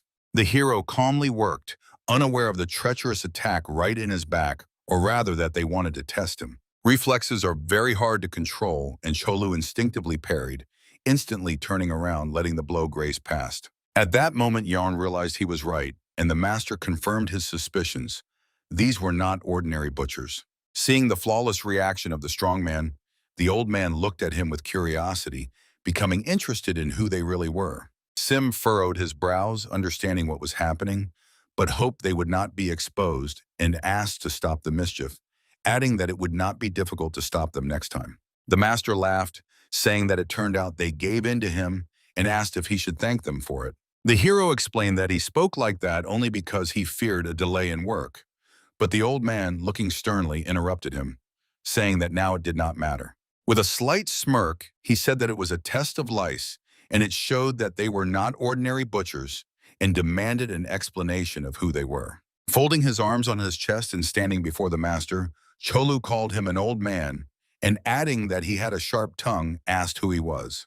Gook, who had not parted with his sword since he was 18, and by 50 his name was already carved in the list of the strongest Murim masters, was shocked by such audacity and by being called an old man. Sim looked gloomily at what was happening, realizing that the situation was escalating, and if he did not intervene, Cholu might do something irreparable. The master continued to boast about his merits and said that since he received the nickname Monster Sword, it was the first time in his life he had been so openly insulted.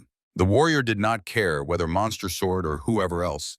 He saw the demonstration and understood the approximate level of the old man's abilities and suggested they just disperse and not interfere with each other. Cholu wanted to continue and add a couple more kind words and suggest settling it right here and now if the old man wanted so badly, but Sim shut his mouth with his hand. Leaving the imprint of a dirty glove on the face, he clarified to the stranger that he was from the Haku clan, which explained his actions. The young man tried to negotiate with him, explaining that they came here not to cause trouble or fight, but simply to work, and asked them not to distract them. Gook did not back down. How could he calmly leave when some butcher stopped a strike into which he had put his whole soul and didn't even sweat? He angrily repeated his question about who they were. The hero explained that they were merely butchers from Sakin, and their goal was one, to work and prepare meat.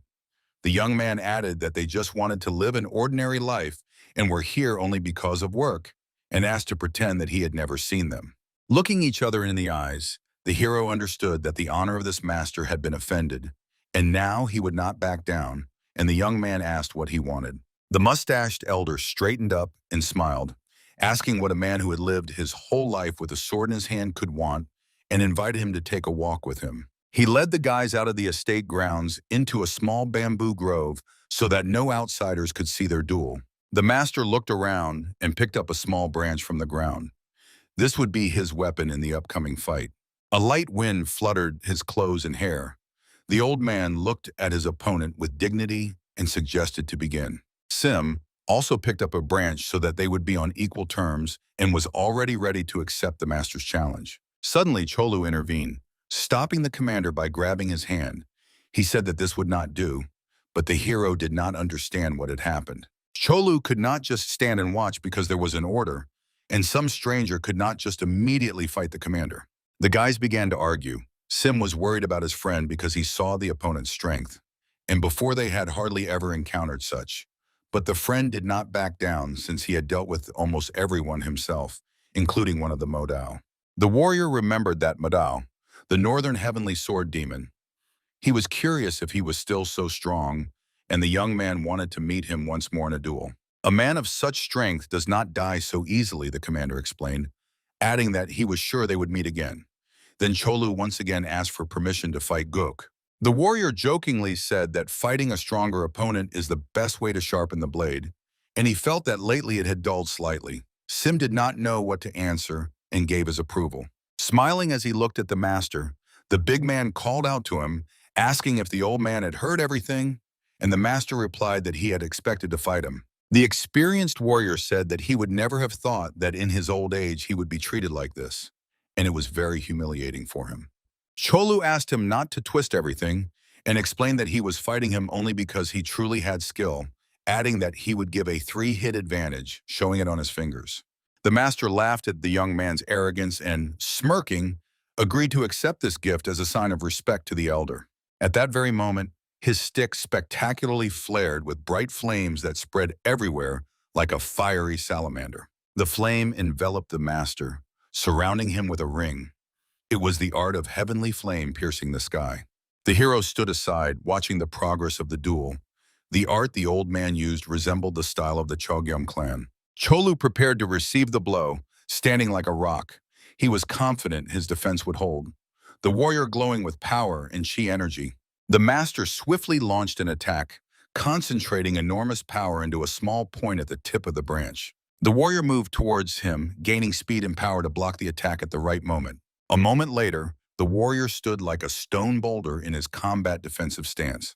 From the force of this blow, Cholu was even pushed back, sliding several meters across the ground, digging his feet into the earth. Sparks from the reflected block strike slowly faded in the air.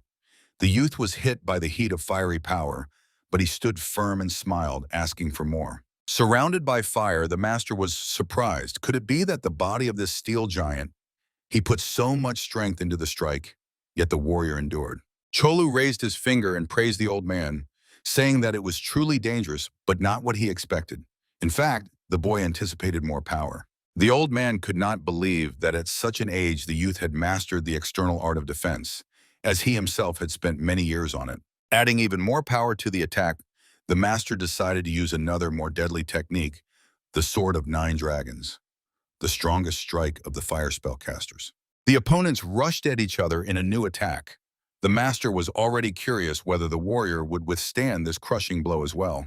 To repel the attack and counterattack simultaneously, Cholu decided to use the technique of the 16 Imperial Fists. The master had to distribute his strength to maintain his attack and simultaneously block Cholu's counterblows. The elder easily deflected all the strikes, skillfully wielding a branch. Although he was already elderly, his agility and speed were extraordinarily high. Continuing the attack, he directed even more strength at the strongman, adding another strike to the attack. The dragon's kill. The warrior's eyes shone with pure power, and his body was filled with energy. The boy prepared to repel the attacks no matter how strong they were. When the two collided, a huge explosion thundered like a clap of thunder, echoing throughout the forest. The warrior stood among the smoke, practically unharmed, and spat a clot of blood with a sneer, letting the enemy know that he was a tough nut to crack. The strong man had not seen his own blood for a long time and paid tribute to the old man, praising his skill. The master also took a hit and wondered if this was all he was capable of, disappointed in his strength, and whether this young lad had mastered the art of the diamond body.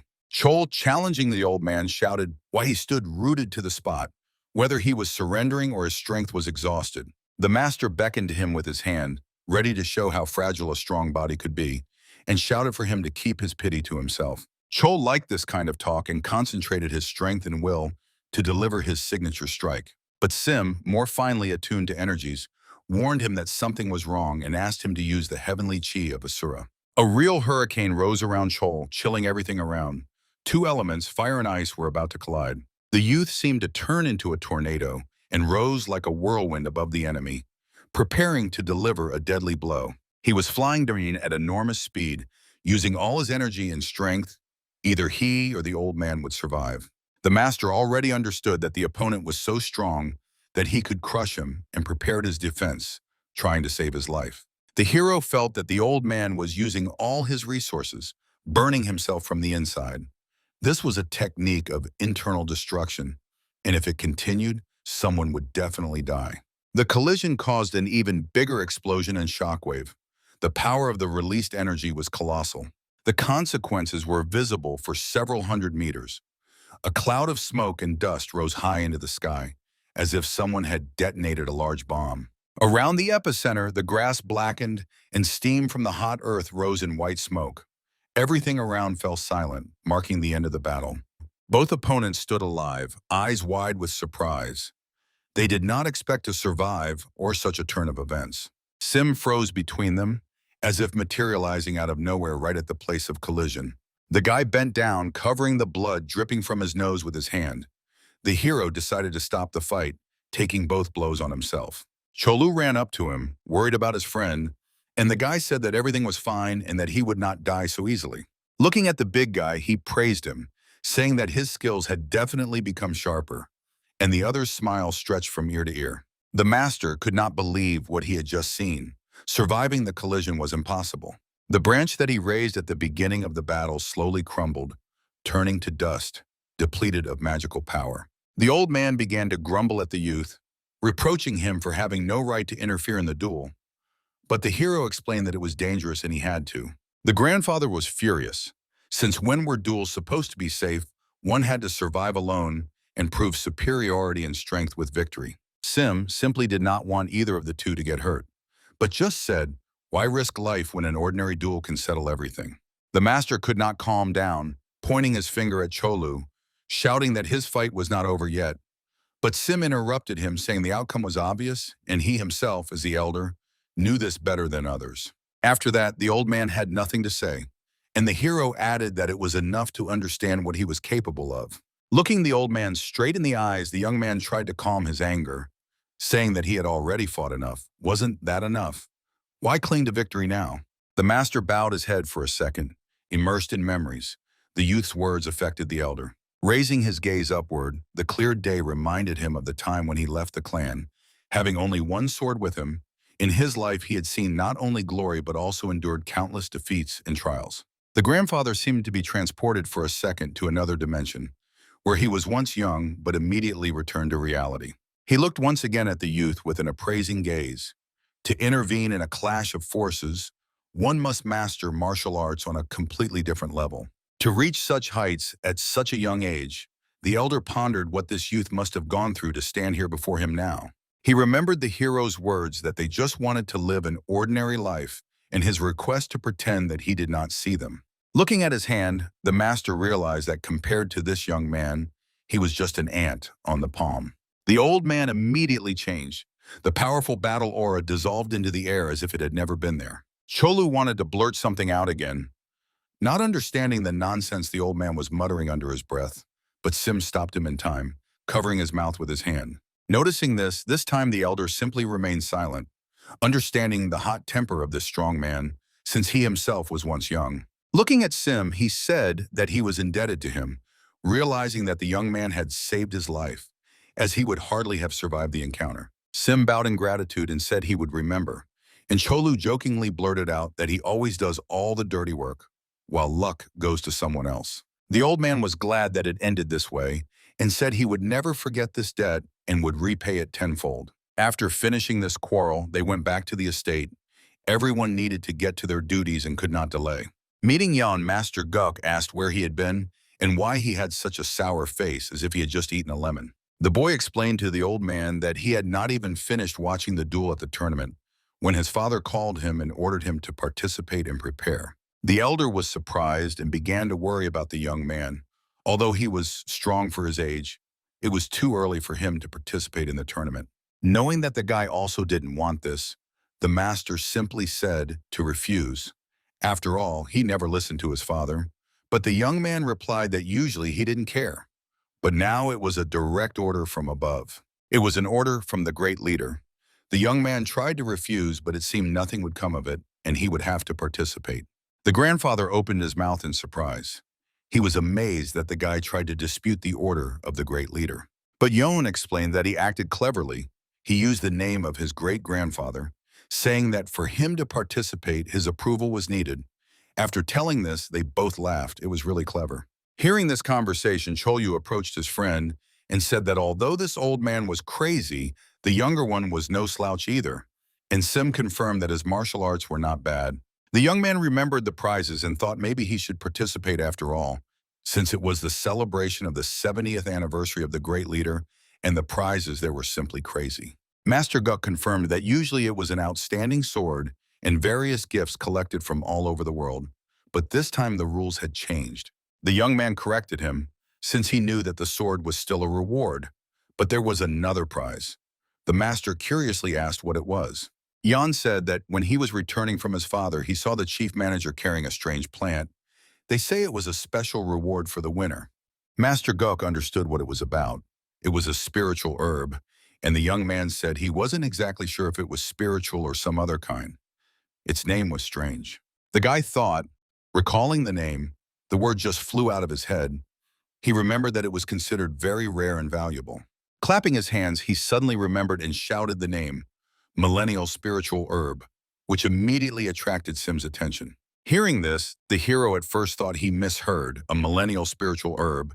It is the highest grade among such treasures, an incredibly rare thing, the price of which reaches the heavens. The guy immediately remembered Jin's sister.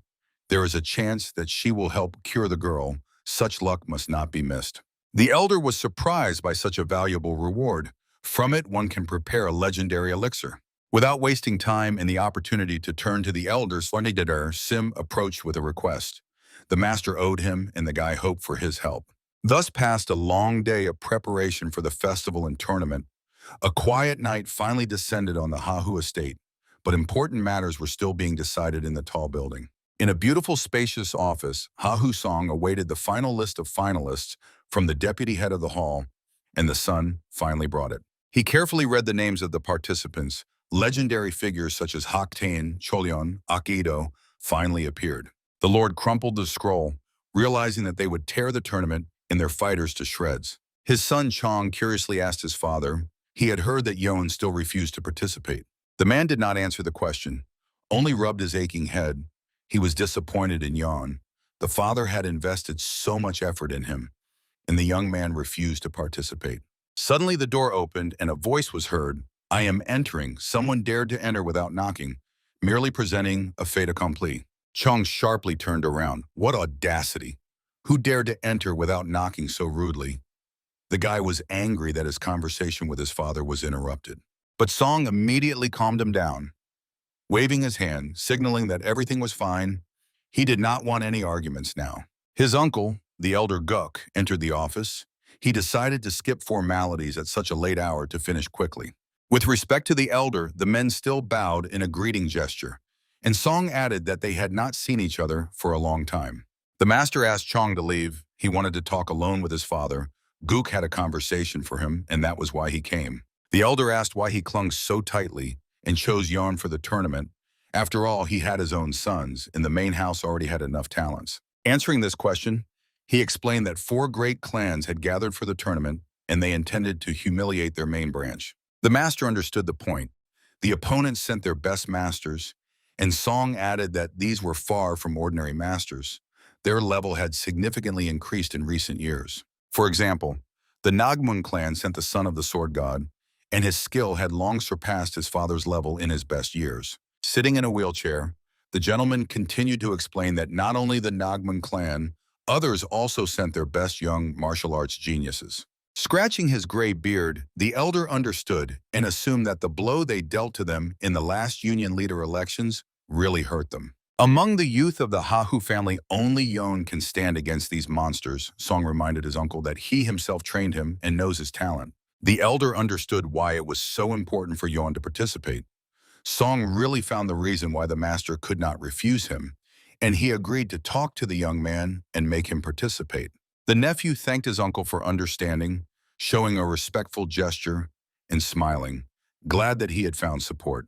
The master did not forget what his new acquaintance had asked him, and asked the nephew to add one more name to the list of participants, even though registration was already closed. Song agreed to make an exception. Placing an envelope with a name on the table, Gook said he was ready to stake his life on his skill. As he left, the elder added that he did not need to know who it was, and it was not worth digging into his past, and promised that this young man would become an important asset to the clan. When the master left, Song curiously unfolded the envelope and took out a sheet on which the name Iron was written. He frowned as he had never heard of this person before, and he knew the names of all the great famous martial arts masters. The rays of the morning sun broke through the clouds, illuminating with bright light the beautiful estate where the butchers from Sohan were placed. They were allocated an entire house at their disposal. Standing in front of the mirror, Sim was working on his new face, trying to match his new name. Chol urged the commander, eager to watch the fights. When the hero turned around and Chol looked at him, he was, as always, amazed. This magic always made him wary. There was something sinister about it. The warrior immediately remembered this appearance. Sim used it when they stormed the Golden Tiger camp, and Sim asked if anyone could recognize him. Only if someone had a very sharp eye, then maybe they would notice the resemblance, the friend replied. The hero could not completely change his face because his bone alteration technique was not at a sufficiently high level. Waving his hand, the guy told him not to worry about the appearance and to fight with full strength. No one would suspect the pathetic butchers, and when he finished with the meat, he would come to cheer for him. To fight with full strength, Sim asked again, and his friend laughed, saying that they would just fall if he slightly touched them, and that he was more worried about accidentally killing someone. In his new form, he was ready to show his strength, but Cholu was still right, and he would have to act carefully, the swordsman thought, and said goodbye to his friend. The building for holding tournaments was impressive, 4 floors with balconies, stands, towering columns, and an arena in the center. The perfectly even floor was laid out of white stone, neither slippery nor ugly. The hero thought that the Hahu clan probably spent a fortune on it. If Cholu saw this, he would say it was a senseless waste of money. But Sim liked this arena. It was excellent. While Sim was looking around, a big-eared little man approached him with a list of participants and asked for his name. Sim introduced himself as Iron, and the staff member found him on the list, notifying that he would fight in the first match, and the fights would start immediately after the opening. The man informed the young man that his opponent had not yet arrived, and if he did not appear soon, he would automatically be counted as defeated. Having examined the opponents sitting at the tables waiting for the tournament to start, the hero realized that almost no one here looked particularly strong. It was clear that the real masters had gathered separately on the other side, not wanting to communicate with the lower ranks. The warriors discussed that the tournament would be interesting as the best sons of great clans had also gathered here, and it was a good opportunity to make a name for themselves. Turning around, the young man also noticed the judges sitting near the arena. Among them was Master Gook. 5 important jury members sat at a long table, and they had already been served snacks and drinks. Gook noticed Sim and immediately recognized him. Even in his new appearance, the elder was very experienced and already familiar with the hero. Noticing him, the old man immediately waved his hand to him like an old friend. He had hopes for him since he had asked for a favor before the tournament. They exchanged glances, understanding everything without words, and Gook, smiling, even stood up from his chair. The hero liked this old man, although their first meeting had not been very good, but he was simple, honest, and kept his word. The tournament was about to start, and Sim was very grateful to the elder for managing to arrange his participation since registration had already been completed. The night before the tournament, the old man came to their home and asked for a favor. Sim could not refuse and agreed. Gook informed the young man that there were some people from other clans who planned to disrupt the celebration. The elder asked him to teach them a lesson. The elder also asked to open the eyes of this boy Jan, so he would understand that there is always a sky above and that one must always grow, and Sim replied that he was going to win anyway, so everything would be done. The stands filled up, and the start of the tournament was announced. In the first qualifying fight, Hiron and Nosu were to participate, and they were invited to enter the arena. The fighters were glad that the tournament had finally begun and that they could enjoy the spectacle and fight. The hero confidently stepped onto the arena without delay. The crowd greeted the opponents, and even understanding that it would not be difficult, he felt somewhat uneasy. A fighter wielding a spear stood before him, a fairly serious opponent, but not for Sim. Raising his weapon, Sim introduced himself properly as Heron and greeted his opponent, who in turn did the same. The fight began, and the opponent demonstratively started spinning his spear, shouting at Sim to attack, giving him a 3-hit advantage. The judges were amused by such audacity. One of them said he didn't look strong enough to talk so much. The man with the dark cloak on his shoulders was more reasonable and added that this fighter was from the Cheon clan, known for their spear skills, and if the warrior had truly mastered it well, dealing with him would not be easy. The next judge, sitting to Gook's right, asked what the elder thought of this warrior, and Gook replied that this boy was insane. Everyone looked at him in surprise. How could he call an experienced fighter chosen by the clan for the great tournament insane? Scratching his beard, the old man explained that he had no idea how strong his opponent was, and yet he behaved so arrogantly. Saying he would not hold back, Sim thrust his sword forward, preparing the simplest and most well-known technique. The opponent was surprised, wondering if he was serious. The warrior laughed loudly, asking if he really thought that a childish move like the Immortal's finger could stop him. Sim began advancing and moved quickly, thrusting his sword forward directly toward the enemy. The opponent also ran towards him, thinking that he would now defeat this idiot. Using street moves in such a place was foolish. The spear was sharpened like a razor and had a beautiful engraving of tongues of flame on the tip. The hero's sword, without touching the enemy's spear, passed by it a few centimeters away, bypassing the defense and hiding behind the broad surface of the blade. The warrior did not even notice how the sword ended up right by his throat, which was an unpleasant surprise for him. Sima was not threatened. The spear blade was pointed in another direction, and he controlled the whole situation. The spearman gritted his teeth. He could not dodge and control the fight. He only had to retreat. The hero got close, and for the spearman it was important to keep distance so he could attack. The opponent began to retreat quickly to restore distance. He had no other options but to hope the swordsman would miss the moment and for a moment remove the blade from his throat. Moving in sync with the enemy, he fully controlled his spear and did not retreat an inch, continuing to pressure the spearman. The enemy did not even realize how the arena ended and simply flipped over the edge, falling down. They greeted each other longer than the fight lasted, in which Hiron emerged victorious, winning with a children's street move. The shouts from the stands echoed throughout the area. The spectators chanted the winner's name, Hiron. The swordsman sheathed his sword, ending the duel. He used a simple move, but no one could believe it really worked. Maybe the hero used some new technique. The judges looked surprised. Could it really have been the finger of the immortal? And only Gook was not surprised. He knew what this guy was really capable of. One of the judges commented that his technique was flawless. Even while pursuing the opponent, the tip of his blade never wavered. Another judge added that finding a person who could truly match his sword would be a rare stroke of luck. The opponents watching the duel realized that joking with the swordsman was a bad idea, and the guy was quite extraordinary. Gook, looking at them with a smirk, thought that if they were not blind, they should have understood that they were trash compared to this warrior. Descending from the arena, Sim was disappointed. That bastard said he would give a 3-hit handicap. He hoped the next opponent would be more serious. A couple of hours later, the hero was already home. He had only one fight today, and there would be no more fights today. Changing his face back, the young man said that the second qualifying round would start tomorrow, and there should be more duels. Looking at the finished work, Cholu was upset that he had rushed and hoped in vain to see the commanders fight. Since the friend had redone everything and finished the work himself, the rest of the day was free.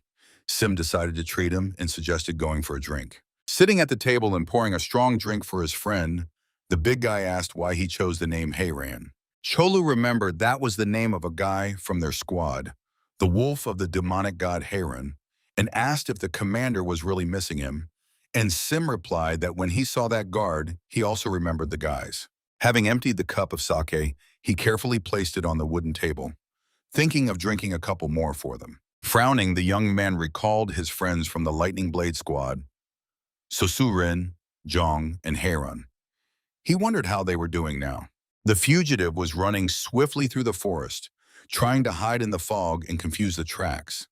But the chase had already lasted several days. The trained pursuit squad did not fall behind. As soon as the boy stopped to catch his breath, they caught up with him. Exhausted, he dreamed of sitting somewhere for at least an hour. All his muscles trembled from constant tension. He clumsily leaned his elbow against a tree, thinking, could these stubborn bastards never give up?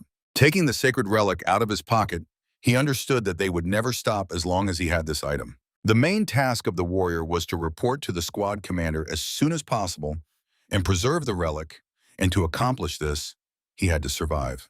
As soon as he stopped for a minute, he was already discovered, and the pursuers had one command: kill. Throwing knives flew at him as soon as he came into the enemy's field of vision.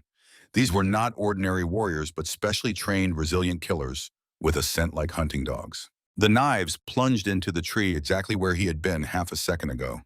The boy was no fool and would not be taken so easily. The pursuers approached the tree, but the young man was no longer there. They did not understand where he had gone. He had just been here. Suddenly, a voice sounded from an unclear direction, as if it was already behind their backs. "I'm here," shouted the guy, trying to confuse the enemies. At that moment, he was already flying from the tree, preparing to once again sprinkle his blade with blood, like a hawk falling from a height onto its prey. Landing among three opponents, he made a sweeping whirlwind strike using all his speed. No one even managed to react. He had just touched the ground when the enemies already received fatal blows to vital points and fell bleeding. With bulging eyes, Lightning shouted across the entire forest that no matter how many squads they sent, he would still stand because he was the lightning blade from the Divine Demon Squad. Meanwhile, the fights in the Hahu arena continued.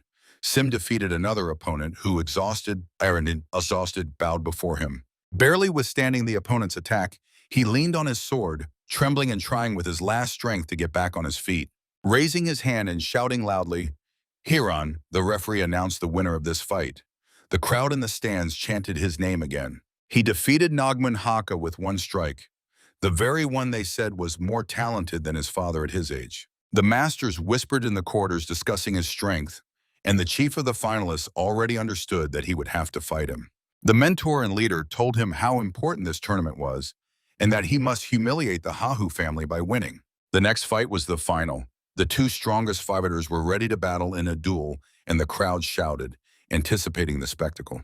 The opponent decided to put all his strength into the first strike. Focusing, he unleashed many blades sharp as a razor. The hero realized that the opponent wanted to end this fight quickly by using such a powerful skill first, and prepared to block the attack. Instantly changing his fighting stance to maximize his speed, the young man swung his sword. He made a swift dash forward, leaving only a trail of dust behind, quickly changing position like the wind. The Lord grimaced, not understanding what Heron was doing. Transitioning from the leading stance directly into the heavenly swing was ridiculous to him, using such basic techniques against the secret arts of the Tang clan. He clenched his teeth, realizing that this man was doing it on purpose, humiliating the clan's art by using simple techniques. A dozen blades approaching him, the hero performed an impossible sword movement. Time seemed to slow down for him. With one swing, he deflected them all, bending the trajectory of his sword as if the laws of physics did not exist for him. The opponent had never seen such mastery before, and was amazed at how it was even possible to deflect all attacks with a single movement. While the young man hesitated for a second, Sim had already closed in on him, launching an attack. The enemy had no choice but to dodge. His agility and speed allowed him to evade the move the hero used, but he understood that it was only luck or the opponent was simply toying with him. Sim gradually gained speed, not giving any chance for a counterattack. Dodging became increasingly difficult for the enemy, and the sharp blade was getting closer and closer. The young man could no longer move his feet quickly enough or change his fighting stance. He realized he couldn't hold on much longer. A few seconds and the fight would end unfavorably for him. He was as angry as he could be. Some unknown swordsman was defeating him. For the guy, it was a collapse, and he decided to use his secret weapon. The mentor could not watch this pitiful spectacle. Even if defeat was inevitable, why fall so low, showing such a desperate face? The man's eyes widened when he saw what his protege decided to do. It contradicted the tournament rules. The master was shocked how his student could fall so low and did not understand why he was doing it. Heron stood in a fighting stance, ready to deflect everything that would now fly at him, and the enemy took out and activated the secret deadly weapon. With a shout of "Die," he fired, ready to kill his opponent. despite the fact that the rules forbade the use of lethal strikes. The heated buckshot flew straight at the hero. Even such an experienced warrior as Sim could not expect such treachery. The shot hit the target directly, with a force and speed impossible to dodge. Smoke and dust covered the entire arena, hiding the consequences. When the smoke cleared, the hero stood unharmed. He managed to block the deadly attack, and the enemy froze in bewilderment. By the power of thought, Sim stopped the flight of the buckshot and held it, redirecting it at the opponent and ready to release it at any moment. Holding the used disposable device in his hand, the opponent did not understand what was happening, how Hiron was capable of such a thing. The swordsman looked contemptuously at his opponent. There was not a drop of honor in him. How dare he break the duel rules? With a sweep of his cloak, the warrior seemed to pull the trigger, directing grape shot backward at the attacker. Countless heated metal projectiles flew at the enemy. He did not intend to kill him and simply fired it at his feet, forcing the guy to retreat.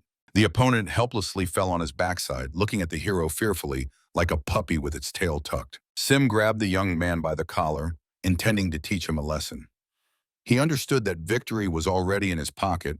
The judges would not be able to calmly watch the rule violation.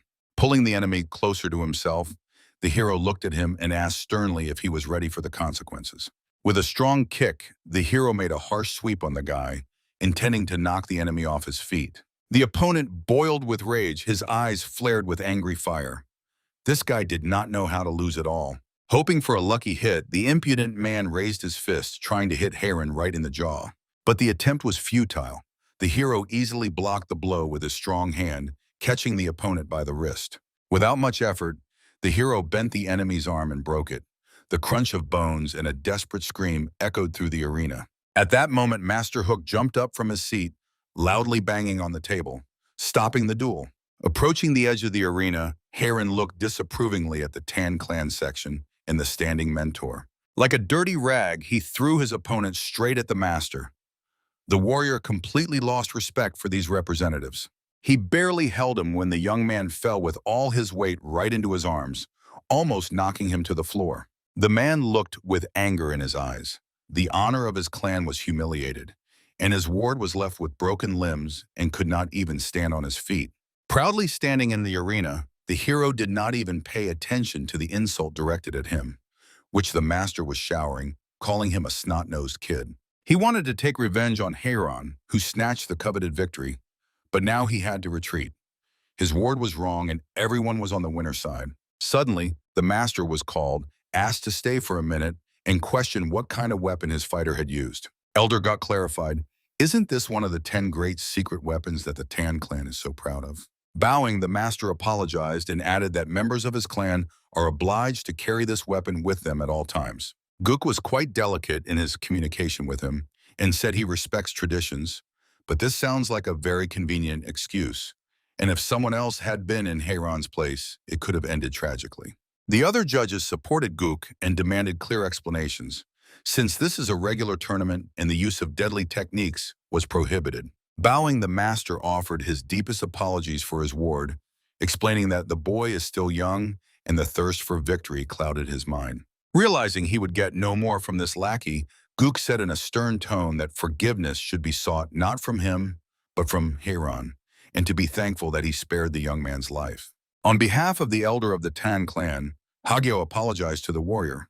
Slightly bowing, he showed a gesture of respect. Understanding that these were just words and the apology was not sincere but only to settle the conflict before the judges, the hero simply said that it should not happen again. As he left, he wondered how it happened that the name of the Tan clan was now so disgraced, and he himself had to apologize to everyone because of this petty fool.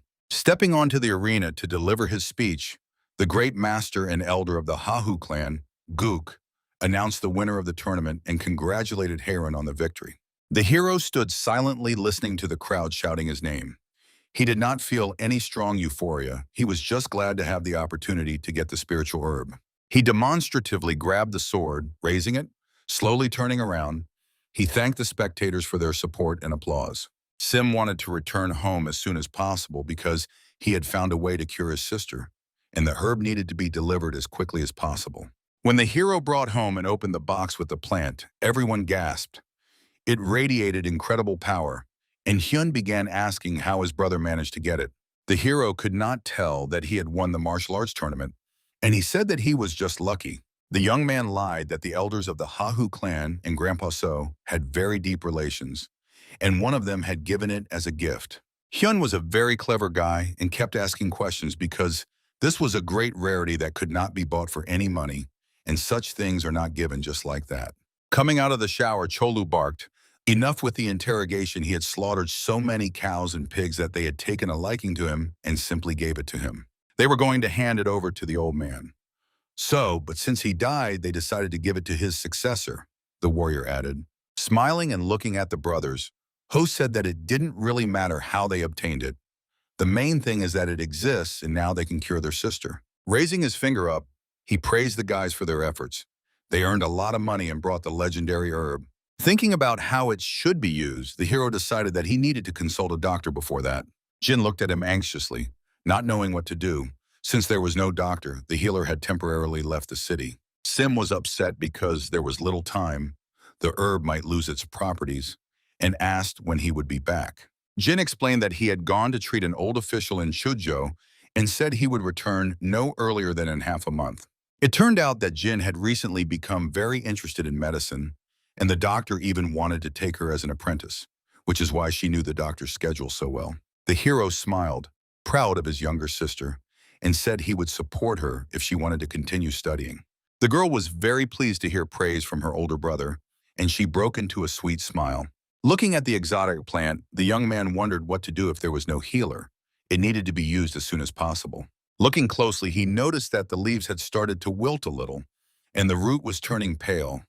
It had been lying in the box for a very long time. He realized that when such grass is uprooted from the ground, time begins to work against them. The hero prepared a decoction from the leaves and root of the spiritual herb using the grandfather's method.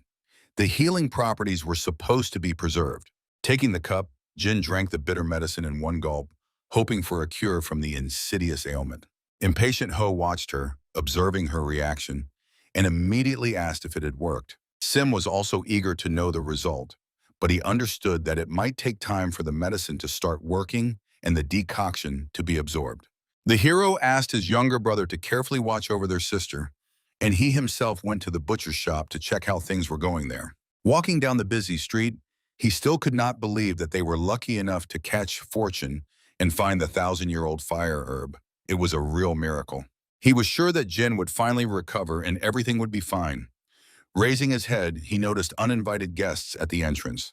Master Guk waved cheerfully at him, and his grandson Yon, folding his arms on his chest, paced in circles while waiting. The elder greeted the young man and politely apologized for the sudden visit and for coming without warning. As usual, stroking his gray beard, he said that he was passing by and decided to drop in for a short while. Sim politely invited him inside so as not to stand outside and attract the attention of strangers. The weather was wonderful and they settled in the yard in the fresh air, taking out drinks and snacks. Looking around, the old man cheerfully noted that since his last visit, much had changed here and it had become quite cozy. Sim was not very happy about the visit of this guest and immediately got to the point, asking what had brought the elder to the shop. He wanted to ask for a favor and looked seriously at the young man, and the hero asked with curiosity what he wanted. The old man asked for the possibility to live with them for some time, and Yon grimaced, realizing that if the grandfather wanted, he would have to live with him on the farm. He took out a hefty pouch of gold and slapped it on the table, saying he would not be a freeloader and would pay for the stay like in a hotel. Cholu, hearing the clink of the coin, immediately perked up.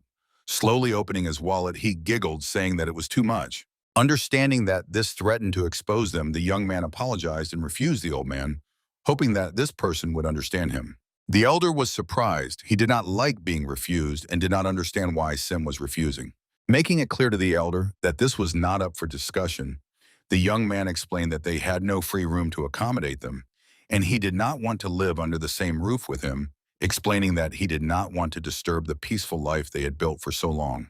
Pressing his grandson to himself and patting him on the cheek, the old man smiled and said that he only wanted to broaden his grandson's horizons, and he himself was not against a change of scenery. Sim did not back down, understanding that this interference in their life could lead to consequences, and refused again. The old man frowned and asked if there was really no possibility. He partly understood why Sim was against it, but by nature he was stubborn. Looking straight into the elder's eyes, the young man hoped he would understand him and said no firmly, putting a full stop. The grandfather stood up, looking offended, trying to evoke emotions in the hero, and said that if he was so against it, he could not force him. The old man was indeed slightly crazy and had no sense of tact. Smiling slyly, he said that then he would find a little house nearby.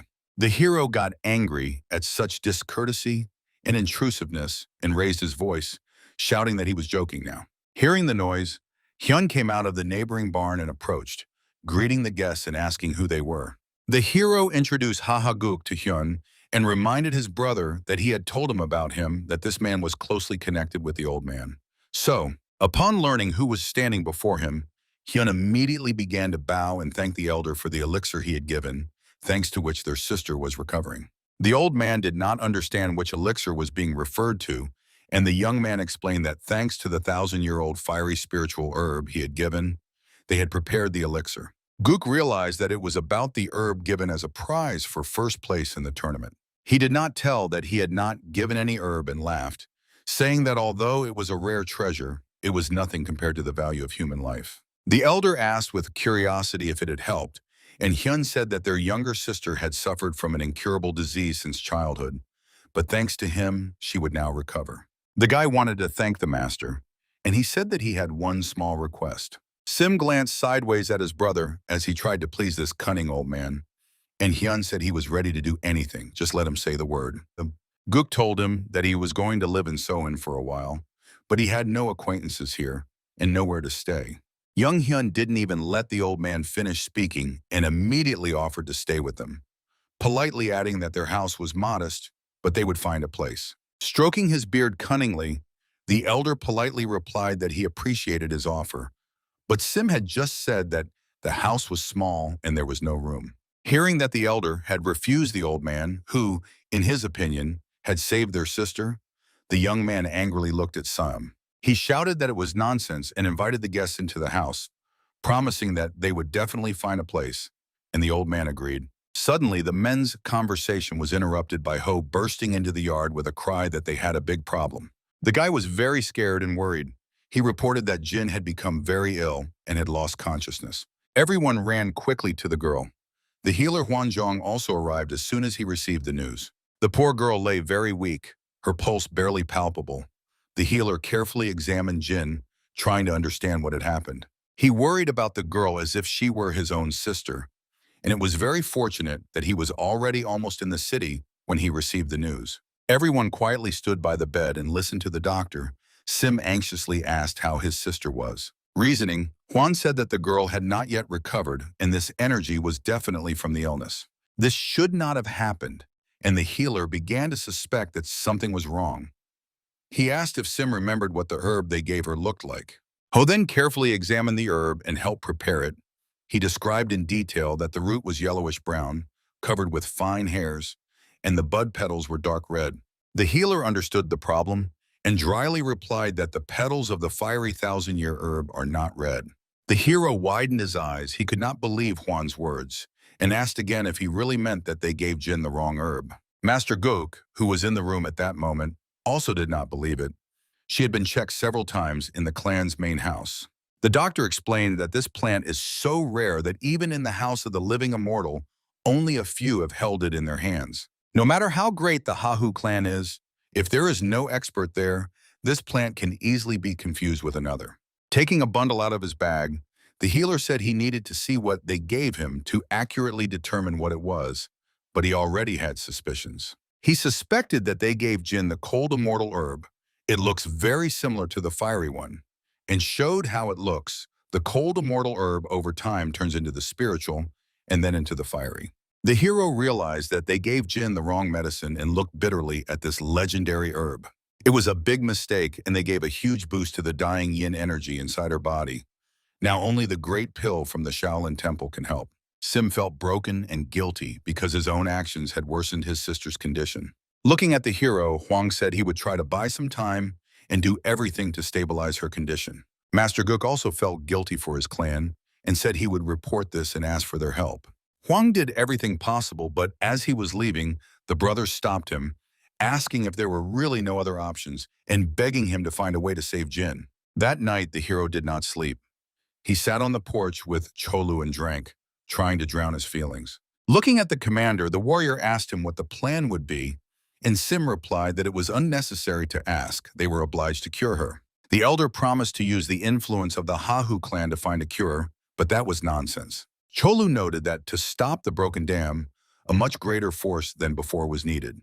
They had only one way. Glancing at the commander, the young man confidently said that only the great restorative Shaolin pill could help. Understanding that they would have to go to the monks and obtain it at any cost, the commander said, "Then let's go there." The warrior was ready to leave right now and asked when they would set out, all dreaming of fighting the monks. The hero said that they needed to set off as soon as possible.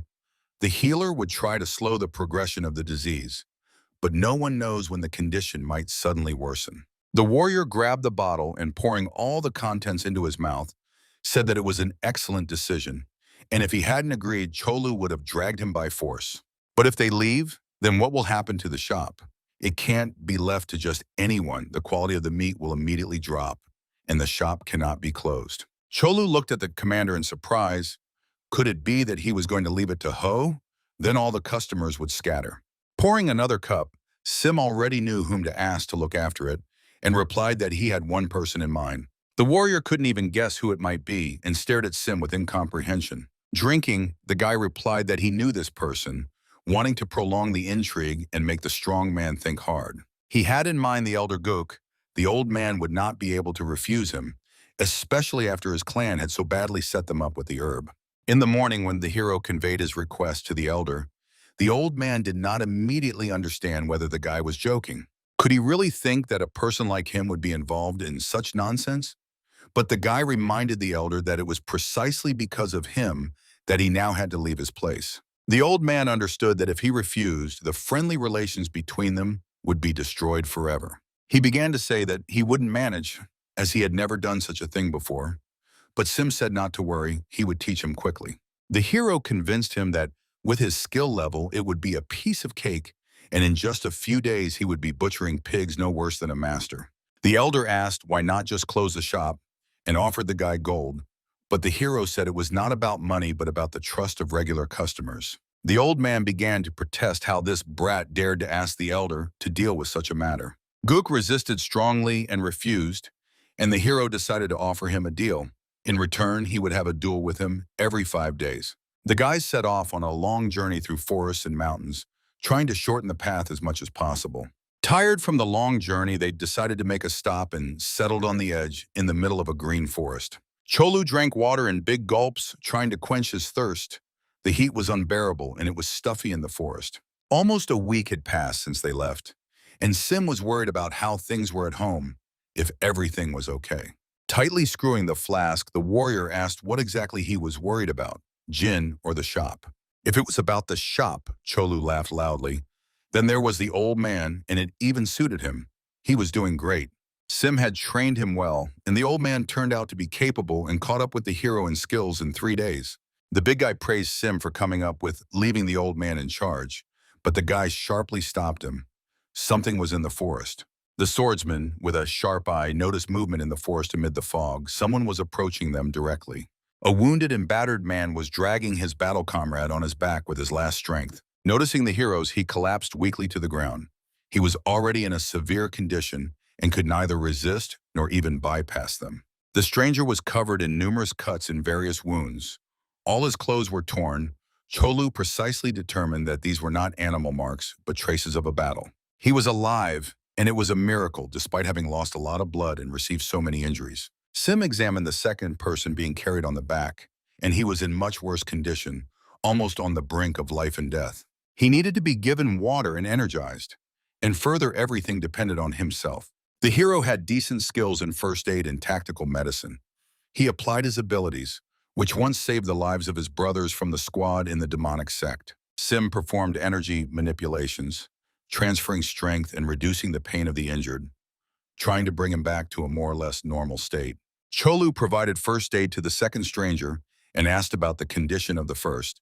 Sim replied that he would live and the crisis had passed. The hero inquired whether he should transfer strength to the other person as well, worrying about his condition.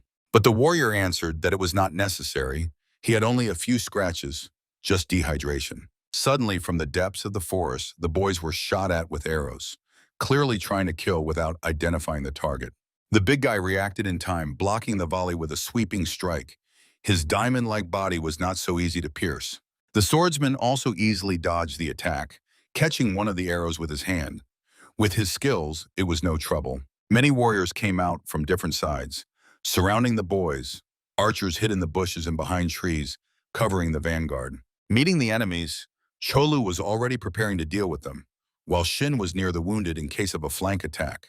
The big guy asked in his style what kind of kids were fooling around here, wanting to get to know them better. The enemies were clearly not in the mood for dialogue, and the first two from the squad rushed to attack the warrior. Clenching his strong fist, the big guy swung.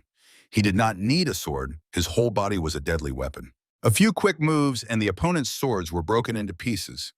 He disarmed them with his bare hands. Throwing the first brave ones back, the rest immediately hesitated, realizing things were heating up.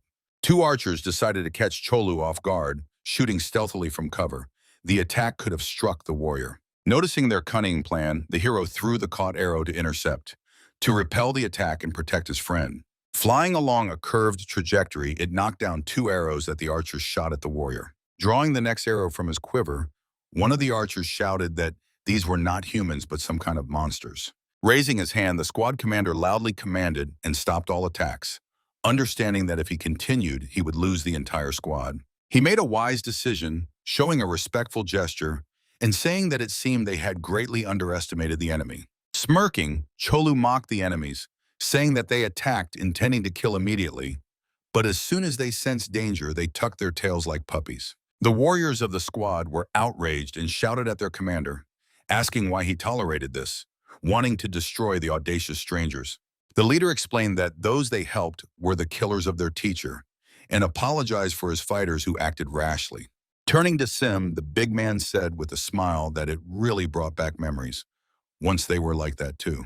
He looked at the wounded stranger, realizing that he probably acted the same way, chasing the enemy in anger and hatred. Addressing the squad leader, Sim said that if they did not want trouble, they should get lost. The warriors reacted aggressively, saying that if they did not retreat, they would become enemies of all Murim. The hero indifferently repeated their phrase about being enemies of all Murim.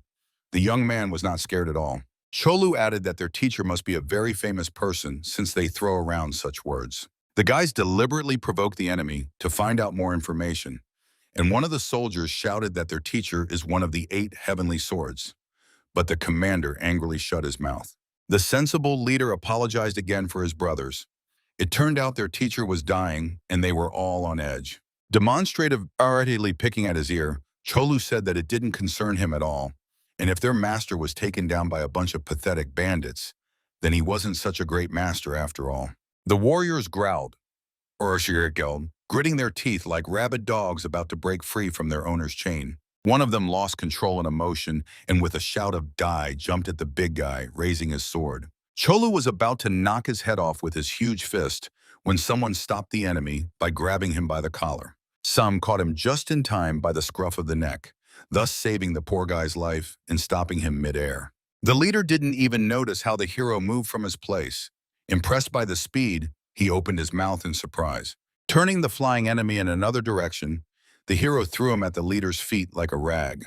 Cholu shouted offendedly as if his bread was taken away, and the commander replied for him to calm down since their teacher was dying and anyone would lose it in such a situation. In an authoritative tone, the hero said his patience was running out and added that they should get out of here.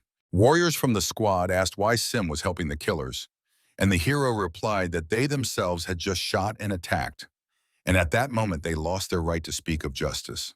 Realizing that nothing would be achieved, the leader gave a command and turned the squad around, leaving. Sim watched the departing ones until they disappeared from sight, wary of a sudden attack. Kicking the stranger they had saved, Chol told him to stop pretending and tell them everything. Startled, realizing he had been found out, the young man rose slightly and leaned against a stone. He regained consciousness but was still weak. Sim turned to him and said that he must tell everything. What had just happened was the most he could do to help. Falling at his feet, the man began bowing to the ground, thanking for the help, and promised he would never forget the kindness. Meanwhile, in the Nagman clan camp, their leader meditated in the temple, cleansing his mind and will. Nagmanhu sat like a statue in complete silence, staring at one point, concentrating energy. Someone quietly knocked on the window, and the leader noticed a silhouette. It was his brother, and Ho allowed him to enter. The brother made a respectful greeting gesture, hoping he was not disturbing, and the Lord himself wanted to see him and asked how things were with the Hahu clan. A young youth named Sun reported that Elder Gyan personally delivered a letter of apology. The leader was outraged by what they caused at the festival. He believed that clans should not quarrel among themselves, especially now it was a pitiful sight. The demonic sect left their territory, and he did not expect them to dare so openly cross the border. It turned out that the Murim alliance had to yield to their demands and let through the squad chasing the traitor who stole the sacred relic. Leader Hu did not know the details about the traitor and asked where this person was now. The young man reported that this person had a special aura, and he was currently being tracked. Soon his location would be known. The leader pondered, silently looking ahead. Sun became worried and asked what was wrong, realizing the situation was much more complicated than he thought. The guys suggested that perhaps their goal was not just to catch the traitor, they might have hidden motives. The wise leader, calculating everything in advance, thought that now the sect was given full freedom of action. They could now spy on all clans and use this chance to scout territories and expand influence. The brother noted that the demonic path had been in chaos lately, and factions were fighting among themselves. The young man suggested that to extinguish the fire at home, they were expanding outward, and as soon as the sect unites, it will not remain within its borders. Having made a decision, the leader gave the order for Sun to tell the leader of the Blue Wind Squad that they must find that traitor first. Reaching the nearest town, which was close to the monk's temple, the guys decided to stop by to replenish food supplies and have a snack. A group of warriors sat at the table and were talking animatedly, discussing the demonic sect and how those bastards behave as if it were their own yard. They were discussing why the Murim alliance is not taking any action and that even the Nagman clan is just watching. One of the men was very outraged to learn that the alliance had ordered everyone to stand aside and not interfere. Everyone says different things, some that the sect bribed them with money, others that it politely asked for cooperation. Suddenly, a huge hand interrupted the conversation, striking the huge jug on the table so hard that even the saucers jumped. Bowing over the warriors, Cholu asked to join them at the table, saying he accidentally overheard an interesting conversation. Generously pouring the men from his large jug, he asked them to tell in more detail what they had heard. The men told everything they had heard, that they say the sect is looking for a traitor who stole the sacred relic, but no one knows for sure. Having heard all he needed, the big man politely bowed out, saying it was just ordinary gossip, and thanked them for the company. Sim sat at the neighboring table and heard everything. It seemed nothing serious, but he was interested in who could be that traitor. If he managed to steal the relic, who could it be, and dare to do such a thing? He would have had to take on all the major forces. Cholu suggested that it could have been one of their old villain acquaintances, Kwanpa, but he does not have such skills and would not have enough courage. Getting ready for the road, the young man suggested to forget about it, since the affairs of the demonic sect no longer concerned them. Now the temple, which was already before them, was more important. The temple was located high in the mountains, and the guys, having rested a little and prepared supplies, set off on their journey. The next day, they were already at the entrance. A tall wooden arch with the inscription Shaolin Temple towered above their heads. As a donation to the temple, the guys specially prepared several gold ingots. Having delivered the donation, the hero asked if there was some established amount, and the monk did not even know how to answer. The bald abbot of the reception hall, Muyo, was grateful for the generosity. It was even more than enough. The monk said it was simply an incredible amount and did not want to take it. But Sim insisted and asked to stay with them for a few days after the hard road. The guy allowed them to stay, but warned that the first imperial uncle was currently in the monastery and places were tight. Bowing, the hero told the monk not to worry about it. They were unpretentious and could even spend the night in the barn. The young man politely opened the door to the guests and asked them to follow him. He would show them their rooms. Following the monk, the friends communicated mentally among themselves. Cholu told the commander why he gave away a whole fortune. And the commander explained that if they had to steal from them, it was better to pay honestly first. Besides, he had heard that if you make a large donation, Shaolin would provide housing. The territory of the temple and the scale were impressive. There were many trees everywhere and an incredible atmosphere of peace and tranquility. Smiling, the bald monk asked what had brought them here. The guy was very curious. The hero lied, but quite plausibly, saying that he and his friend were returning from Zhengzhou and decided to stop by to pray. The monk led the guys to a small house where the disciples lived and said that he could accommodate them there. The house was old and full of cracks. Each had their own small room, like a prison cell. Cholu wanted to object, but Sim shut him up. The bald man sincerely apologized for the inconvenience and added that they had to place them in the disciples' area.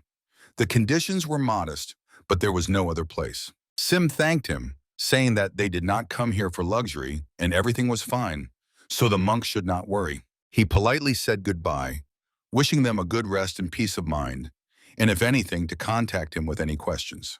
The guys watched him go, amazed by this man, wondering how they could live in such conditions all their lives. Looking at his friend, the hero told Cholu that they should be more careful, and he asked why. Sim asked the warrior to be more restrained. They could not relax here, and he had released his aura several times. The commander explained that every time this happened, the monk's gaze changed. He might not have understood the power, but he clearly suspected something. For Cholu, this young man seemed like an ordinary guy, but Sim said that he was not simple and hid himself very well. The warrior understood and admitted that he had indeed relaxed a little, promising to keep himself in check, but they decided not to show themselves until night so that no one would figure them out. When night fell on the monastery, the guys left their hiding place and decided to explore everything here. A meeting of the temple elders was taking place in the council building. They were discussing how things were going in the monastery. The monk who received Sim and Chikolu was delayed and entered last, carefully closing the door behind him. He apologized for the delay, and the members of the meeting were understanding, as he had a very hard day. As the head of the reception hall, he had a lot of work due to the number of new visitors. The strict abbot of the Hall of Heavenly Kings, Gunhu, praised the young youth for his efforts, adding that he was doing quite well. Even if it is hard, you must hold on. People have traveled a long way to get to the temple, said Abbot Gunsu. Bowing in respect, the young monk expressed understanding and said he would try his best. Gunsu asked the young man how the guests behaved in the pavilion of white clothes. He was worried that they might cause problems. Mew said that the guests initially behaved provocatively, but after the commander's warning, they calmed down. There were many halls in the monastery, and each had its own abbot. Gunyon, the caretaker of the Hall of 1,000 Buddhas, asked anxiously what was happening with Jinwei and why they were so tense. It turned out that the imperial uncle was too ill to make any decisions, and the great mentor is trying to take Jinwei under control, and the two warring sides are now in the temple. A complicated situation has developed in the Shaolin Temple. They might get involved in a political conflict. One of the eldest abbots of the hall, the Manchu Gunsin, asked the young Mu to be very attentive and prevent any incidents. The young man said that the abbot should not worry, he would do his best, and addressed Gunsu, mentioning there was another important matter. The monk looked sternly at the youth, thinking that he was about to talk about another problem with new visitors. Mu reported a large donation in the form of 2 gold ingots worth about 100 liang. 2 men asked to stay overnight and pray. Rummaging through the prayer beads in his hand, the monk was inwardly very glad, as the temple needed support more than ever before. The senior abbot in white robes, Gunsel, was surprised, wondering if they wanted nothing else, and inquired if they had said anything. The young monk did not understand what the abbot was hinting at. To him, it was suspicious, as no one just gives such money for nothing. The youth clarified that they said nothing, but rumors were circulating that someone from their clan was suffering from a strange illness. The senior abbot Gunsin, addressing the youth, added that if someone was ill, the temple could help, and even a small restorative pill could assist. Hearing that the elder wanted to donate pills, the abbot of the medical hall, Gong Chu, immediately objected, saying it was wasteful and they themselves lacked them. The old man became angry upon hearing the objection, reproaching Gong Chu for forgetting how they gave away the last great restorative pill and saved the princess, after which they received a huge donation. Hearing that the medicine had run out, the heroes watching from above revealed themselves with a quiet whisper. One of the monks noticed this, looking up and listening carefully to make sure he hadn't misheard. The monks themselves did not know that this was the last pill. They were sure there should be another one in the Dharma Hall. The elder, who noticed the spies, suddenly jumped up and shouted, releasing a stream of power upwards. Trying to destroy those who were eavesdropping, he pierced the roof with a powerful beam of energy. Stones and tiles flew high into the sky. Looking into the breach, he tried to see who was there, but the guys managed to escape in time, realizing they had been noticed. Everyone understood what was happening and that they needed to find and capture the uninvited guests. Information leakage could not be allowed. The monks literally sprang from their seats. Several of them immediately rushed into the gap at the very top of the roof. Jumping off the roof, the heroes tried to hide in the twilight, fleeing from the monks who were pursuing them. The elder was already standing at the building's threshold. Noticing the strangers, he shouted loudly, stopping them. Cholu reproached the commander for revealing himself like a novice, although he himself had ordered to be more careful. Sim admitted the mistake. He did not expect to hear that the great restorative pill had run out. The warrior was already warming up his fists. He preferred this scenario of events more than sneaking, and he wanted to test the legendary monk's strength. Pointing at the heroes, the elder of the monks ordered to stop the enemies. He was furious at how they dared to invade here. As if out of nowhere, the guards appeared. They rushed into attack, ready to fight to the death. The enemies were approaching, and the heroes decided not to delay. They needed to act quickly, and the pill was a priority. Koru turned to Sim and asked if he really did not trust him. He could handle everyone himself. Sim trusted and knew that Koru would manage, but they needed to speed up before reinforcements arrived, so he decided he would fight too. The hero gave the order not to kill anyone and decided to take on the strongest, while Choru was to deal with the rest. The warrior agreed as they were doing this for the younger one, and he did not want to bring trouble with unnecessary bloodshed. The first approaching monk delivered a strong blow to the warrior's chest, but Choru did not even flinch. The bald man was extremely surprised. The opponent's body was like stone, and a sharp pain pierced his wrist. The young man grabbed at his hand, not understanding what it was, and the warrior reproached him for inexperience, saying that if the opponent looks open, one should think before attacking like that. He was approaching this young man, not paying attention to the monks hitting him with sticks from behind. Gathering his will into a fist, the monk decided to strike with his other hand, and Cholu offered his fist, blocking the attack. A loud crack of bones was heard, and the monk's arm broke like a dry branch, tearing the sleeve of his tunic. The bald brothers shouted and began to attack all together again, trying to break through the strong man's defense. Like a mountain he stood, tensing all his muscles. Various strikes rained from all sides but could not cause damage. The hero even got bored, thinking it was a good massage. One could fall asleep like this. How could he drive away these annoying flies without killing them? After the failed attempt to break through the strong man, the monks retreated, wondering what kind of monster this was. Several of them hurried to help their brother with the broken arm. They were shocked that he broke his arm trying to break the enemy. Trying to tease the monks a little, Cholu decided to mock them, saying he had heard a lot about their strength but was now disappointed. Anger flared on their faces. How dare he insult the honor of Shaolin, looking them straight in the eyes. With renewed strength, the bald men rushed into battle. Swinging their sticks, Cholu even stepped back, feeling their fury. He took a strong blow to the collarbone, but it only provoked him, and the warrior counterattacked. A blow to the sternum lifted the monk off the ground, breaking several ribs, but without serious internal injuries. The staff flew out of his hands, and he was thrown to the side, almost knocking down the nearest tree. The hero did not forget the commander's order, and he felt very uncomfortable fighting. Trying not to kill anyone, he let whole series of stick attacks from many opponents pass by. He was already starting to get annoyed. They were hitting him like a mattress, knocking out dust, and it was humiliating. Catching one of the sticks, the warrior easily broke it like a straw. He was no longer joking. While he was dealing with this minor issue, a more elite fighter sneaked up from behind and tried to knock out the warrior with a kick and a jump. The monk used all his strength, putting it into this strike, and hit it right in Cholu's chest. At that moment, the warrior realized he was facing a truly strong enemy, whose blows made him stagger. From the force of the kick, his feet slid several meters across the stone floor of the Shaolin monastery. Feeling that the energy of the blood monk, which reflects blows, began to retreat, Cholu was surprised. Lying with a broken leg, the monk could not believe that he had delivered one of the strongest strikes of the Shaolin school and broken his leg with reflected damage. This only fueled the warrior's excitement. After all, the monks did not disappoint him with their praise techniques. The next opponent used an even more sophisticated technique, quickly and powerfully delivering blow after blow in bursts, pushing Cholu backward. The series of attacks was excellent and effective. The big guy had to try hard to stay on his feet. The senior monks watching the duel noticed the skill of the junior.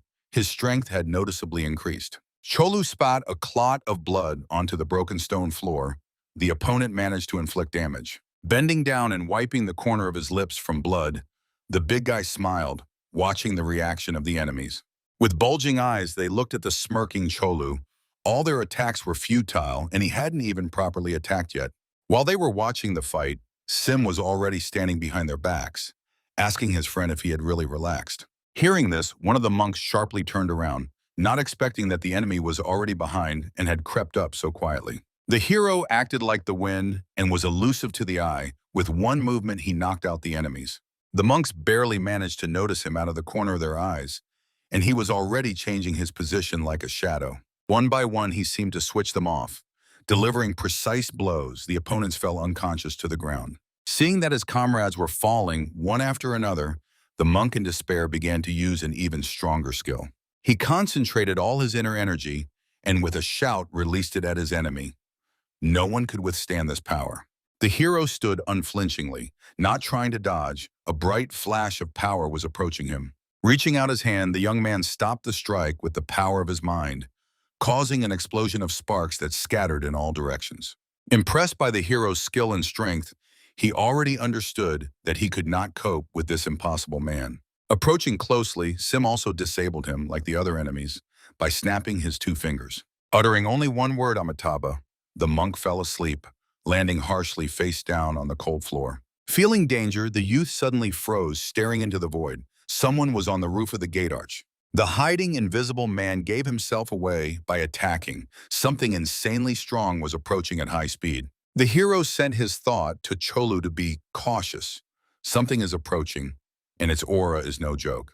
The warrior could no longer react in time.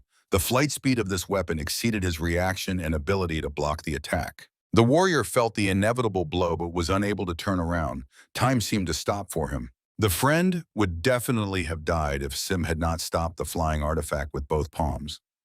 He caught this deadly weapon.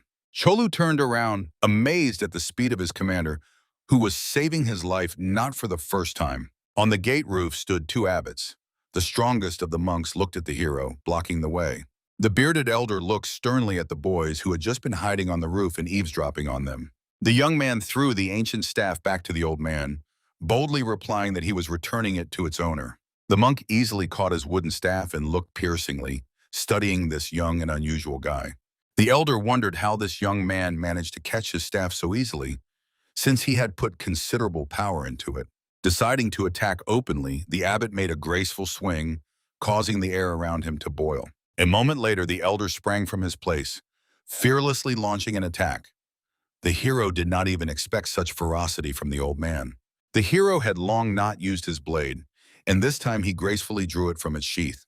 The abbot used the Ruyi staff technique. It was the legendary weapon of Shaolin monks. Swinging the sword, the young man easily deflected the attacks, shattering the released energy clusters. At the same time, he made a counterattack, not waiting for the elder's next assault. As they say, the best defense is offense. The old man tried to deflect the power flow with the staff and swung broadly at it, hoping to block. The artifact did not withstand the collision and was broken, and the monk was thrown backward by a strong blow. The old man skillfully landed on his feet, maintaining balance while the tiles that made up the floor cracked and flew in different directions. Making a circular motion and swinging the staff's handle like a magic wand, the abbot threw it at Sim. The hero did not even blink, dodging the throw. His reflexes were faster than anyone could imagine. The old man was already flying, attacking him from above in a jump, enveloped in power, ready to crush the enemy with a heel strike. Sticking his blade into the floor, the young man decided to switch to hand-to-hand combat, as his opponent was also disarmed. The hero swung to block the attack, calculating the trajectory of the abbot's strike. The enemy finished the attack with a kick, crashing into Sim's fist. The force of the blow made everything around tremble. The monk hoped to smash his enemy's skull using a cunning trick, but it was not to be. His strike was parried. While the old man had not yet recovered, the young man was already preparing the next blow. intending to shatter the abbot's defense to dust. The second attack was made immediately. The enemy had not even landed on the ground, and the force of the blow, as expected, completely broke through the defense. The third strike was already on target at the same second. The abbot only had time to think that this was the end. He had already closed his eyes, ready to accept defeat and death, but the young man stopped. He understood that killing would lead to inevitable consequences. Not understanding why he was still alive, the old man slightly opened one eye. Could it be that the guy stopped? The hero stood a few meters from the monk, leaving the old man puzzled, having given him life. Turning his gaze to the second abbot, he asked why he was not trying to stop him. Sim asked, could it be that he really was just going to stand and watch his colleague die? Materializing clumps of fog under his feet, the elder slowly descended. He explained that he had not seen the intention to kill, so he did not intervene. According to him, he did not have long left, but he still had the instinct to understand this. He respectfully addressed the hero and clarified whether he was right in thinking that they bore no malice. Understanding that it was hard to believe, Sim confirmed that they had no hostile intentions. In response, the older man cried out, accusing them of eavesdropping on the meeting, and that was already considered bad intentions. Sim nodded affirmatively, but was not going to justify himself, apologize, or retreat. The goal was set. The young man proudly said that if they had come with evil, they would not have been so lenient. Watching how the monks tried to break Cholu, and he simply restrained their blows, the leader acknowledged the obvious. Throughout the entire battle, the strong man did not deliver a single lethal strike. He simply disarmed opponents, stunned them, and broke limbs from time to time. He was already getting bored, and he decided to turn up the heat on the monks, testing the boys' endurance. In a second, he knocked out 3, breaking a couple of ribs and knocking out a jaw. These young monks were like seeds to him. 3 opponents lay on the floor, unable to continue fighting. The remaining one stood bravely, ready to attack again, with not a drop of fear in him. Seeing that Cholu was just standing, not intending to finish them off, he bent over his brother, who had many bruises and fractures. Frowning, Sim shouted to Cholu not to get carried away with the kids, reminding him that no one should be killed. Turning to the elders, he suggested stopping the fight. There was no point anymore. Everything was obvious. Before he could finish speaking, something caught his eye. He felt a thirst for blood from one of the monks. The hero was very surprised. Monks trained to restrain themselves in all their lives, and here was such a strong desire to kill. The young man who tried to help his brother suddenly flared with an aura of rage so powerful that even the devil himself would envy it. The student's eyes flared with hatred. He seemed to have lost himself and forgotten everything he had learned. Cholu clearly did not expect this from a 16-year-old rookie and smiled with delight, anticipating an interesting fight. The boy's face twisted, veins bulged on his face, and emanating new strength, he rushed forward at Cholu. The attack was aimed at the big guy's eyes. The long, thin arm was right in front of Cholu's face at that moment. The warrior realized that something ancient had taken hold of the boy, instinctively making the youth aware of the weak spot in the diamond body. He dodged the attack and counterattacked, but it was all in vain. The warrior did not expect such speed from the opponent and took a knee strike to the jaw. In midair, the monk gave the big guy a good hit, who had clearly relaxed, toying with the small fry. Landing behind the warrior, he was ready to attack again. The thirst for blood completely possessed the monk. Bending and twisting his joints, he jumped at Cholu again, raising his staff for a strong attack. The blow landed on the sternum. The warrior held on but did not expect such force. The speed and frequency of attacks were colossal. The brothers could not believe what they were seeing. The youth alone was doing what they could not achieve as a crowd. Cholu parried the enemy's next vertical swing, and the blow glanced off without touching him. The youth attacked again and again, continuing his jumps and vertical attacks.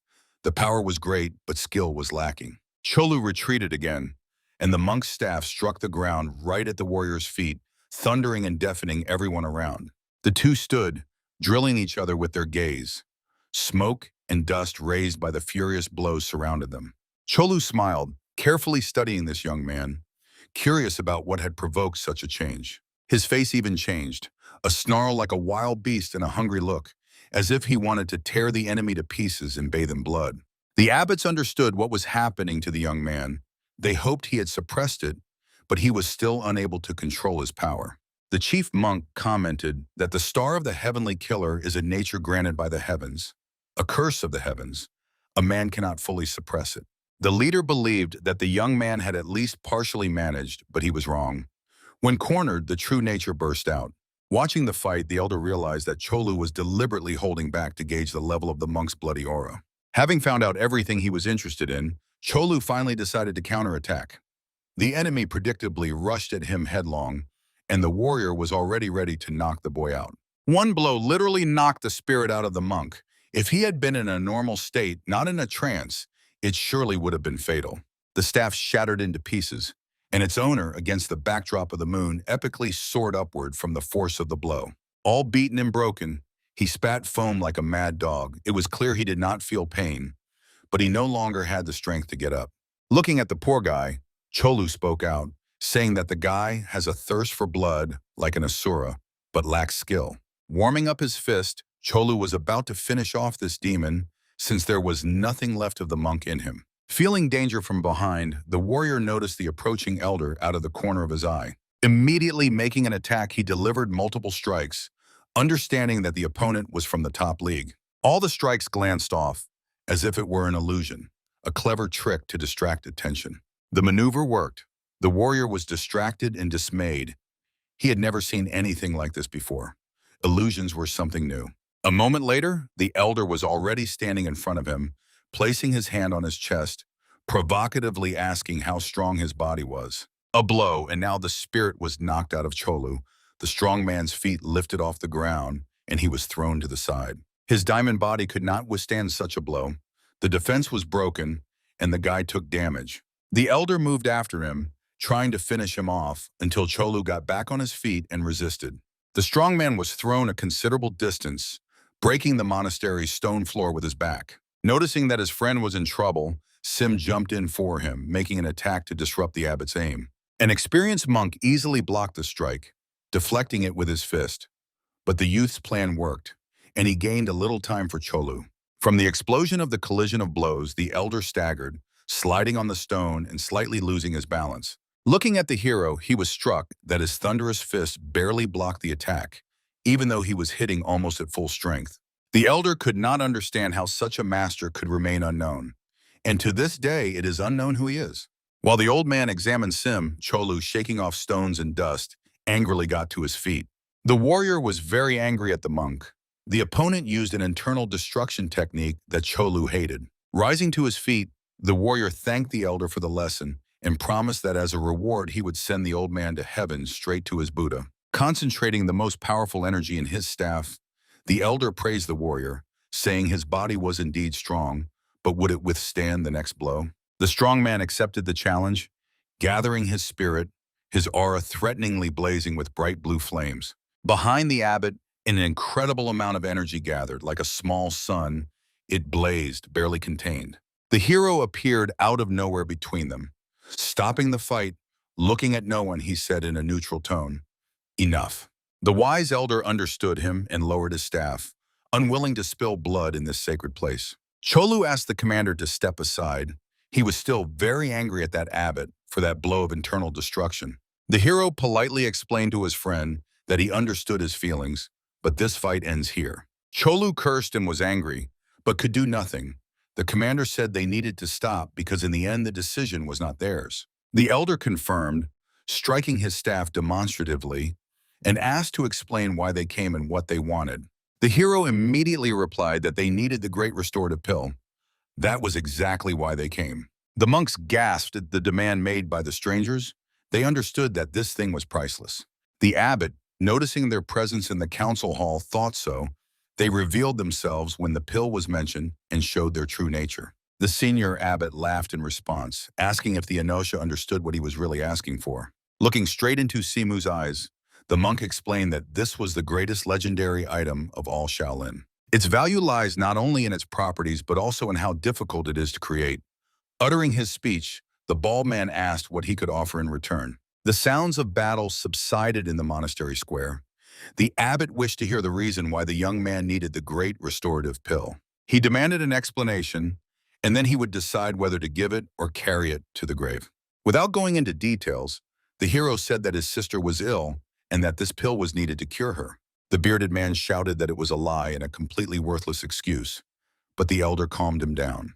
The senior abbot explained that the great restorative pill was not a panacea for all diseases, and that when it comes to treatment, the doctor is much more important than the medicine itself. He suggested that Sim consult their monastery healer, assuring that he was very talented, but Sim said that even the doctors from the House of the Living Immortal could not help her. The abbot thought for a second, then said it was really useless, and understood why they needed the pill so much. This pill was the last one in their temple, and with full seriousness, he asked what the hero would do if he refused him. Without fear of death, the young man answered that he would take it at any cost, and they would not be able to stop him. Even if they all stood in his way, risking their lives, he was ready to do anything. To save his sister, the hero was even ready to descend into hell and fight the devil himself. The elder pondered, making a difficult decision for all the Shaolin monks, on which their future depended. Another abbot, Gunyon, clearly did not want to give anything, and shouted that the temple disciples were not afraid of death. It was aggressive, and Cholu also responded, gritting his teeth, asking the commander if maybe they should not hesitate and smash this crowd. The sage struck his staff again, covering everyone's mouth, asking Cholu how he reached such a level with such a character. Taking a step forwards, he added that yes, these children are not afraid of death, but he thinks otherwise. Understanding the decision the leader made, Gunyon was outraged, but the elder told him to think, the lives of the old mean nothing. But what about these children? Looking at his colleague, he said strictly that it is these young people who must be responsible for the future of Shaolin, and if they disappear, Shaolin will have no future. The monk finally realized that he was wrong, and they had no choice but to give the pill. The owner of the pill was already determined, few knew, but the pill is intended for the one who will become the sword of Shaolin. Looking at the elder deer, Sim did not quite understand, and such a choice for Shaolin sounded strange. Looking at the boy who had just fought with Cholu, the elder said that this is the role of the sword. It would have been better if this never happened, but if necessary, he must shed blood without hesitation. If he gives the pill now, the sword on which the future generations rely will rust. Understanding what the abbot was hinting at, Sim asked directly what he wanted and was ready to give even his life. The sage explained that he would give Sim a chance to save his sister, not through robbery or theft, but through a deal. Realizing there was no other way, either agree or kill the innocent, Sim bowed his head and said he would do everything in his power. Looking at the hero, the monk explained that the condition was simple. If he takes the pill, he must become the sword of Shaolin. Sim was surprised that they did not ask for anything material like gold or something else. The temple was not so poor as to need gold, and obtaining a debt from such a master was much more valuable. Perhaps one day his hands would be in blood again, but that was much better than shedding the blood of innocence now. Without much thought, Sim made his decision and agreed. The decision was made, and everyone obeyed. The senior abbot, striking his staff, ordered the pill to be brought. The moon brightly illuminated everything around and added mystery to this deal that would determine the hero's fate. The abbot brought an ancient, beautiful box adorned with gold and carved from ancient golden oak. Opening the box, he saw a small sphere filled with the power and energy of life. It emitted a pleasant, warming heat, like a hot water bottle. The leader, smiling, handed over the pill and asked if he was satisfied to have received what he wanted. Folding his palms, the hero bowed in response and, thanking the monk, swore to keep his word. The young man hurried to take his leave. He needed to rush to Jin and apologize for not being able to help with the cleaning. The heroes disappeared as they had come, as if they had never been there. With big leaps, pushing off from clumps of fog, they jumped over the monastery roofs. All the monks were beaten, but there were no life-threatening injuries, and the abbot ordered the wounded to be sent to the infirmary. The leader commented that Dr. Gongchu would have a hard time and asked about the condition of those who fought with Cholu. Some warriors had severe fractures, and they would be bedridden for at least 3 to 4 months. The guy with the thirst for blood and was also fine, and the abbot added that he finally understood how weak he was. This battle would be a good lesson for him. Thinking about the power the disciple gained when he gave in to the thirst for blood, Gunyon said it was too high a price to call it a blessing, and they took the pill away from them, he grumbled. The senior abbot just waved his hand at him, correcting that they did not take it away but exchanged it. Returning to the chambers, he asked why another condition could not have been set. He was troubled by the fact that they made such a person the sword of Shaolin. It was unthinkable for him that the temple was in such a state that it had to rely on someone else's power. Looking at the starry sky, the elder was worried. He wished it were not so, and he was anxious whether everything would go as planned. The energy of the red star of the blood wolf grows every day. Now he understood why the disciple could not control his power. The travelers did not stop all night, making their way through thorns, and decided to rest only at dawn. Cholu asked the commander to rest a little. Since they had worked so well, they could make a halt and drink a little. Uncorking the flask, Cholu poured the strong drink into his mouth and swallowed in large gulps, emptying the entire flask. Sim inquired about his well-being. The wound from the blow of that old monk still hurt, but the warrior was fine. The hero was glad that it ended this way, and that the monk was not at full strength. Otherwise, Cholu would not have gotten off so easily. The strong man did not know about this and was surprised. Sim added that if the old man had made the next strike then, they probably would not be sitting here together now. The warrior admitted that the elder's movements were incredible, and the power of the internal technique that pierced his black steel Asura chi was greater than that of the phantom dog.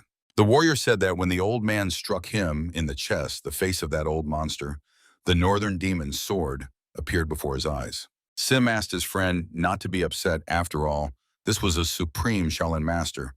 But Cholu replied that it was no consolation. Cholu always took his defeats badly and did not know how to lose. And the fact that someone else besides the commander was stronger than him hurt his pride. The warrior remembered that young monk with a thirst for blood and asked his friend what he thought of him. It was strange to see this in the monastery. The boy became crippled after unleashing his thirst for blood. They had great hopes for him, and he was that very Shaolin sword.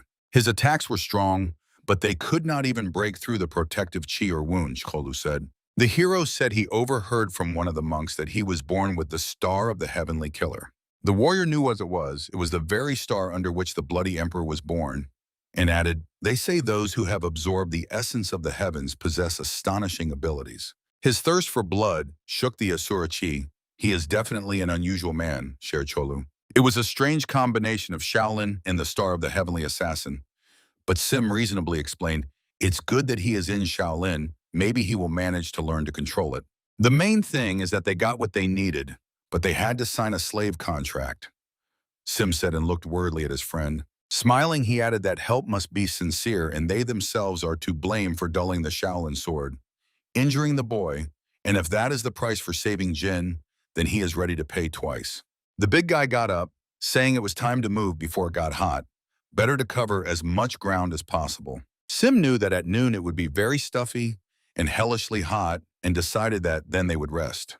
Taking a deep breath of the pleasant morning air, the warrior froze and told the commander that he smelled blood. The hero confirmed that he also felt it, but it was unclear where it could come from in such a wilderness. Cholu thought it was pursuers, but the commander immediately dismissed this thought, since pursuers do not come already soaked in blood. The guys, like hounds, rushed towards the scent and whistled like the wind between the trees.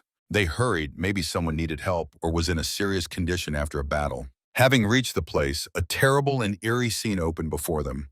The battlefield, the edge of the forest, was strewn with corpses. Many warriors lay in the grass. Friends anxiously looked around to see if anyone nearby could set up an ambush. Walking across the field, Sim realized that this was not a battle, but a one-sided massacre. Someone quickly and mercilessly slaughtered an entire garrison of soldiers. Examining the bodies, Cholu added that all the wounds were fatal, not a single inaccurate strike. The killer's technique was flawless. The cuts were clean and without the slightest hesitation. Clearly a master was at work here. Ordinary soldiers are not capable of this, he added. Suddenly, out of the corner of his eye, Cholu noticed a familiar helmet that he had once seen on the Imperial elite. He slowly approached the corpse and carefully turned the body over with his foot, fearing a hidden trap.